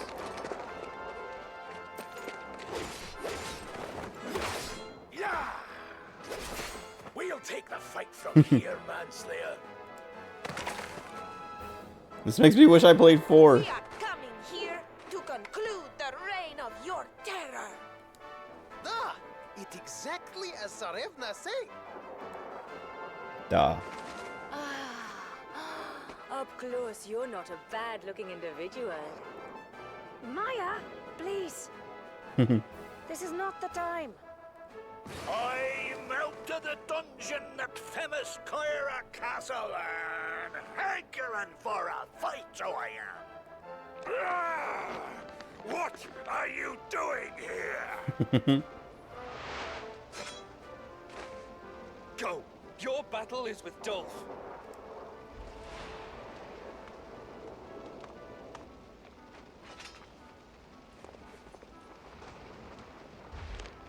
Insufferable weaklings. Oh, once I've dealt with you, little brother, they're next on my list. He's the one who wouldn't even fight me. You came here to put an end to things. Well, perhaps I can help you. May your bloodstains never fade from the spot I cut you down. Let's finish this.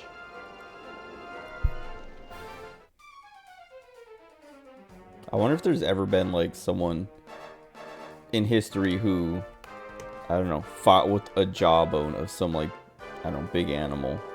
Not just like use it like one time to hit somebody, but like, I don't know, some kind of like barbarian dude who actually, you know, that was his weapon of choice. A big jawbone, kind of sharpened.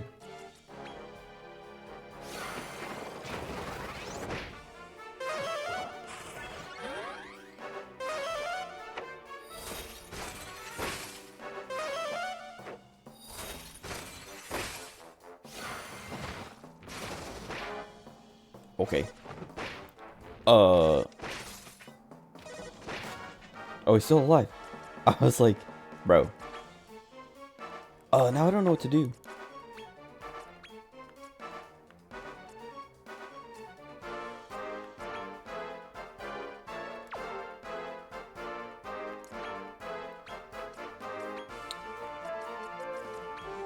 I want to kabuff this Omni heal. Not enough.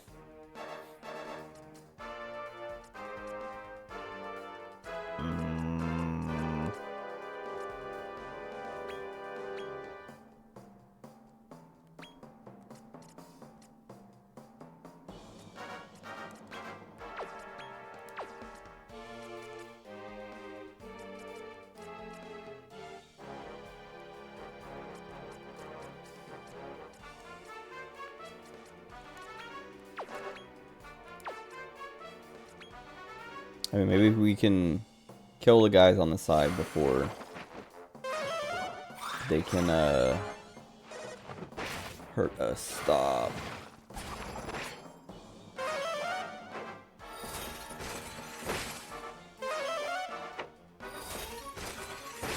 Nice, okay. We're fine. Omni heal again, and then we'll have him buff after.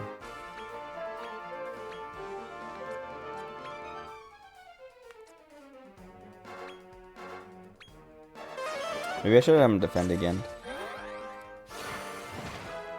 I should have had him defend again. Oh, he's fine.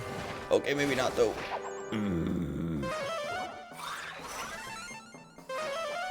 I don't know if defending would have helped at all though, so.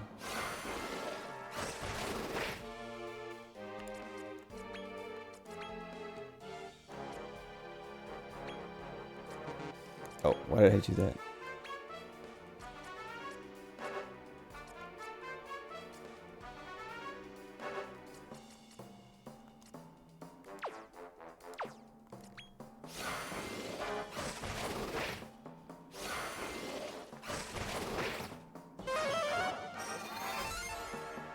Please don't kill him. Oh, come on. Why? Whatever.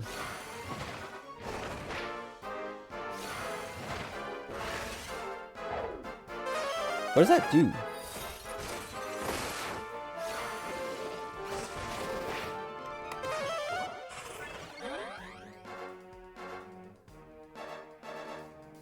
I feel like I have to order him again to just keep healing because I don't want to waste a turn trying to pick up what's his name and then get this slime killed.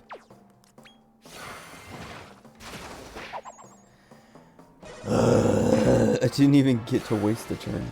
Also, he's puny compared to her. Whatever, I have items, I guess.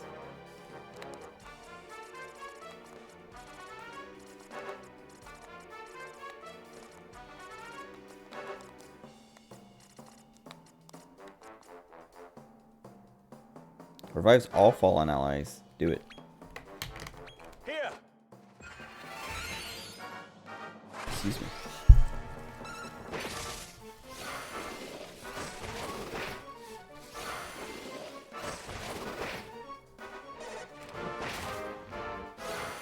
I should have kabuffed. Like, okay, nice. Die. I was gonna say I should have kabuffed at the very beginning instead of like letting him do his own thing.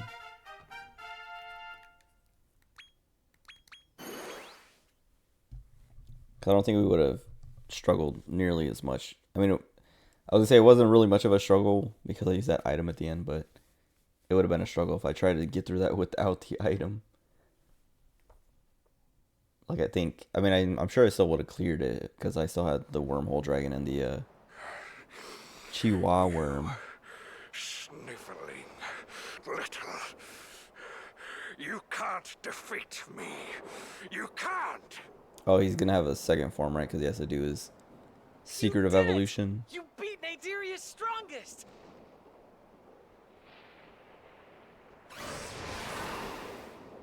Oi! Oi!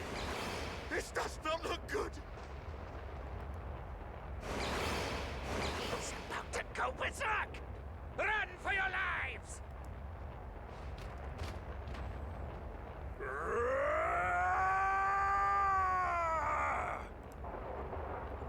What in the...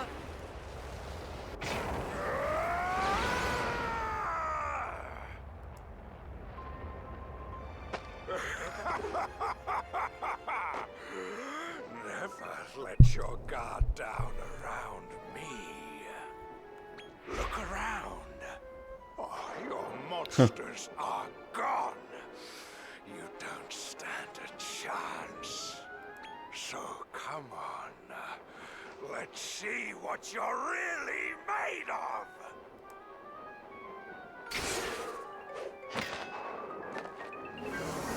You really can't hurt me. Ha! Father put a truly fiendish curse on you. So who's the weakling then? I'll give you one chance to beg for your life. The guy who can't win unless I'm like completely immobilized. Get down on your knees and admit that you're a misguided fool. That's all you have to What? Owned. The hero. It can't be. Could I have misread the true strength of the Chosen? Yes.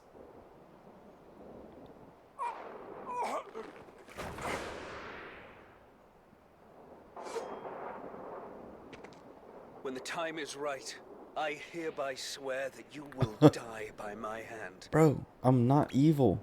But that time is not now. May we meet again, when you're the master of monster kind. Okay, but I won't be evil. Wise not to take my vow lightly, manslayer. Bro, we're literally on the good guy timeline. We'll be the master of monster kind, but we'll be a good guy. We're here! Look who's here! We thought we'd swing by and look for survivors.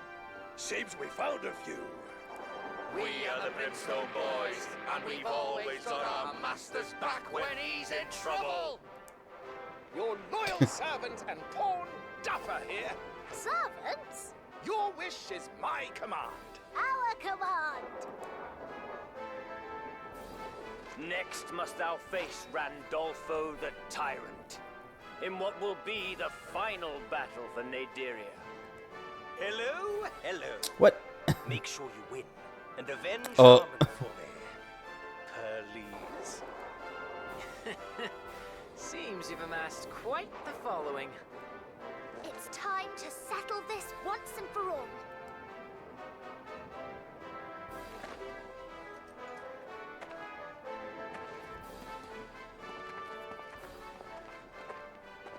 I like how, like, Pisaro's expression.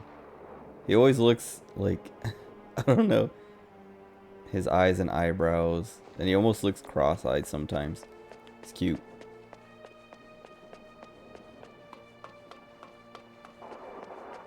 I saw these jars in one of the cutscenes. I was not going to ignore them.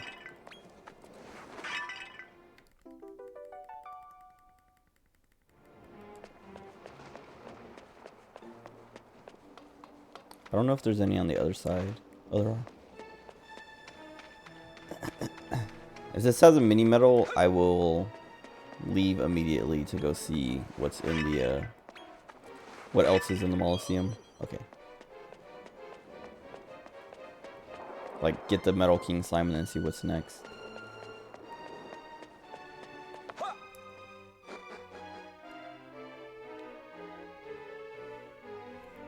Wait. Sorry, hold on. I ordered conditioner, shampoo and conditioner. And it was supposed to get delivered today.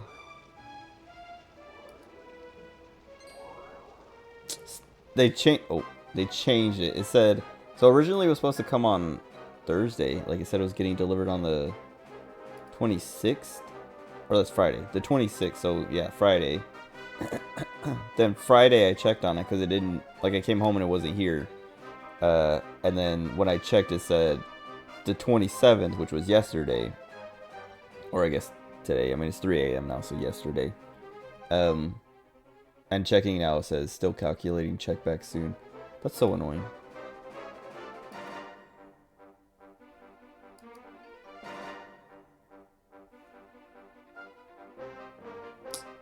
On the way, the delivery date will be provided as soon as possible. That's so annoying.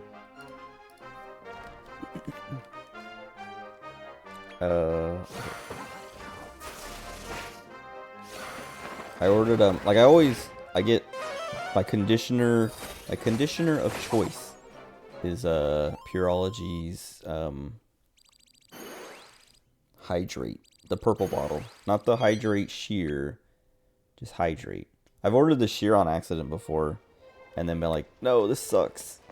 I mean, I'm sure it's fine for people with finer hair, but it does not work for me. But I used to get this shampoo and then I was like, I don't know, I ran out of shampoo and I got a different bottle of shampoo, and I was like, wait, this is like just as good, if not better. And then when I ran out of that bottle, I got a different kind because I was like, let me try a different brand and like different, you know, different flavor. And was like, yeah, like shampoo feels like it doesn't matter what kind of shampoo you use. Shampoo. But I've tried a million conditioners, and Pureology's Hydrate. It's expensive, but it's like it's worth it. Because it's like just so much better than everything else I've tried. I've heard like the Costco brand, like Kirkland conditioner, they have like a bottle that's basically the same thing, but I've never tried it. Or I think I've tried it, like I tried it when I was a lot younger, before I grew my hair long. But I haven't tried it since. But I don't know. I'm fine just ordering a bottle of Pureology for $60 or whatever. Usually it's like 80, like the page says it's 80, but I always wait for the like I get their little advertising emails or whatever. But they don't send them out that much, and they usually only send them, or every time they send them, there's like, use this code to get, you know, 15% off or 10% off, and I always wait for those before I buy a bottle. And it's usually free shipping too. And so like sometimes the code will be like, oh, use this code for free shipping, or use this code to get 10% off, 15% off, 20% off. I always wait for the 20%. And then usually with that 20%, it's free shipping. Just because like, it's like if you order a certain amount, like over like $60 or something like that. Maybe it's over $80, but I think when you pick the bottle, it's $80. It's like $80.99 or something. And that gets you the free shipping, and then you can apply the code, and it'll bring it down to like $60 or $65 or something, and it'll still keep the free shipping. But whatever. Anyway, it's why are they standing like this and set up like this if they're just gonna let me run past them like that? I guess if you want us to run straight down the middle. Anyway, I ordered a bottle of their shampoo again because I don't know. I was like, I haven't used their shampoo in so long, so I might as well try it again. But I still have plenty of shampoo in the bottle that I use right now, so it's not like I wasn't running low and needed another bottle. It was just like, let me try it again. Now that it's been a bit, just to see how I feel now. But I remember, like, I don't know. I remember feeling,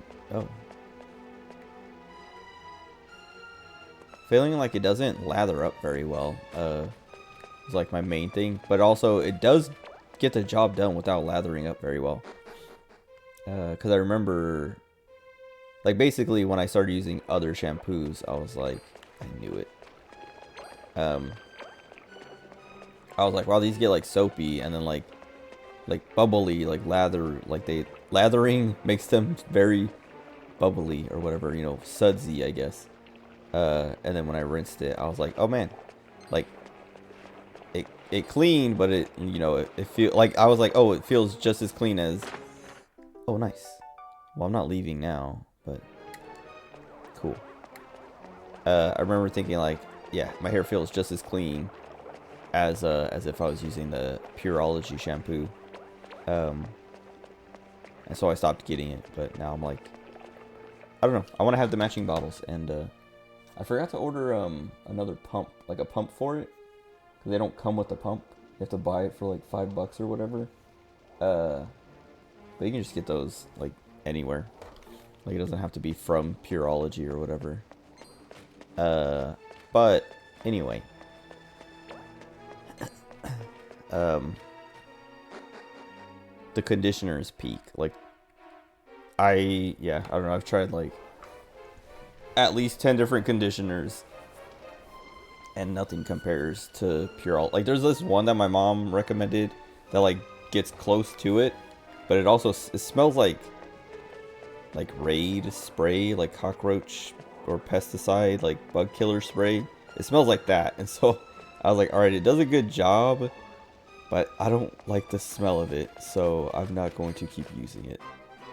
They got me. I dodged those first guys. I don't know how.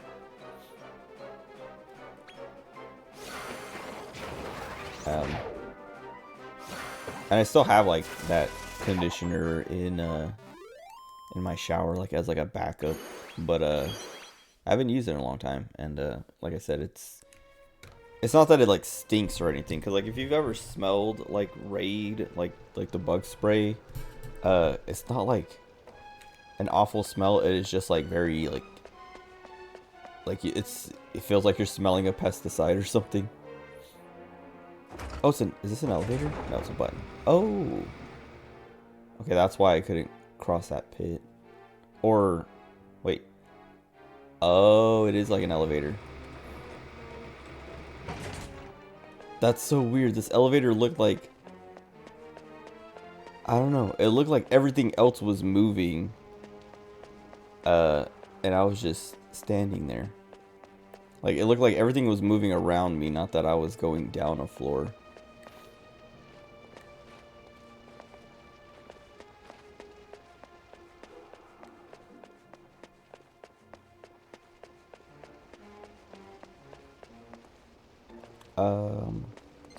Okay, so I'm supposed to cross over. But I wanted to see what, what was on the other side of that, like there was one of those Moguses in the other room. I wanted to go over there and see what that was, but I should have done that before I stepped on the button. I thought it was gonna be a button that would like switch something, not that it was gonna take me down a floor.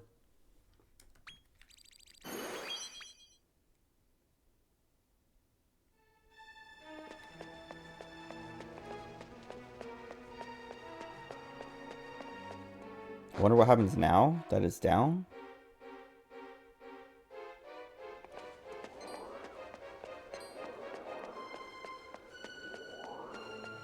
I can't wait for Persona 3 Reload. Like seeing those little dudes, it's like Arahabaki? I juked him that time. Oh, nice.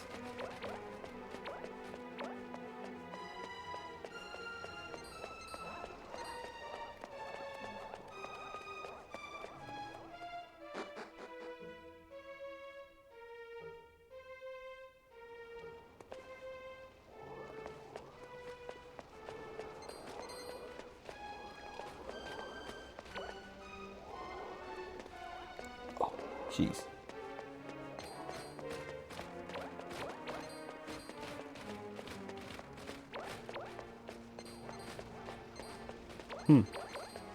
Oh, I was like, where are they? Why did they disappear? They're these annoying, like, teleporter dudes. Oh, wait, a liquid metal slime. I wasn't even thinking about that. I think I saw another one somewhere else, like, in a different part of the castle. I have the bumper bonus on, so I might as well kill him. Unless he runs. He's so fast.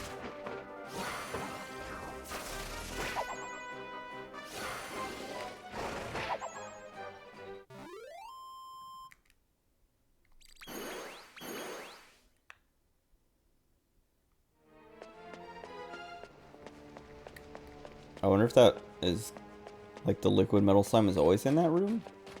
That's kind of what that, like, this is for. Is you can just, like, respawn it over and over again.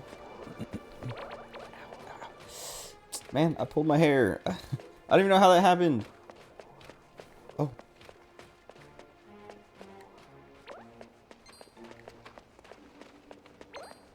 Why do I always, like, commit to that so hard? Like, I'm like, I think like, oh, it could be a mimic, but you know, I'm just gonna run straight to it anyway instead of like slowly walking up to it so I can run away.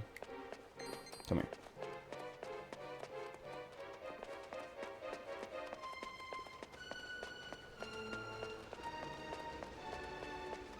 Like this one. I should do like, okay. Like slowly creep up to it so I can run away if it starts jumping at me.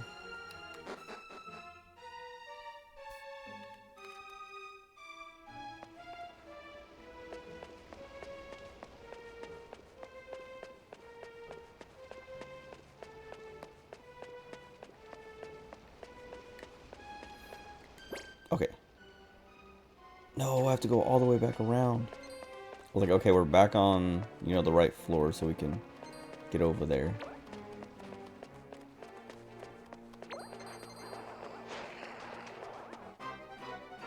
How?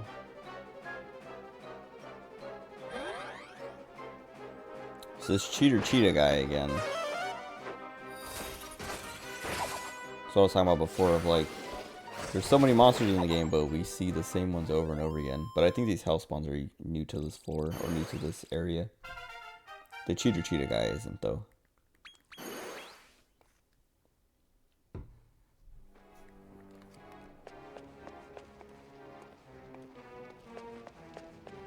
Okay.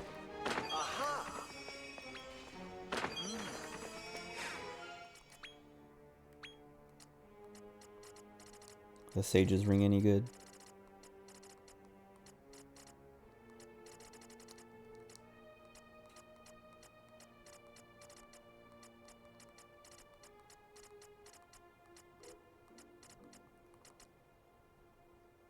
Yes. Also, I have more of those like seeds, so I should give some of those HP ones to someone else. She's fine. Wait, what did I just give her? Agility ones? Hopefully it was agility. I'm like, wait, did I give her the strength ones?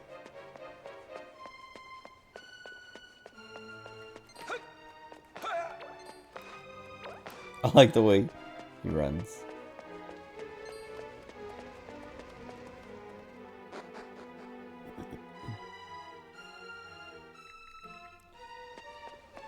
Oh. Excuse me. I have to walk so far.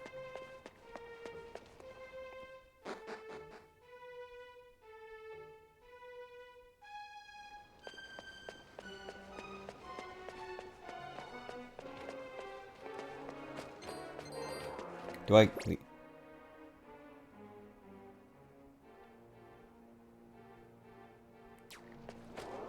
I don't remember which way it came from. I feel like I went through this. So then what was down these other stairs? I wish I could change the floor that I'm looking at. No, because I came up these stairs, so I don't... Oh wait, that was like all that other stuff. Never mind.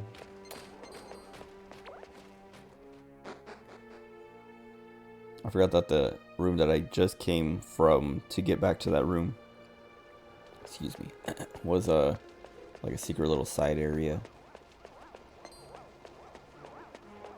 Okay.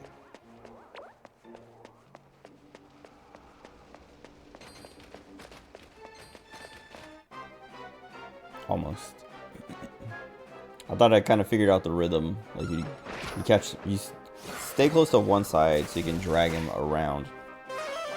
Like pull him out and then go around the space he creates basically.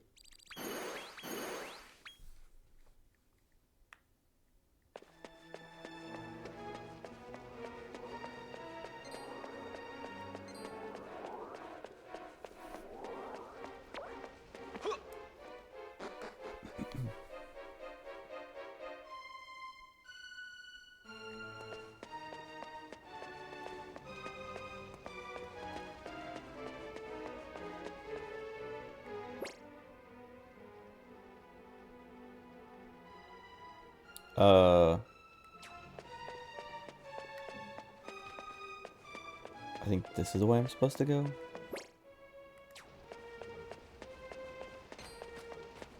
Wait.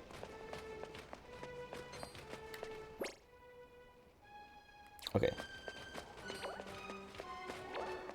I think it's this way. I've lost track of where I was and where I'm supposed to be going.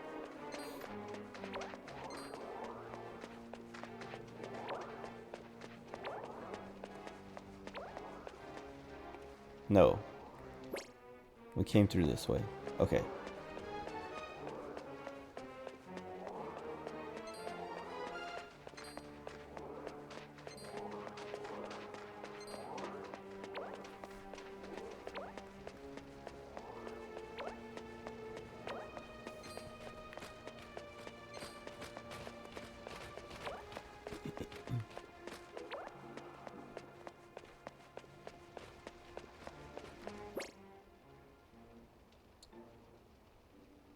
Okay, there's another room. Oh.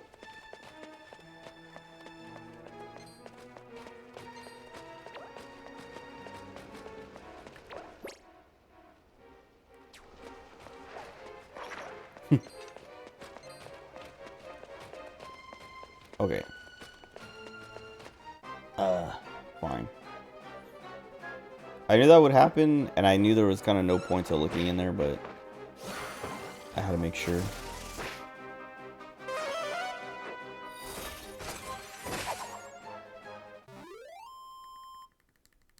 I'm gonna pull out the wormhole dragon, because I haven't used him in a while, and we don't need heals. Actually, let me pull out the Chihuahua worm.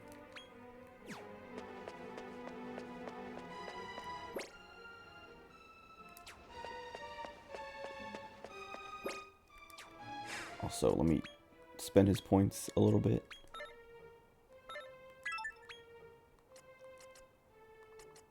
He can get tongue lashing or sandstorm.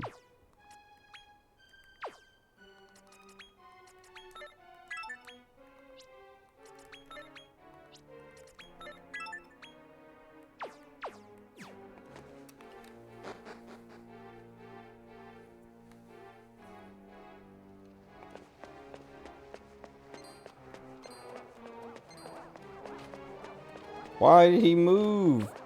No! Oh my god. Well, at least he'll disappear after this, but he literally just like walked to block my way completely.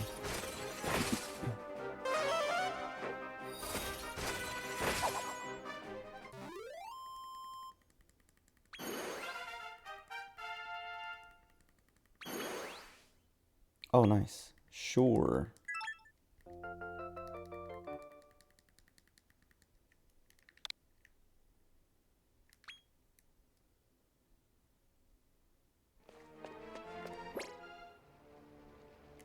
Okay. I can't walk past that, so I might as well... Did I check the other side of this?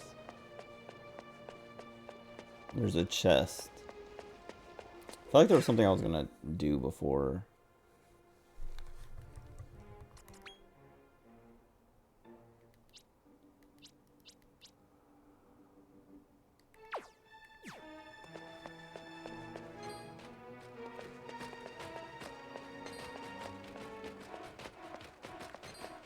Okay. No!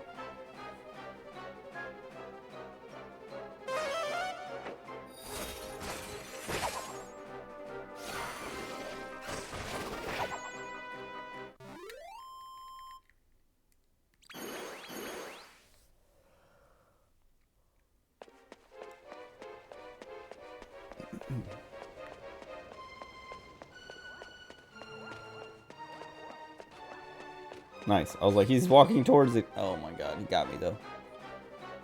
So he's walking to block it again, but he turned and got stuck on the corner.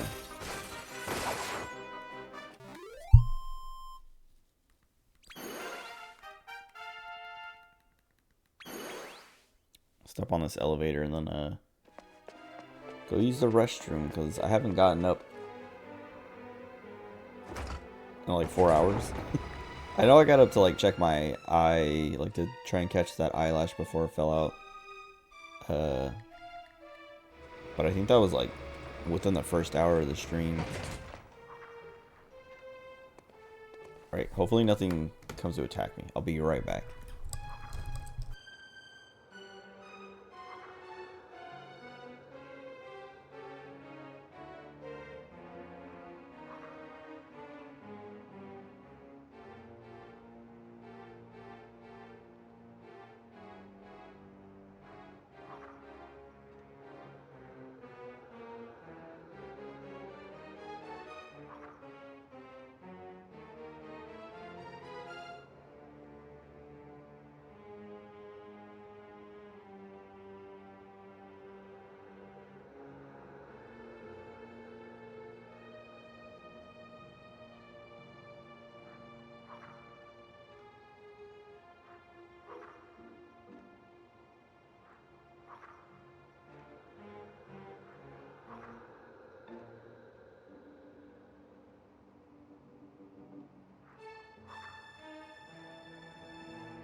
Solo Lone Hero. Do some stretches. I didn't do any stretches, but I did like squat down because I saw a pincher bug on the floor. It was huge, and it was like squirming. It was like off to the side of the toilet, and it was like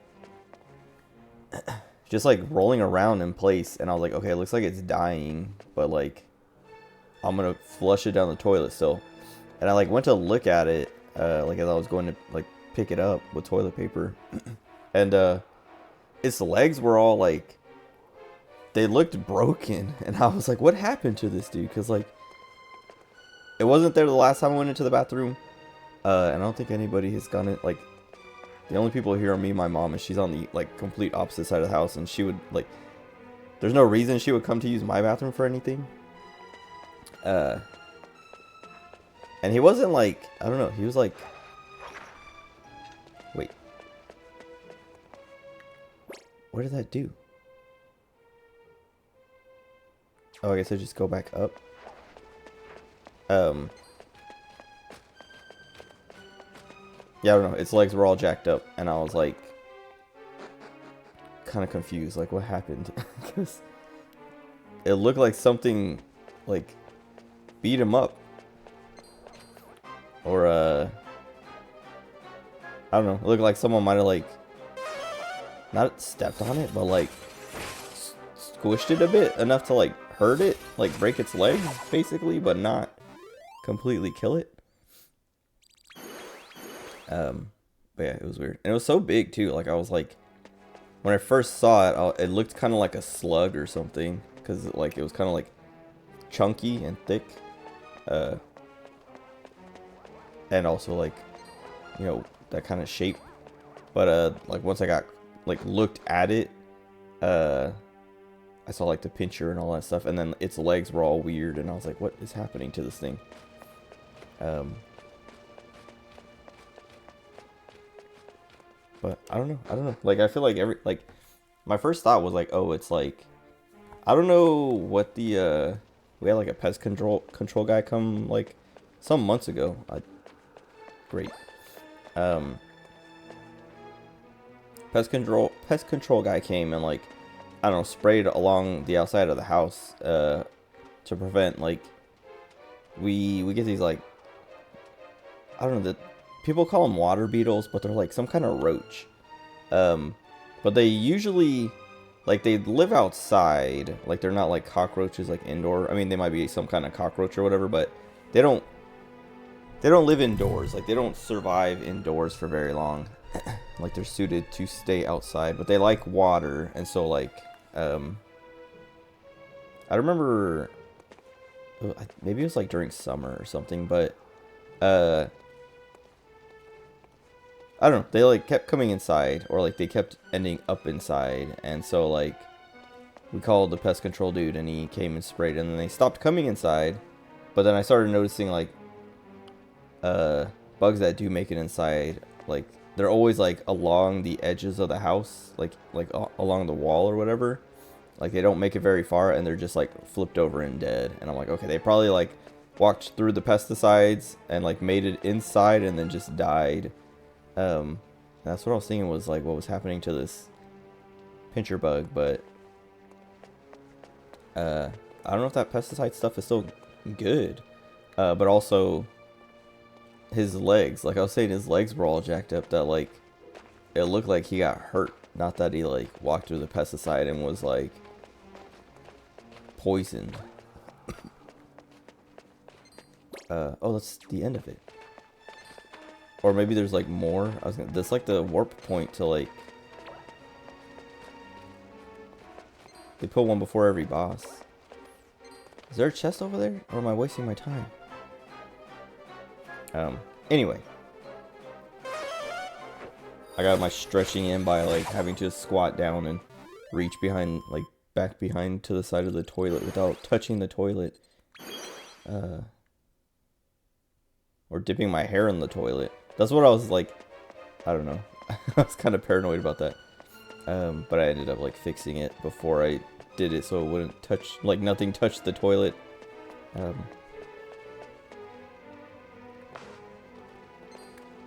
I was gonna say, what's the point of this? But it's kind of cool. Like, they're having like a little meeting. There's no items though. At least not that I saw. Maybe I'm blind. Okay.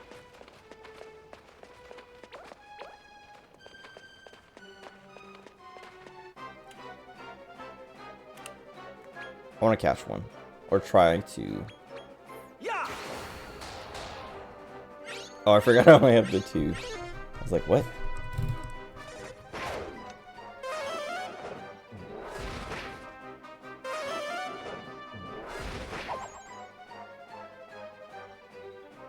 Fine.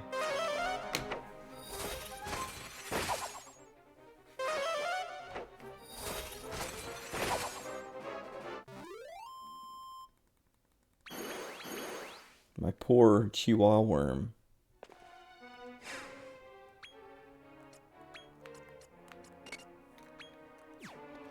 But he's got a lot of HP now. That's nice. I mean, it makes sense. But, I didn't look at his stats in a bit. Oh, maybe I should have left to heal. Also, maybe not put the wormhole dragon in the final boss fight. Because, we don't have a healer. He's come all this way alone. Impressive. Though I wouldn't expect any less from one of your sons, Randolfo, my lord.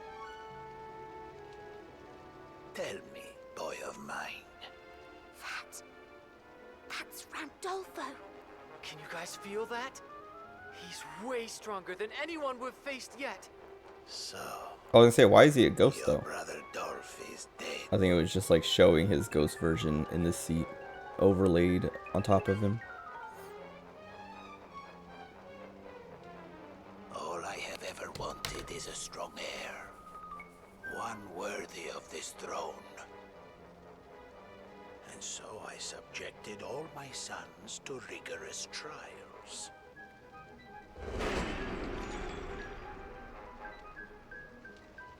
To you I gave the curse that prevents you from harming monsters. But you overcame your handicap and became a monster wrangler.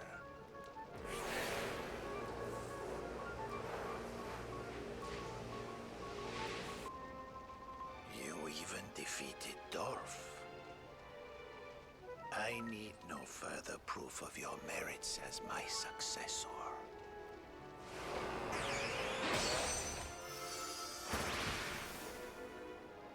I know you are here to become master of monster kind. Well, allow me to say that I fully approve of you as the next ruler. However, before I will allow it, you must serve under me. What do you say? No. Well, you leave me with little choice. You may be my flesh and blood, but you stand before me as my enemy. And for that, you must die. Perhaps this will remind you of the gulf in power between us. Globo Oscuro!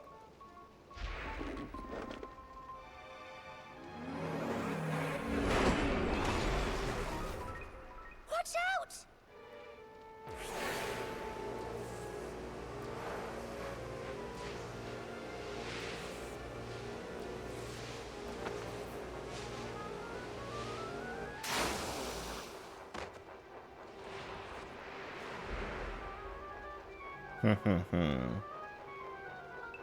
I see you have closed the gap a little.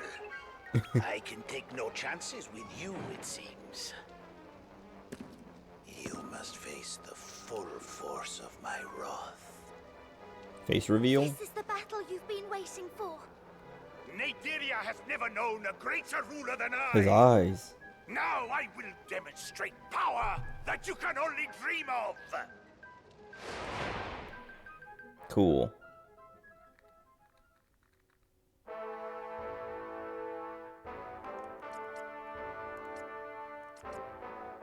I can't do this with the wormhole dragon, so I'm gonna do this real quick.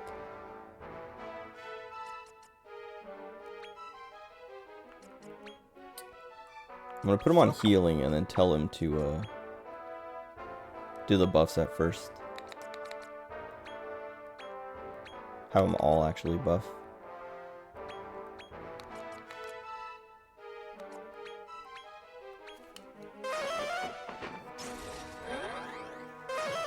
So with the way that Dolph fight went, I'm not just gonna like auto it. Not yet.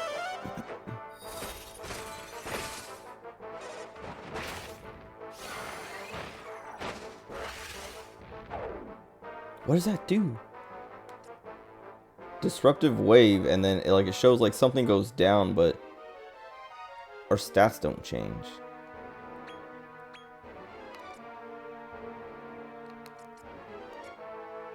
Oh, removes. Okay, never mind. Now I know. Removes most beneficial effects from all enemies. Well, then I'll do it again. That's why it doesn't show any stat changes, because it's just clearing stats.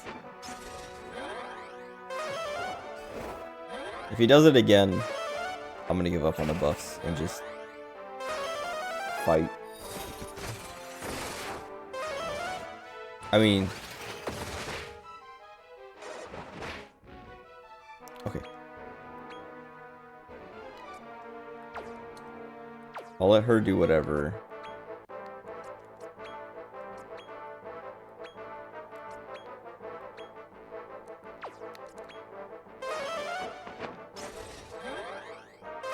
I was gonna say though, if like buffing causes him to give up a turn to debuff, then it might be worth doing. Meanwhile, the imp on your team beats him up. I have a skill issue. She's the only one who doesn't have it yet. I'm gonna do Omni Heal again, because I just want to cap everyone off.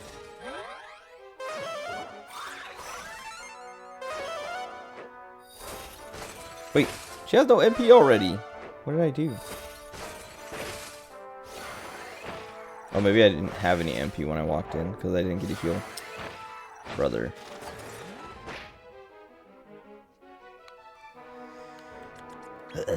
I'm just gonna give her some MP real quick. And just let them do what they want.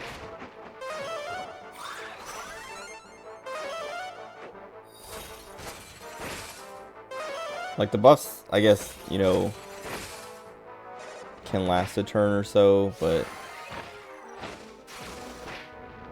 I guess Kabuff is really the only one I want, so I'll just keep popping that one, and everyone else can do whatever they want.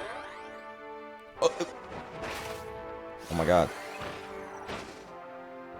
Nothing happens. So he still uses it even if he doesn't. If there's no buffs, so yeah.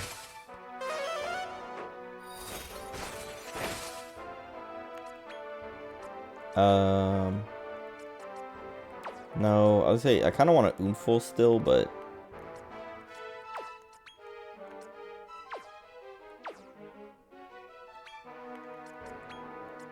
I'm gonna make sure he heals.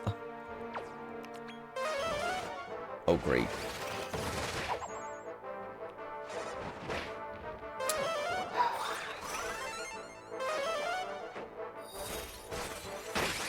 Oh, nice. I feel like that was easier than Dolph. Unless he has another phase. Leopold, he doesn't get any of it.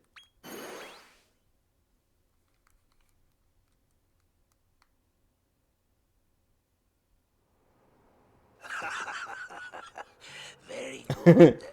You have done your mother proud. You are strong. But I have one last trick to show you. The supreme secret of evolution.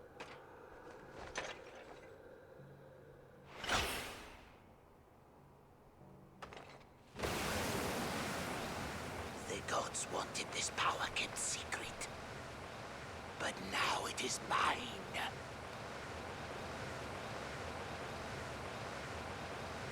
The supreme secret of evolution. He turns supreme into one syllable. Spreem. Incredible! I feel reborn! My body is overrun with strength! Kind of looks like Nightmare from Soul Calibur. Just like a different face and head. Wonder to behold! And colors, I guess. I've never seen anything like it. I must thank Miriam for this. Without her, I would never have had the pleasure of sparring with such a worthy adversary. Now the true final showdown begins. Prepare to be obliterated. Yeah, he super looks like Nightmare.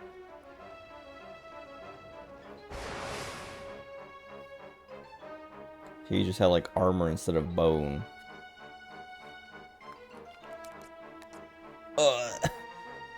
My Leopold is still dead though. I mean, everyone else is healed because they leveled up. And I guess I can use Zing to bring him back.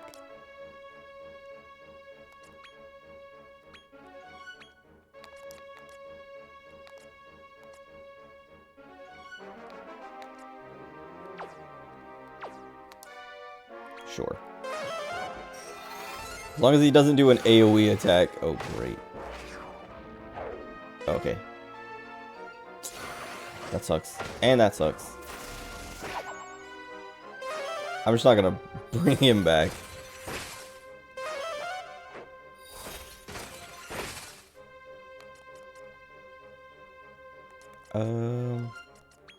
Do we have like a...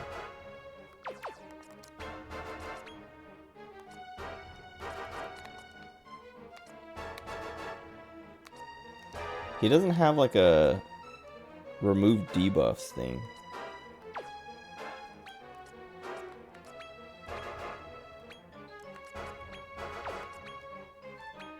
Oh nice, he's weak to crackle. Didn't realize.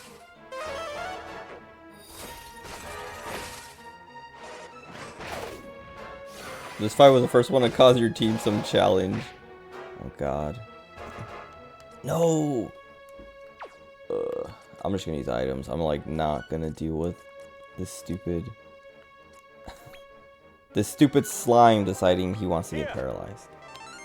Just a little bit to keep him alive for another turn. Maybe I'll use another one if he doesn't snap out of it.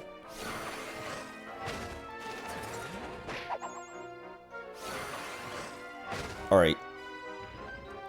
Fine.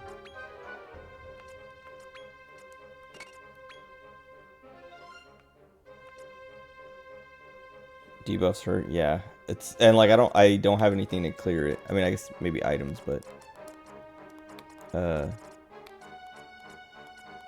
I thought it'd be good to like try and endure it.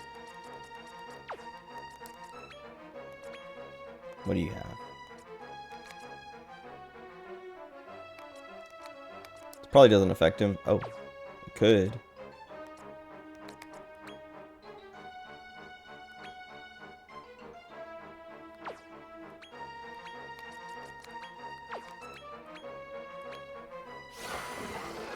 Use items too. I mean, I have all these items, so it's like, why not? Especially at this point. The mini demon healer didn't have anything that removed debuffs. Okay. I don't know if I've ever had anyone who could remove debuffs.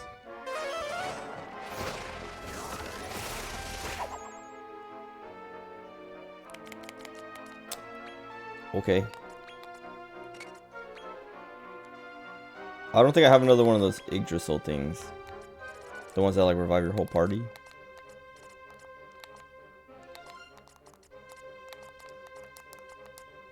No. Well, never mind. Mega medicine.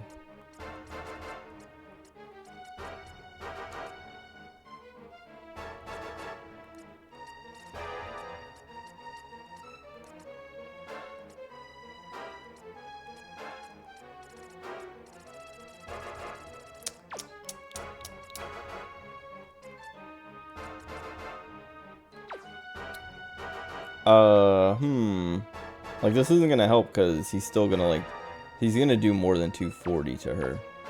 So it's like, I might as well just go.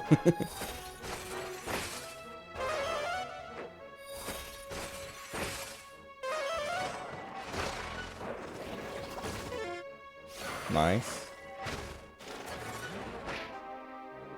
Yeah, see, he only did one actual attack and it did more than 240. Alright, we lose. Wait, no, we don't. I was like, we lose, we'll just come back and we'll have Leopold and we'll do it that time. Alright.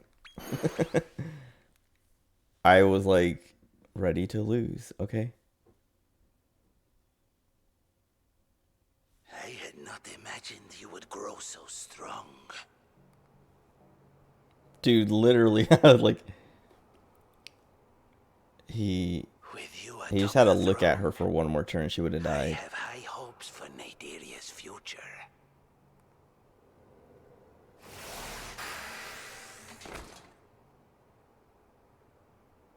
I name you as my successor, and remove the curse I placed upon you.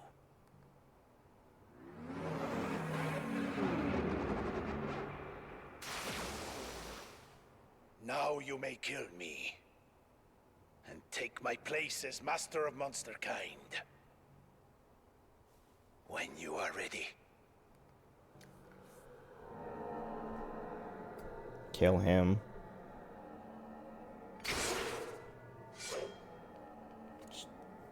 I'm trying to get my Pokemon sleep started because it's about to be 4 a.m. and I'm gonna miss it for the night if I don't just like start it. Why do you falter? Because I'm not evil anymore, man. I told you 100 Matters of times. state, blood is no thicker than water. Take your blade and cut me down, boy.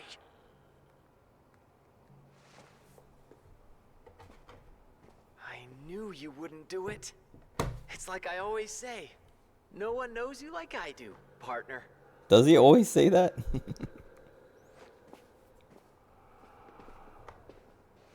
Down here where monsters reign, the strong are revered, and the weak are left to perish. Yes, so we're leaving you to perish. This throne will not be vacant long. Soon enough, a worthy monster will claim Naderia. There is nothing more I can do.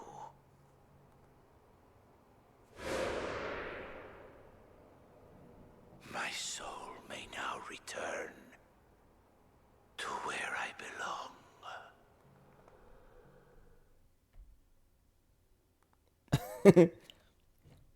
They didn't play the little jingle, but also it's funny that they still do that as if like I need to know that.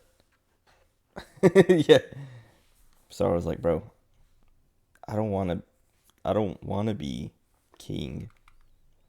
Look at that. Oh god. The Zenith Dragon. No, hold on. I'm gonna Pokemon sleep. Let me sleep.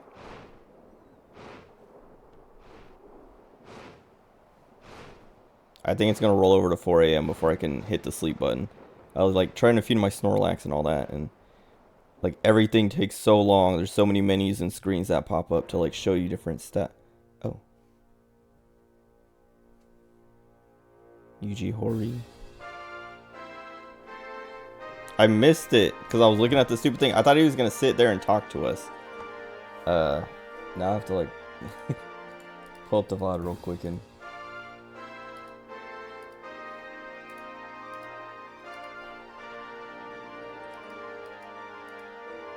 I was like leaving it so that he could talk to me and, you know, say like, good job.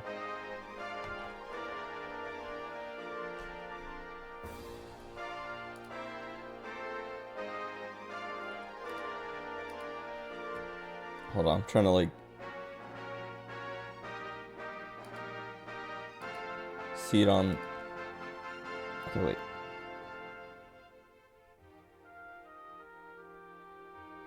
Oh, we're riding on his back. Okay. I was like, why did he just like show up and then fly away? He picked us up. Okay.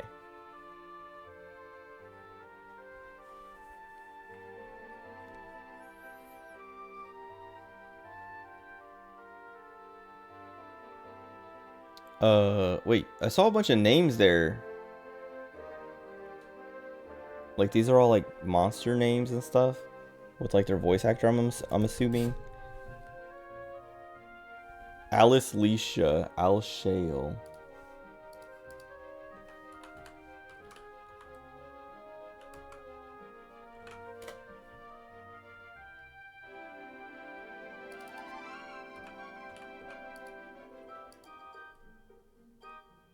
Just looking up these monsters now.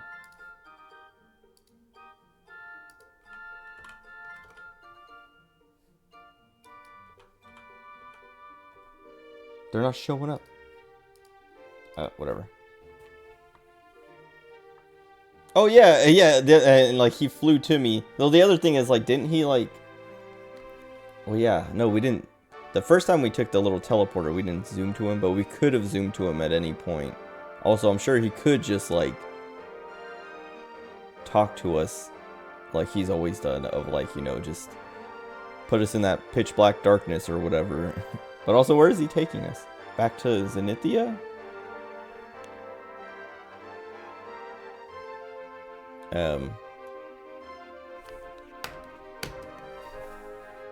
So much of those monster names though, and I'm sure some of those are like optional bosses or something. Cause I don't remember an Alice Alicia or whatever. Alice Alicia. I don't know. Alice Alicia is what it looked like it was supposed to be. And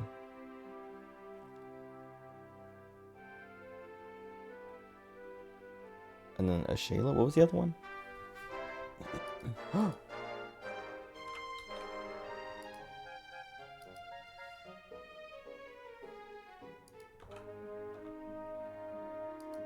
I don't know.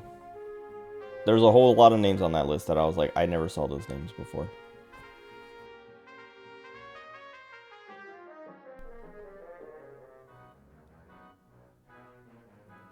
That was fun. It was cute. It makes me want to play Dragon Quest IV, but I don't have time right now. Because, Persona 3 Reload comes out in like 4 days. 3 days, maybe? So I can't, there's no way I finish Dragon Quest IV before that comes out. But maybe after, I don't know. Well, I don't know, because I want to play Baten Kaitos, however you pronounce it, after Persona 3. I'm playing too many JRPGs. Like, I was talking about this when I finished Xenoblade 3, I think. Maybe when I was playing through 2, but I was like, I don't know. I like JRPGs, but I've never been like, I've never thought of myself as a JRPG fan or anything like that. But I started thinking about it, and it's like, dude, I play JRPGs like all the time. Like, I'm always like, I play a JRPG, and then when I finish it, I play like a few other shorter games, and then I pick up another JRPG, and then I play some shorter games and a JRPG, and I just keep like doing that.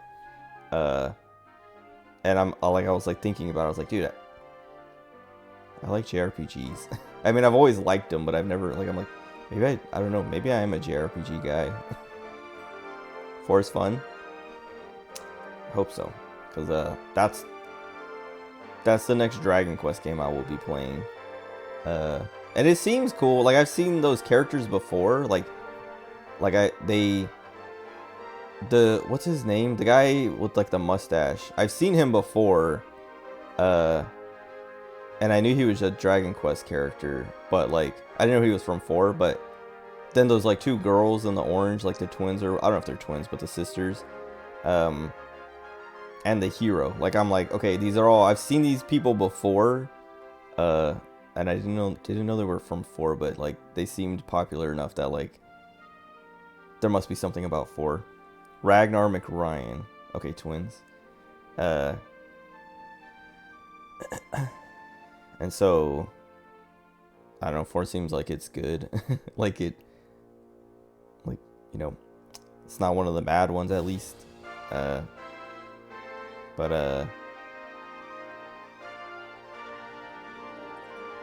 I'll play it eventually. Ragnar's one of your favorites? He seems like, I like his design because he looks, I don't know, like,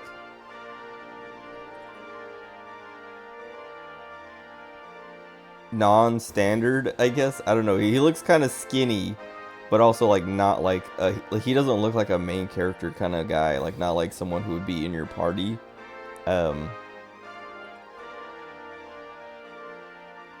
Like there's a character in Xenoblade 2 who he kind of looks like that, like the character in Xenoblade 2, I don't remember his name, but he's like or no, Xenoblade 1, not 2.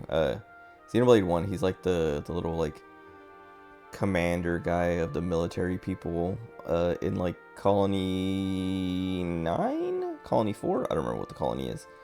But like Shulk and Ryan's colony. This dude, like, he has like the same, I don't know, build, I would say. And that guy is real lame in that game. I mean, not like super lame or anything, but he's just like kind of annoying. But he's not a main character. He's like a side NPC throwaway character almost. And Ragnar looks kind of like that, but he's like also kind of like, I'm like, man, this guy, like, I like that he's not just like pretty anime boy, you know, or like super buff anime dude.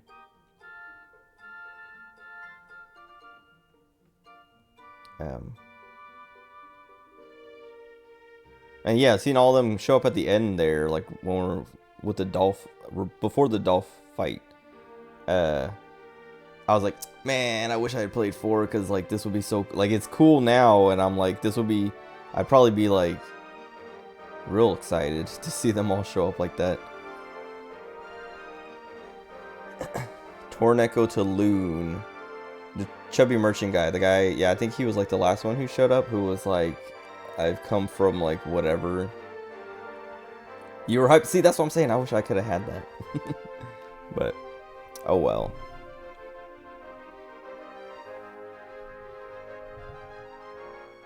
I just didn't know that this was like related to 4 at all until I had already bought it. Otherwise, like, I probably would have waited and been like, all right, I gotta play this Dragon Quest game, but let me play through 4 first. I mean, I still enjoyed it. I still have fun, and it's still like, it is still, you know, a Dragon Quest Monsters game. But like, not having played 4, not knowing the story really, a lot of it was just me like, I guess this is what's like going on. Like, it still made sense. It was just like when the timeline split happened, I was like, oh, I get it now. I think that's the, you know, that's the end of 4, and now we're on a different path where we're a good guy, basically. And I'm sure, like, oh, that would have been like, oh, cool, like, those are all the bosses from 4, and like, you know, I would get it. But oh well. It was still cool. I actually still really liked it, and that's all fun stuff. But usually I don't do that. Usually I don't play a game that's like reliant on another game or has references, like heavy references to another one, without playing the other one first. Like with Xenoblade, I played Xenoblade 2, and then I put it down. Like, no, I didn't get very far, like less than 10 hours in, and then I put it down. And then the next time I was thinking about playing it, I was like, let me play through all of them, because it was after 3 had come out, and I was like, I want to play 3, but I've heard and seen that 3 has a lot of stuff from 1 and 2.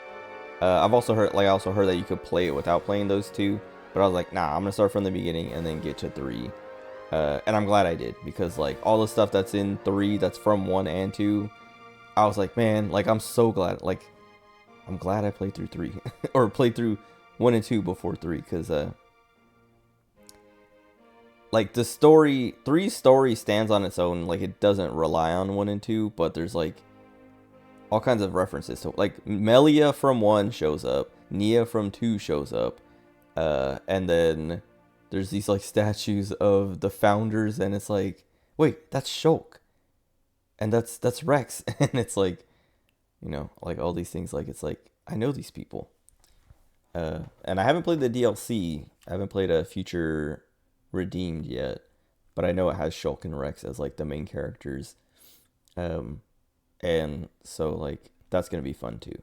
Like there's no way you could play that DLC without having played 1 and 2 and get like nearly the same experience. He who was born of the union between human and monster. Okay. You He took us back to succeeded our in town. defeating Randolfo the Tyrant. Yes. Many moons have waxed and waned since you first swore this moment would come. That day, you rejected the chance to live life as a human in favor of one as a monster. Do you still seek to tread the monster's path? Or will you choose humanity?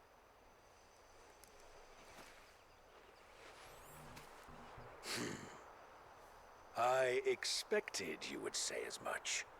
Then go forth, unchanged and resolute, blessed with the dignity of remaining true to yourself.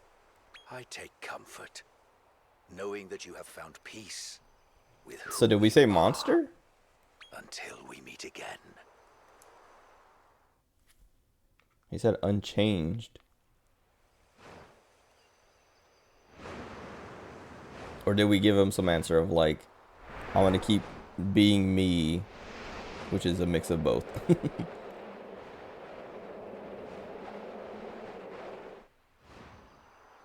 What was that balloon?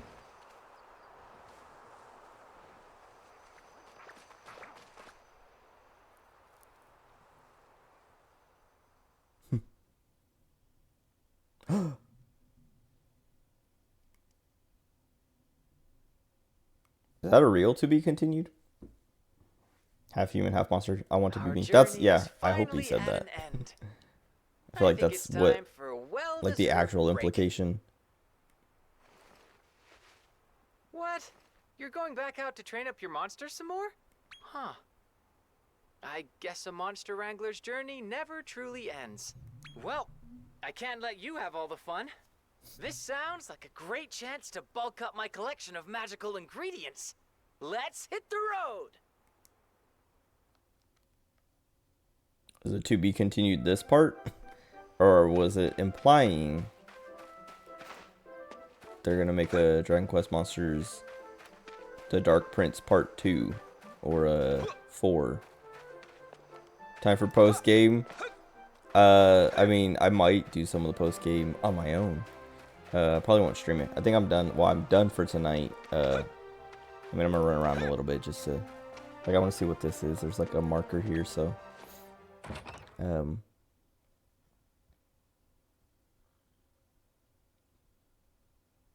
but I probably won't gotta stream it. I probably won't. I mean, maybe. Wherefore am I ashamed to Oh. weep beneath thy Thanks for following. I was like, what's that wonders noise? sacrosanct and most magnificent. Why does he talk like this? Make him be Off normal. on another trip, are you? I'm glad I caught you when I did then. I have something to tell you. Because I do have, like, until Persona 3 Reload comes out, there's, you know, these, like, next few days. And it's like, I don't know what I'm going to stream that I can, like, finish in those few days. So maybe I'll, like, do some of the post-game stuff tomorrow. Or, well, probably not tomorrow because I'm hanging out with friends. But Monday or Tuesday. Because he's half elf. Rose is full elf and she doesn't talk like that. Dear brother, remember how there are supposed to be 3 beings in the unholy trinity? Oh, right, that Well, one got away. I think I might have found the last one. Also, that one lady that keeps, like, showing up in, like, Azabel or whatever her name was. Unless this is her. Well, no, because Ventura is, like, the dude with the wings. It's And woken up too, and is heading for a place called the Wisp Woods. We have to stop it, or the world will be engulfed. it's the half in part that makes him flame. annoying. But together, we can destroy that foul creature. You'll need this to reach the Wisp Woods. Okay, but what about the lady? Oh, it's a rainbow one.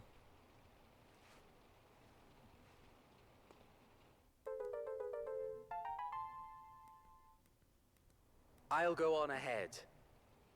Don't leave me waiting, will you? I want to go talk to Rose. My beloved. My monsters have been fully healed.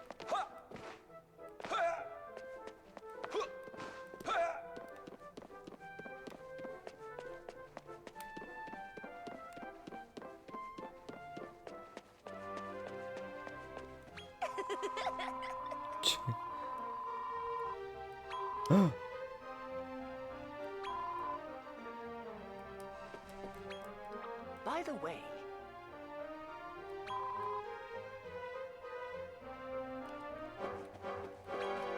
there is no greater honor. I thought he was gonna read the whole thing. I was like, wait, why does he get a voiced, like, little thing like this and everyone else doesn't? Okay. Let me put this Travelite in there.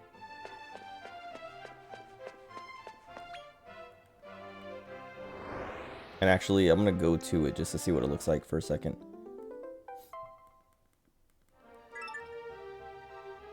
It has its own thing.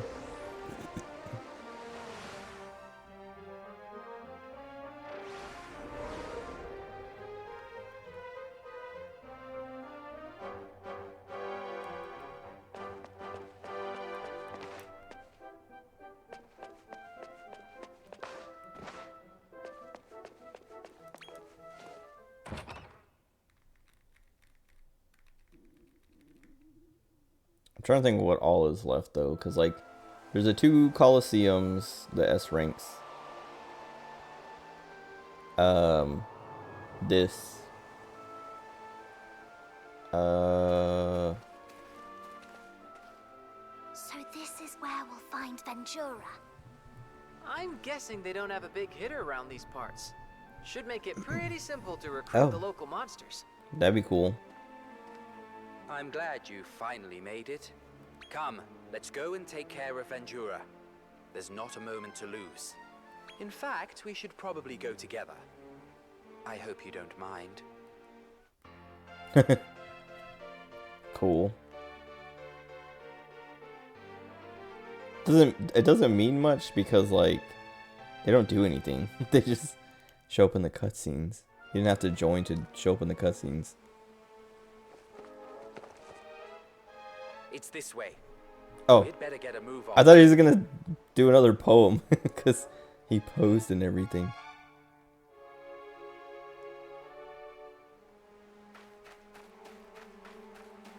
Joins just a Dragon Quest thing. Yeah, it's cute. I don't know. I like this game was a pleasant experience. Just like comfy. Like yeah, like that little thing. They didn't have to do it. There's no reason to, but you know. Are they? Oh, they're drinking. Oy.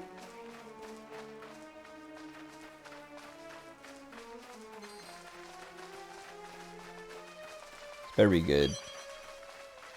It's okay. I want to see what if this area is all like end game, post game, or what? Now. Oh, they have like a little sword in there.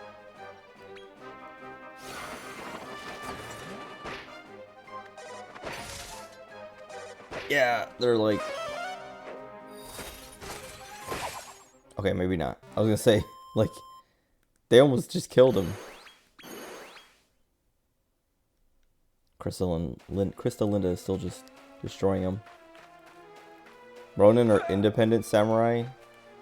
Why was there 3 of them? No.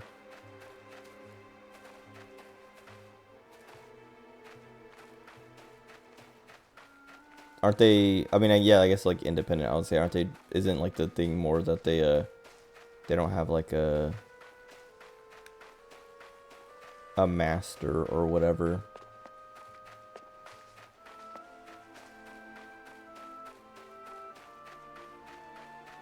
Oh, is that it? Oh, wait. Okay, maybe we'll just fight it now. I thought it was going to be like a whole zone. I mean, it looks like a whole zone, but...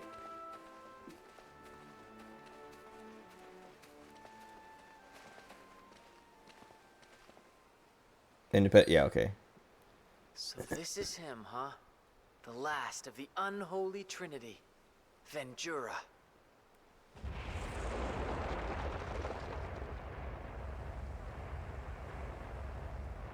Our little sleepyhead is waking up. I guess we'll do this. Take your seats. The show is about to begin. Venjura, harbinger of oblivion. Be a good boy and obey my words.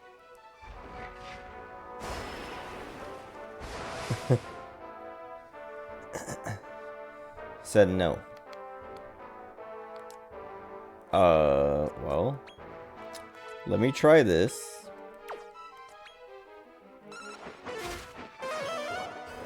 I was gonna say, wow, he missed, but that move misses.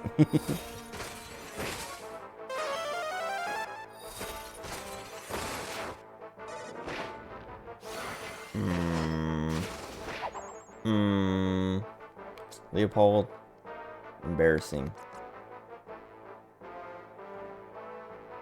I don't want him to zing though, cause like they're just gonna die.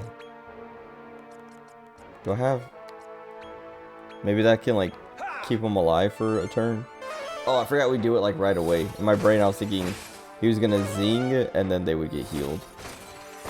I should have revived and then had the King Slime heal. I messed that up.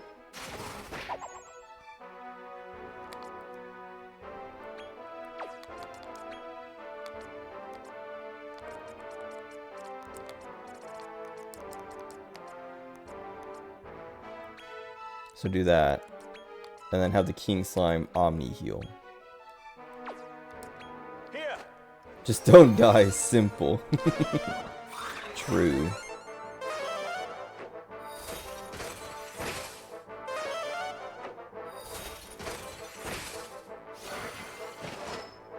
Why'd they call that break wind? I mean, I know why, but why? Oh, nice.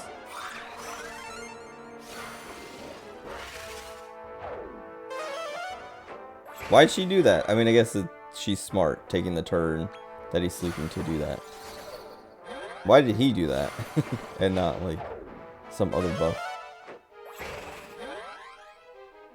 Geniuses. Oh, he's still asleep. I thought we were woken up from that. Put the brakes on your wind. Yeah, but break wind means to fart.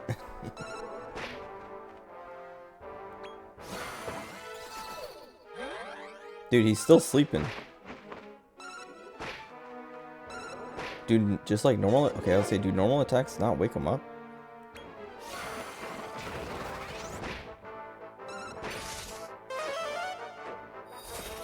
Pretty smart. I like the AI. They were like, all right, put him to sleep, buff, buff, buff, and now just save your MP. Look at him, he has to stay up somehow. Yeah, that's what that is down there. It's just he's just farting constantly.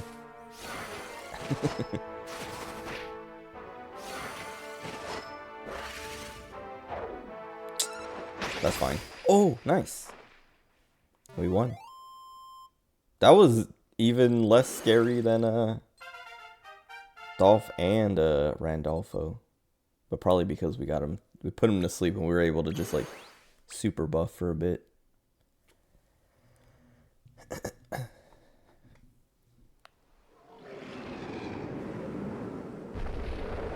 An exemplary showing. But wait, you mustn't kill him.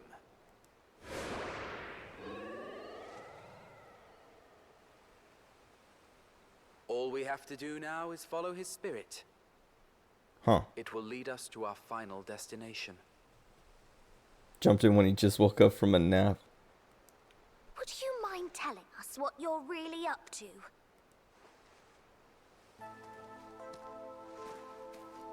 Well, I suppose I can tell you a little story. Once upon a time, before humans or monsters even existed, a certain Zenithian sought to betray the Zenith Dragon and become a god herself. Venjura's spirit should take us right to her. Why? I would very much like to meet this woman face to face. Come on, let's go. Is she his mom? Well, but he's elf. Zenithians aren't elves.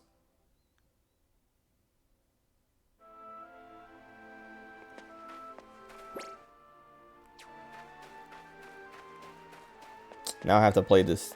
I have to finish this. I wasn't even planning to fight Venjura. I was just like walking in and I saw the statue and I was like, oh, okay. But I didn't think it was going to be the fight. I thought it was just going to be like, oh. Nice. I thought it was just going to be the statue and then, like, we'd have to go deeper until we fought him or something.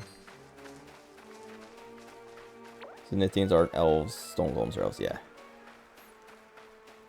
Curious why Ludo wants to meet her, though. I want to meet her because she's been, like, shown in cutscenes all throughout the game, but we've never met her.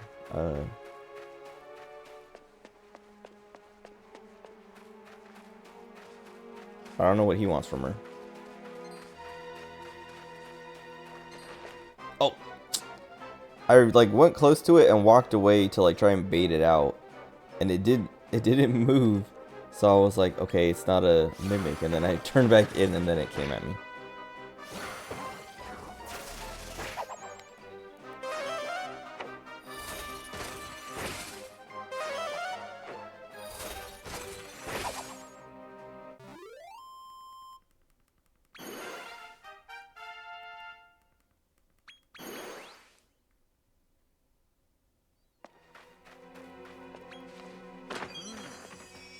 Carrying.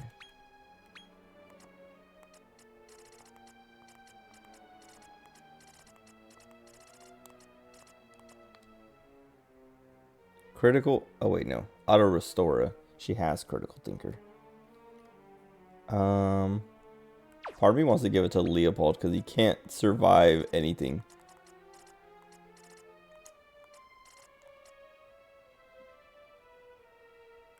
Nah.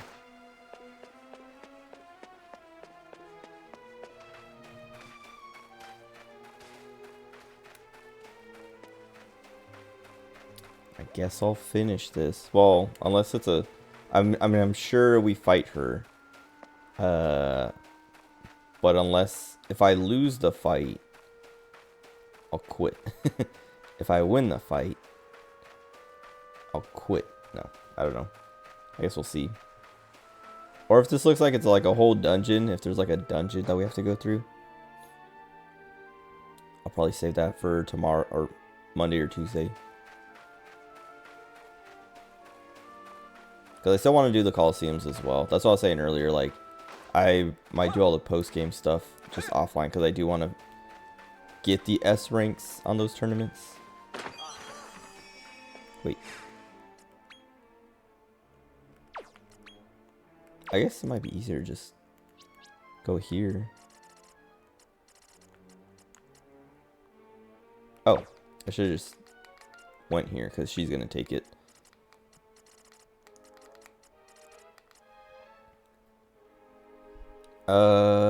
Well, hold on.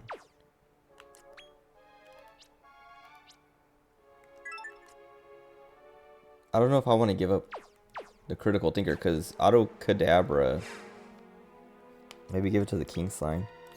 King Cure Slime. Because she doesn't run out of MP. Yeah.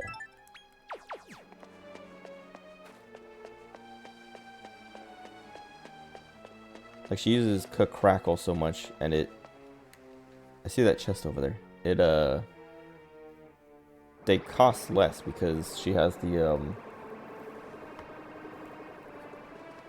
whatever makes her crack spells cost less. We've reached our destination. Or crackle, whatever.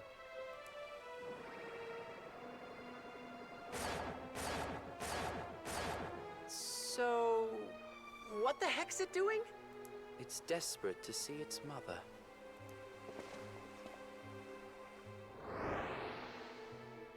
She's the Zenithian traitor, the would-be usurper, Azabel.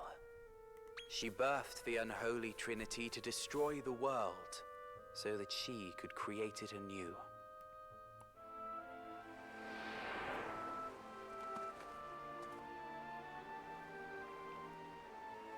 Her actions caused untold pain and suffering. She is the greatest sinner of all.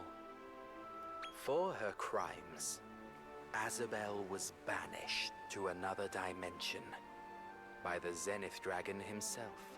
If she were to return, she would surely birth another Estark and renew her attempts to annihilate everything. Oh. If you truly wish to save the world, as I do, then Azabel must be destroyed. Okay, I was gonna say, oh, he's just gonna unleash her. I mean, he is, but so that we can kill her, not so that she can destroy the world. No choice but to win. Okay.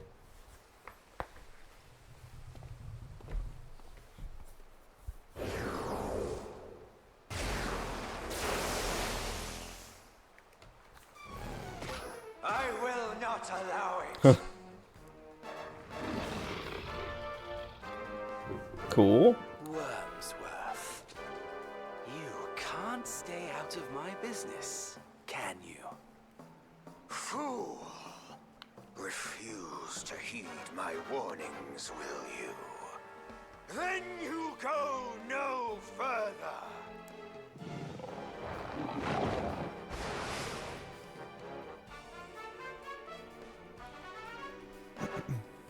Cool.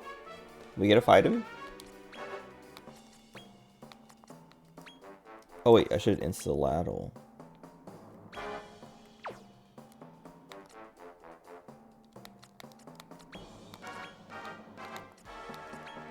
No, he's immune.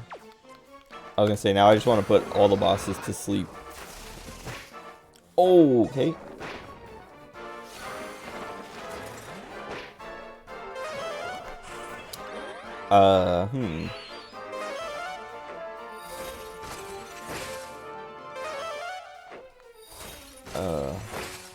If he does that again, it's over.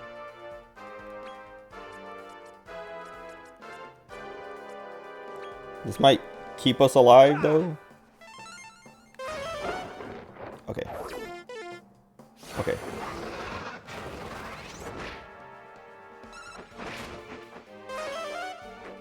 We might be fine.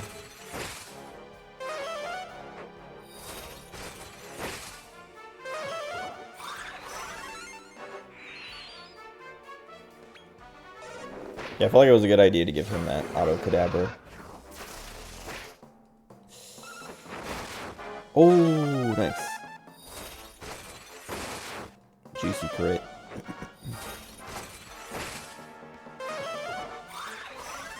That Omni heal is not enough. He's like, I don't know.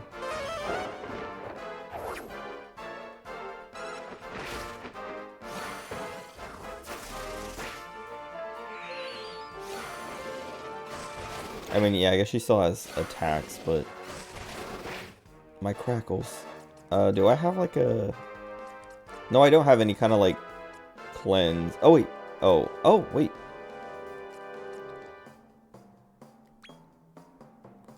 I didn't know I had these Panaccias or whatever. Here. Oh, I should have done it on the King Slime. King Cure Slime. Because that heal is more important than her doing a little bit of damage. Maybe.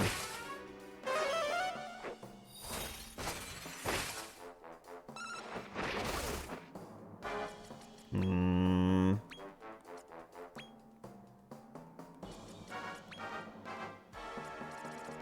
I feel like I should just...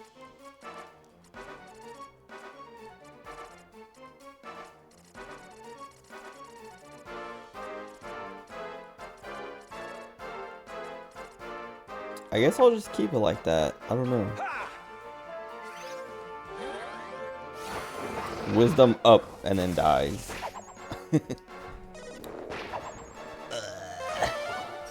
Please be...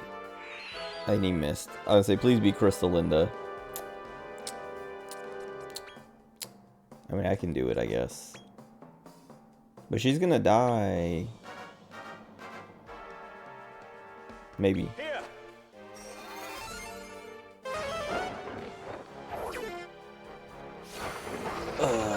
Why, dude?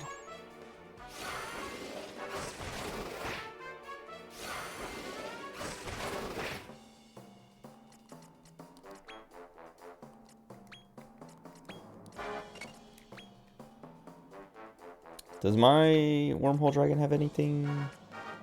No. The only thing I can do is really just keep throwing these at her to keep her alive for as long as I can. I don't know. Oh, he's really big because mine is a lot smaller.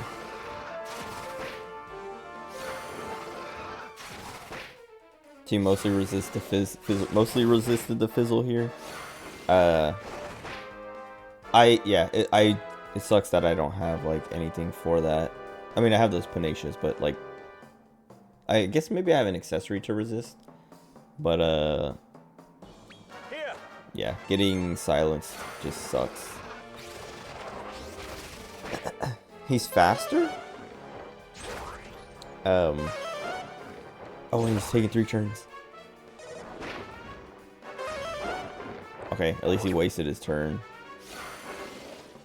The only lucky thing is that she still has other things to do that do okay damage, I guess.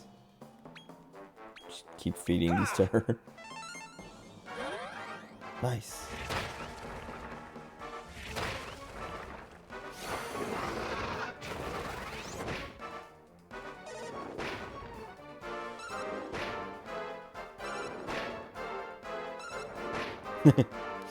I forgot, he has no MP, so like, yeah. If I use him on the King Kira Slime for, yeah, that's what I was saying. Like after I did it, I was like, I should have done it to him instead. Here. Nice. Owned by our own wormhole dragon. We're fine. That was easy.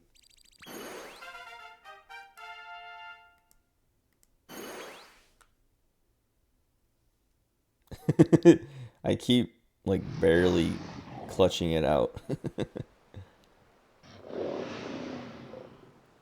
Has the warning I gave in Grimglow Cave slipped your mind? I told you that he intends nothing less than the total destruction of the world. Actually, the dragon's probably right, because that's what he did last time. Wormsworth, are you trying to worry these good people? That's not my intention at all. It's just a rather unfortunate side effect.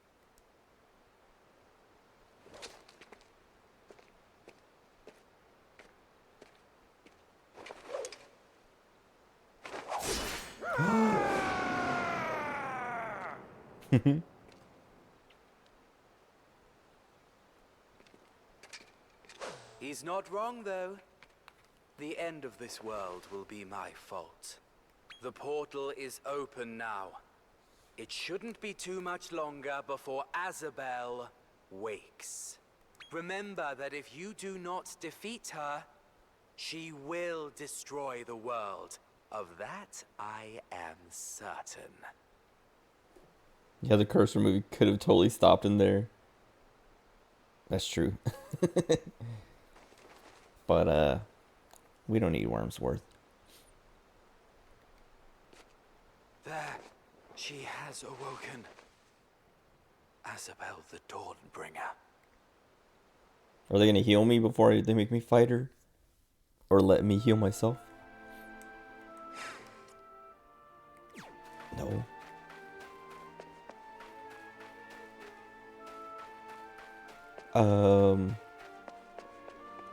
Well, let me go heal. I'll be right back. I wanted to go grab that chest, but I didn't trust that, like...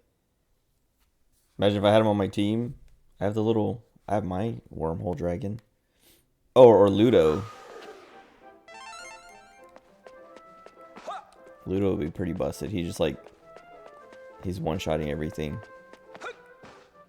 Oh, the dragon. Yeah, I mean, I have mine, but... He doesn't seem as built as Wormsworth. So...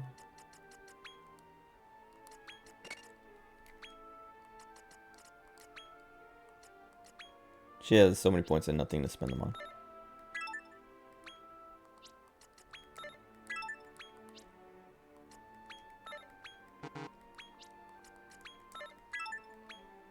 Some more attack. Yeah, mine is definitely not. He definitely doesn't have as much MP. Wait, can I just... No, I can't. I'm gonna just zoom over there, but... Oh well. It's not that far. I'm surprised that it's just like a... walk straight to the boss kind of area. So I was talking about this in the last few areas, of just like... I like that the areas are more than just walk from here to there and win, or like, you know, the boss is right there, and they started like being more puzzly and yeah, like more than just like walk in and just follow it all the way to the end. But now this one is literally just that, but that's fine because like it seems like it's just multiple boss fights that are all kind of like more challenging than anything else that's been in yet. We'll see how Azabel goes though. Yeah, boss gauntlet. boss rush maybe? I don't know. I feel like gauntlet and rush, like one of them is like bosses back to back to back with no break in between, and the other one is like just multiple boss fights in a row. Like you can take breaks and stuff. Or they're the same, and I'm just... That's my own weird definition for them.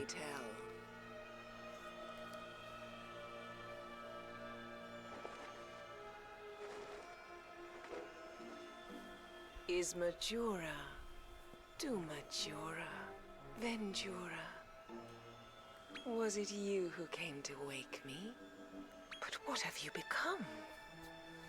The lowly beings of this world are cruel indeed. Did them in a row because you leveled up? I would have done that if everyone was still alive so they could have leveled up.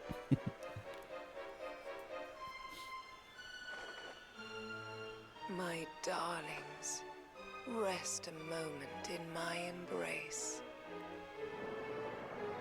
I'm glad I went and healed though. Like I was saying, I was gonna go for that chest, but I was like, I was too afraid to walk too far and like trigger the fight. Of infinite despair, can this world be reborn in all the glory it deserves? She like the Silent Hill god. Now, my beloved children, we have a world to make anew.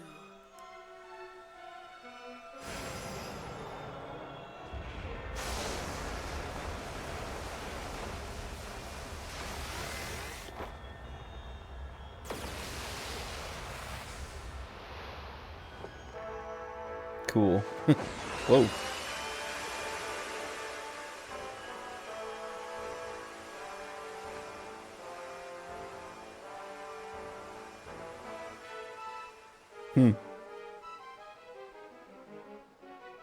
To you, fair interlopers, I bestow the honor of a death more magnificent than life itself. Your team is all demons, so they're too angry to die. The dawn of evolution is poised to break, and you will be the catalysts for the fires of destruction. This is the big one. There's no backing out now.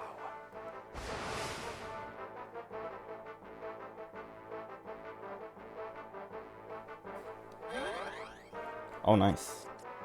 Okay. I don't know if buffing is gonna matter at all. Because I feel like she won't. She's just gonna use magic and stuff. Can we put her to sleep? No. Then go. She can put us to sleep. Okay, that's not too bad.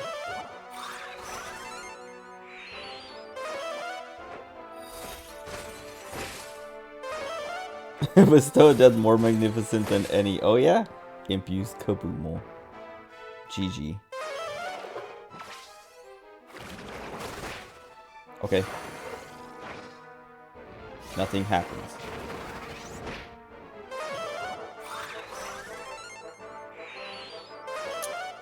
Now I kind of feel like I should have given Evil Sir Leopold the that ring that or the accessory that gives him the auto heal at the end. Please don't hit him. Okay. Okay. Because I feel like the little bit of heal that he gets at the end of a turn will would keep him in a safer range than where he's at now with the Omni heal.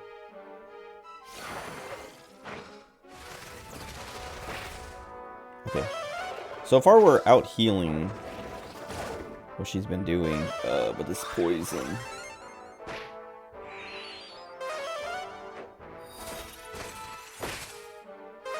I'm gonna clear the poison with the Panaceas or whatever.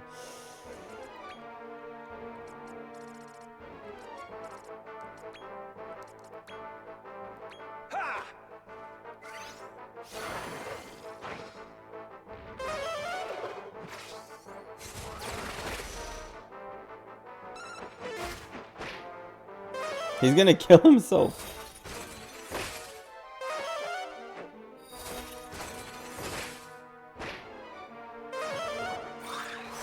Good. Poison is annoying. It's especially annoying because now Sir Leopold is going to die. Here.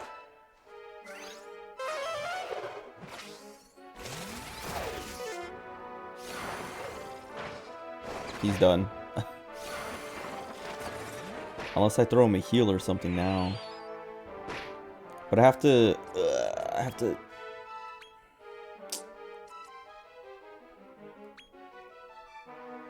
It might be okay. Probably not. Who's she gonna pick?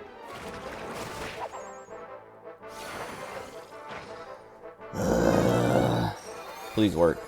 Of course, you're useless.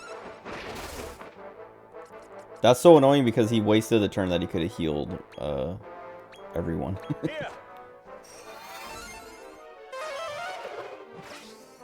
Now Leopold dies.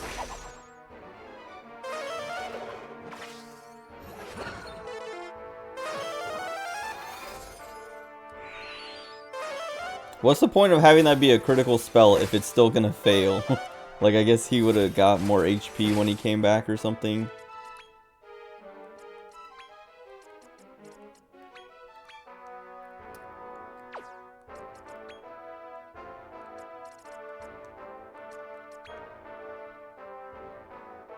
Just to like top them off a tiny bit. Maybe they can survive whatever.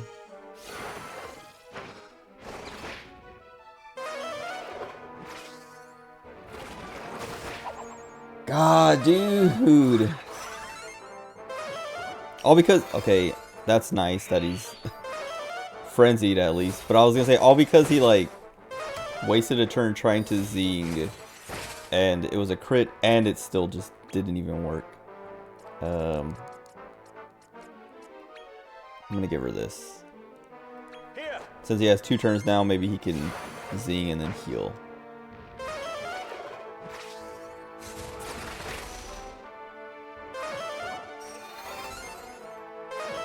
Good.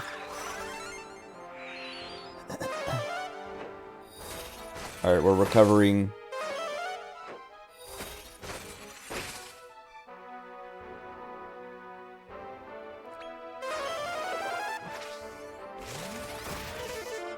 Okay.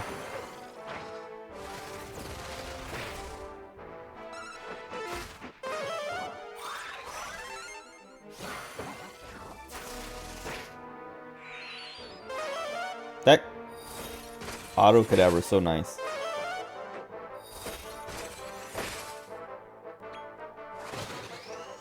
Healer Frenzy's OP. Yeah, I don't think I've ever seen him have that, or if he has frenzied before. Oh, nice. With the crit, I'm gonna say the fight ended before, you know, I could see the Healer Frenzy actually do anything. Cool.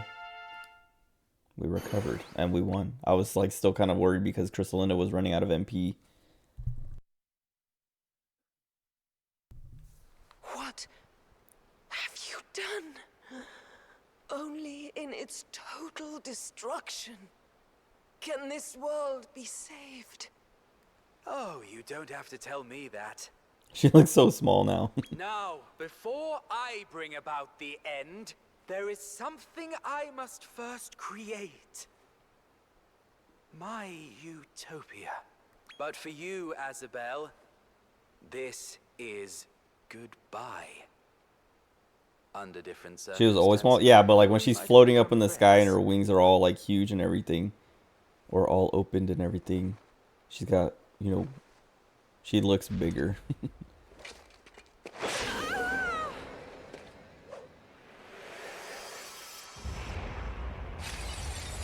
Right. Shall we begin?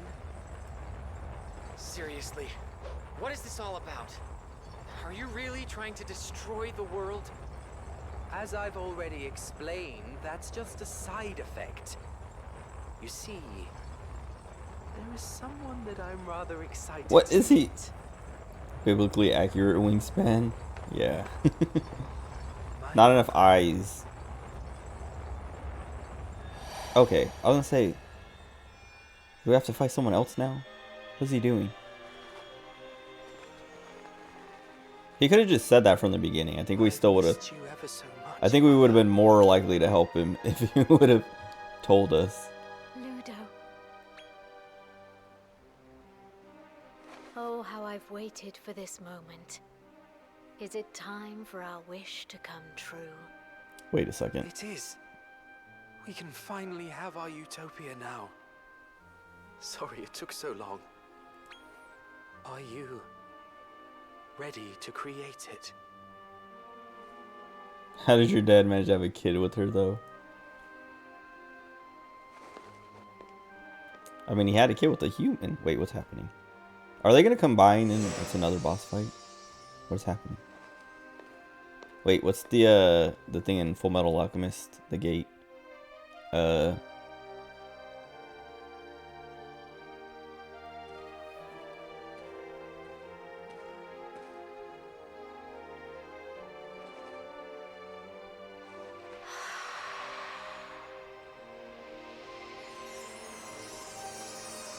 Wait.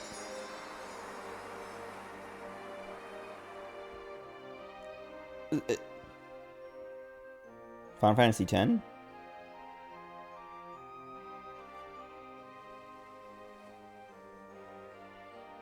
Ludo, what in the world are you doing?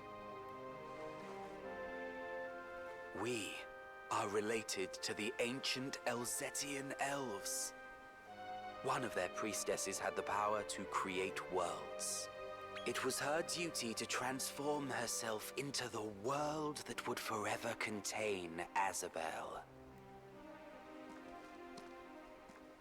That priestess was my mother. Now I'm simply releasing her from that eternal burden.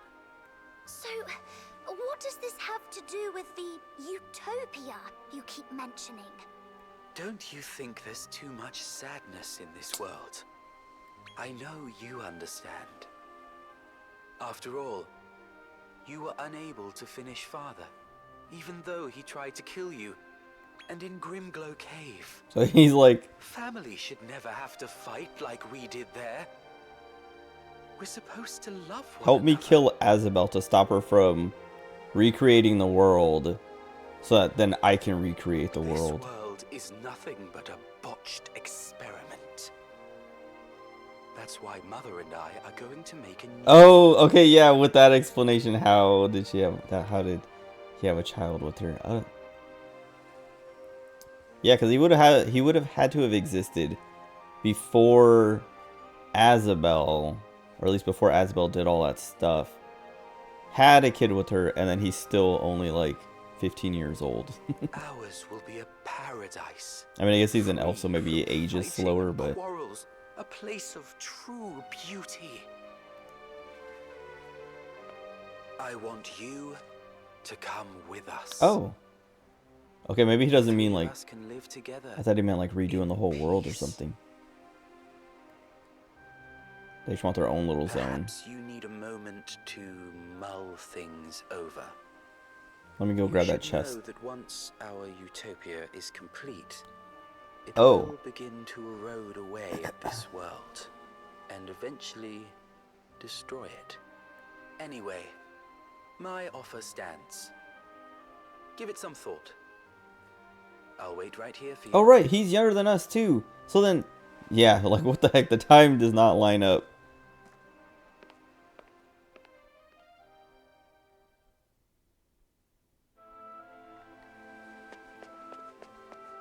Oh, that was the last fight for the bumper bonus too. That was nice. Lucky.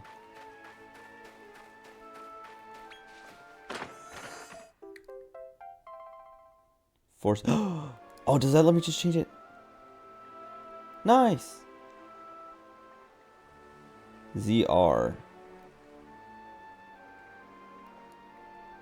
That's so good. Oh, there's no seasons here. Cool. I was like hoarding my seasonings. I was using them in some places, but like I was like, no, I'm gonna save these for when I like for like exactly what it just described of like, oh, you find a spot that you want to change the season on. But I was gonna do that like, you know, just like go clear out the maps at some point and use those seasonings, but now I don't have to worry about that. Alright, everyone's healed up, right? Because we got 8 million experience points for that. Let me use another bumper bonus.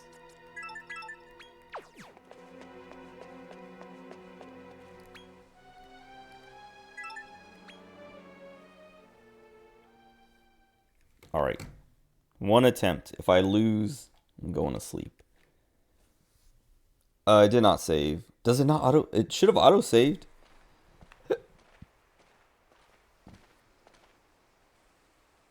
I'm ever so glad you came. The prospect of a perfect world is irresistible, Dude. isn't it? If it didn't auto save, I'm definitely going to sleep if I lose. Not join you. Sorry, but this is between family. I'd rather you kept your noses out.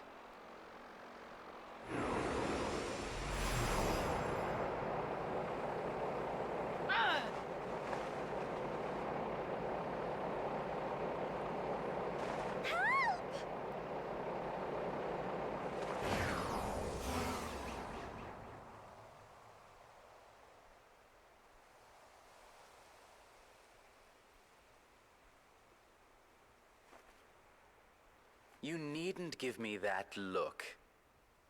I just thought we needed a little privacy. Now, look around you. The world Mother has made is one of generosity, one of tolerance. There will be no violence here, no animosity. When that other world is consumed, we will leave only happiness in its place. Tell me, honestly, don't you think you've suffered enough? No, I need to suffer more. What? What kind of question? You lost your home. Your mother, father, abandoned you. That world is built on misery. Wait. I killed all of the worlds the last time someone hurt Rose. Wait, yeah. Well, here you need suffer no more. Now, it's He did it time on purpose. I asked you again. He wants us to stop him. Will you come with Mother and I, and live in our She's not my utopia, mom, dude. free from torment? No. I don't know I her. imagined you might say that. You never change. Also, I barely know you.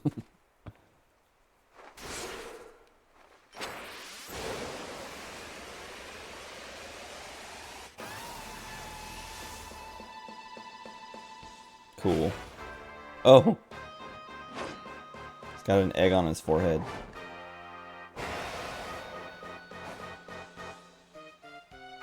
Where does shoes go?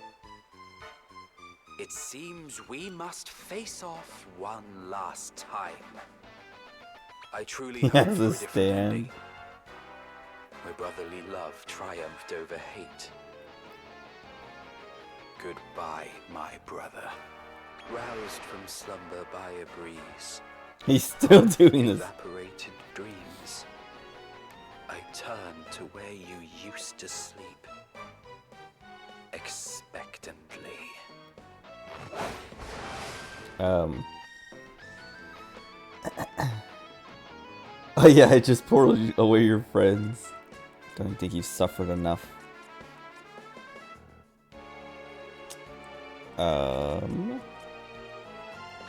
I feel like this one I should buff.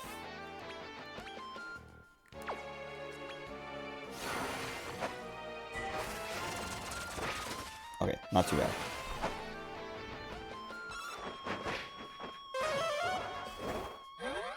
This is the fight you lost to. Alright, we'll see if I can do it. Doesn't look too scary yet, but maybe I got lucky on the first turn.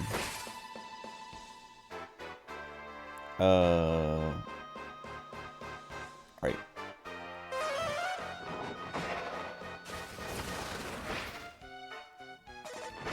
That's, yeah. I was gonna say, that's dangerous. And now, yeah, no.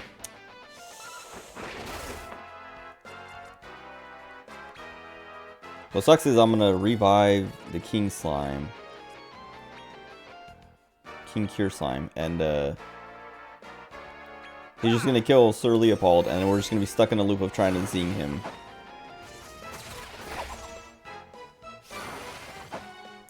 We might survive this. Oh, she survived it. I don't have much of a chance here.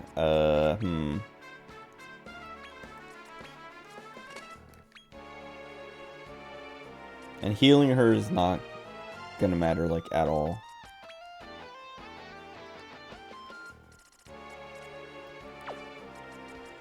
I might as well do it anyway. Excuse me, just in case.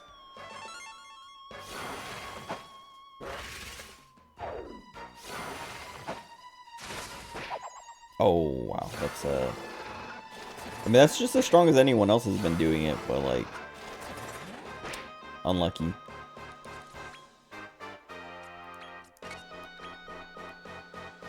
The Chihuahua Worm, he's not even, like...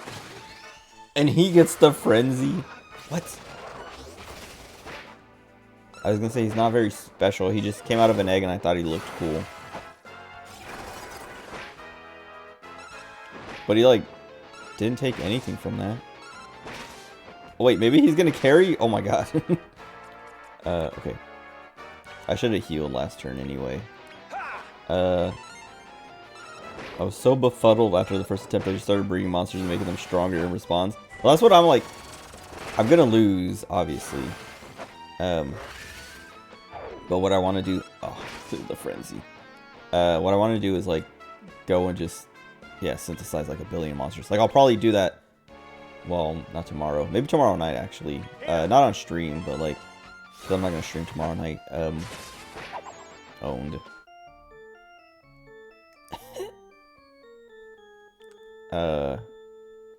Anyway, synthesize monsters and like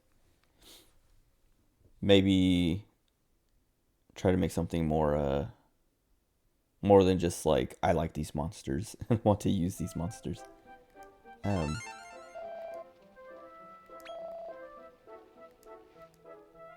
then fight him again. And do the S rank tournaments and whatever else tomorrow night. Or Monday night too. The next time I stream. Whatever. Because I'm not streaming tomorrow. I'm done for now.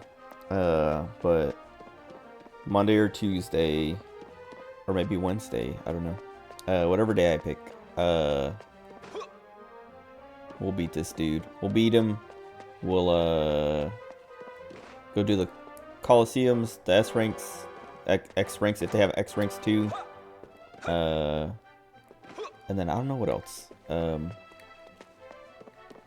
to think what else is left.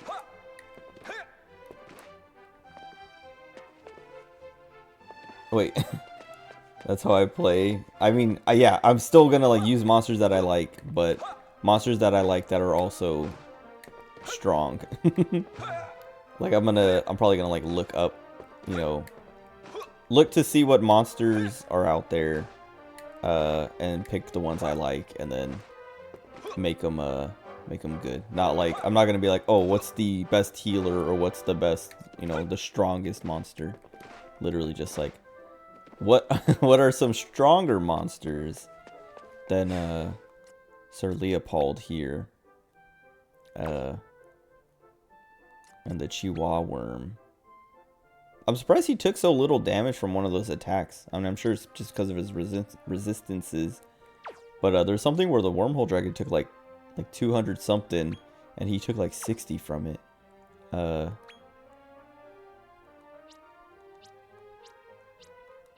Yeah, I was like kind of surprised that happened. Whatever. Anyway, E rank. Oh, you have E, F, and 2 rank C's. That's hardcore. I might get the grandpa slime or whatever. Because he looks like the King Cure slime, but he has a mustache and a beard, I think. But I also kind of want to get Azabel if she's attainable. Because that'd be fun. But yeah, anyway. Crystalline is one of the strongest. Oh, he's an ice guy? Like ice resistant? Quick fire battles tend to win 20 to 23 out of the 30. I haven't done those. Maybe I'll do those next stream too. Like, try that out. I did a few ranked matches, or a couple ranked matches last night, or the night before. And I just, like, I was beginner rank 4, like, literally the lowest you could be, and the 2 dudes I went up against were, like, super, like, I don't know, maxed out, buffed up, like, meta teams, I guess? I don't know, like, I got owned hardcore. Like, the first guy, I killed 2 of his monsters, but then he just, like, destroyed me with the last one, and then the next guy, I didn't even get, like, a turn. Get rewards for it. I saw something about, like, she says, like, you know, quick fire battles, you know, do 30 fights, and then the farthest, as, like, you get rewards for how far you get, or whatever. Oh, quick simulations. Oh, wait a second. Can watch them after.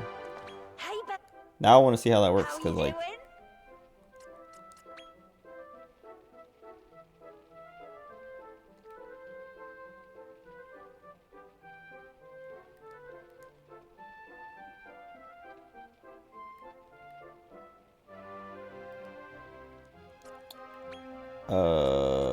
let's not use those guys, though. What?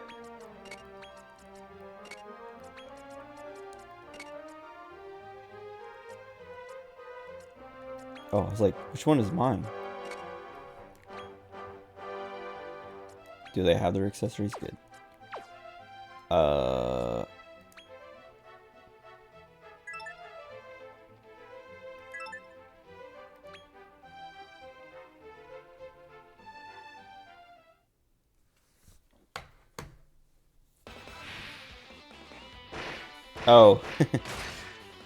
Owned.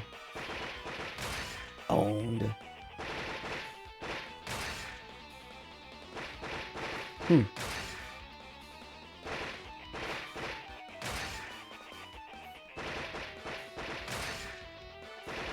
Oh, and I can make it even faster. Oh no, I can just skip. Okay, where am I at? 18 wins, 12 losses.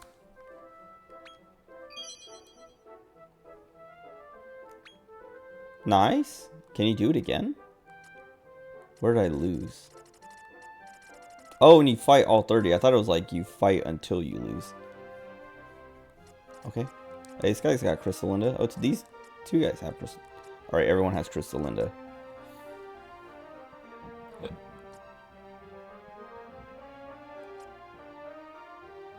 I lost to a Saber Cub. That's cute. Baby, wait. Baby Panther is what they call him.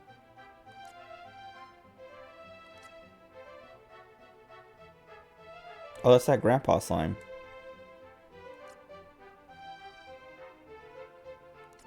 That guy in the middle.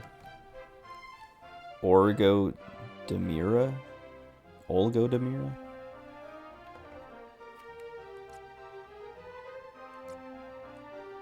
Watabo.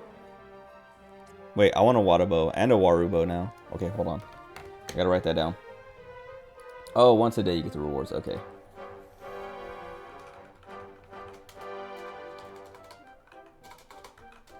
Just writing down monsters that I want to get. Okay.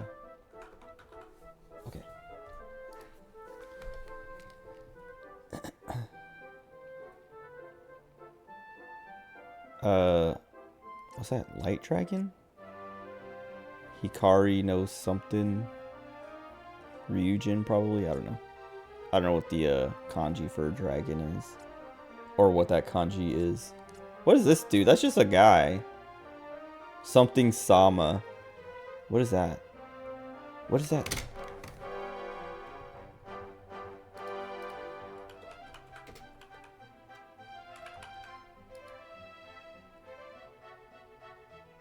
Kami-sama? So that's just God. Wait a second. Yeah, that's just God. But that's fun. Wait, is that the Rainhawk on the right? If that's what it's called any longer. That's cool. I like that because then I can also just look at everyone's monsters and be like, that's mine now. Oh, it is Rainhawk. I remember like making a Rainhawk in the first game and just being like so proud of myself. Name changed? Okay. Well. We'll play this again. Hold on, let me actually fix my party before I do that.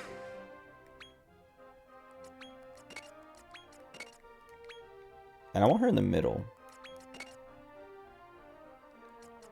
And him at the front.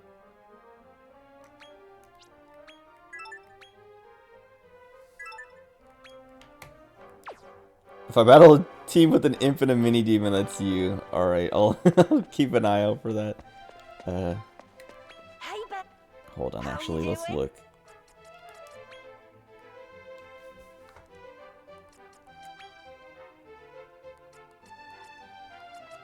Is it just the Imp and mini demon, or do you have other things in there?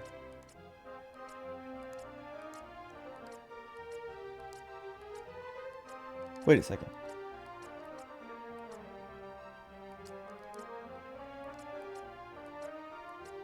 I thought it was like the same guy's team twice in a row, but his monsters were just mixed up or something. Okay. Thanks, babe.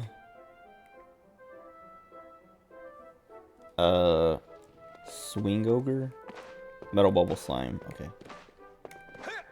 Swine Ogre, whatever it was. that's it for tonight. We'll be back. I'll be back on Monday or Tuesday. And I don't know if Persona 3 Reload comes out on Wednesday. It's Wednesday or Thursday. But I'm gonna play that as soon as that comes out. So Monday or Tuesday, I'll be back. We'll do the rest of this. We'll beat Ludo, do the S rank Colosseums and stuff, and I don't know. Maybe I'll finish like synthesizing, because I might just like do some synthesizing and not get all the way there. And so like the start of the stream will be finishing up the synthesis, maybe leveling up the monsters that I make, so that they're not like super underleveled for that fight, and then beat him to death. But that's it. I'll be back. Enjoy the rest of your day or night. Whatever time it is for you. It's 5 a.m. here, so if you're on the East Coast, it's already 8 a.m. If you're everywhere else, it's probably even later. I mean, it's definitely later. But, yeah, enjoy the rest of your day or night. I'll be back. Bye.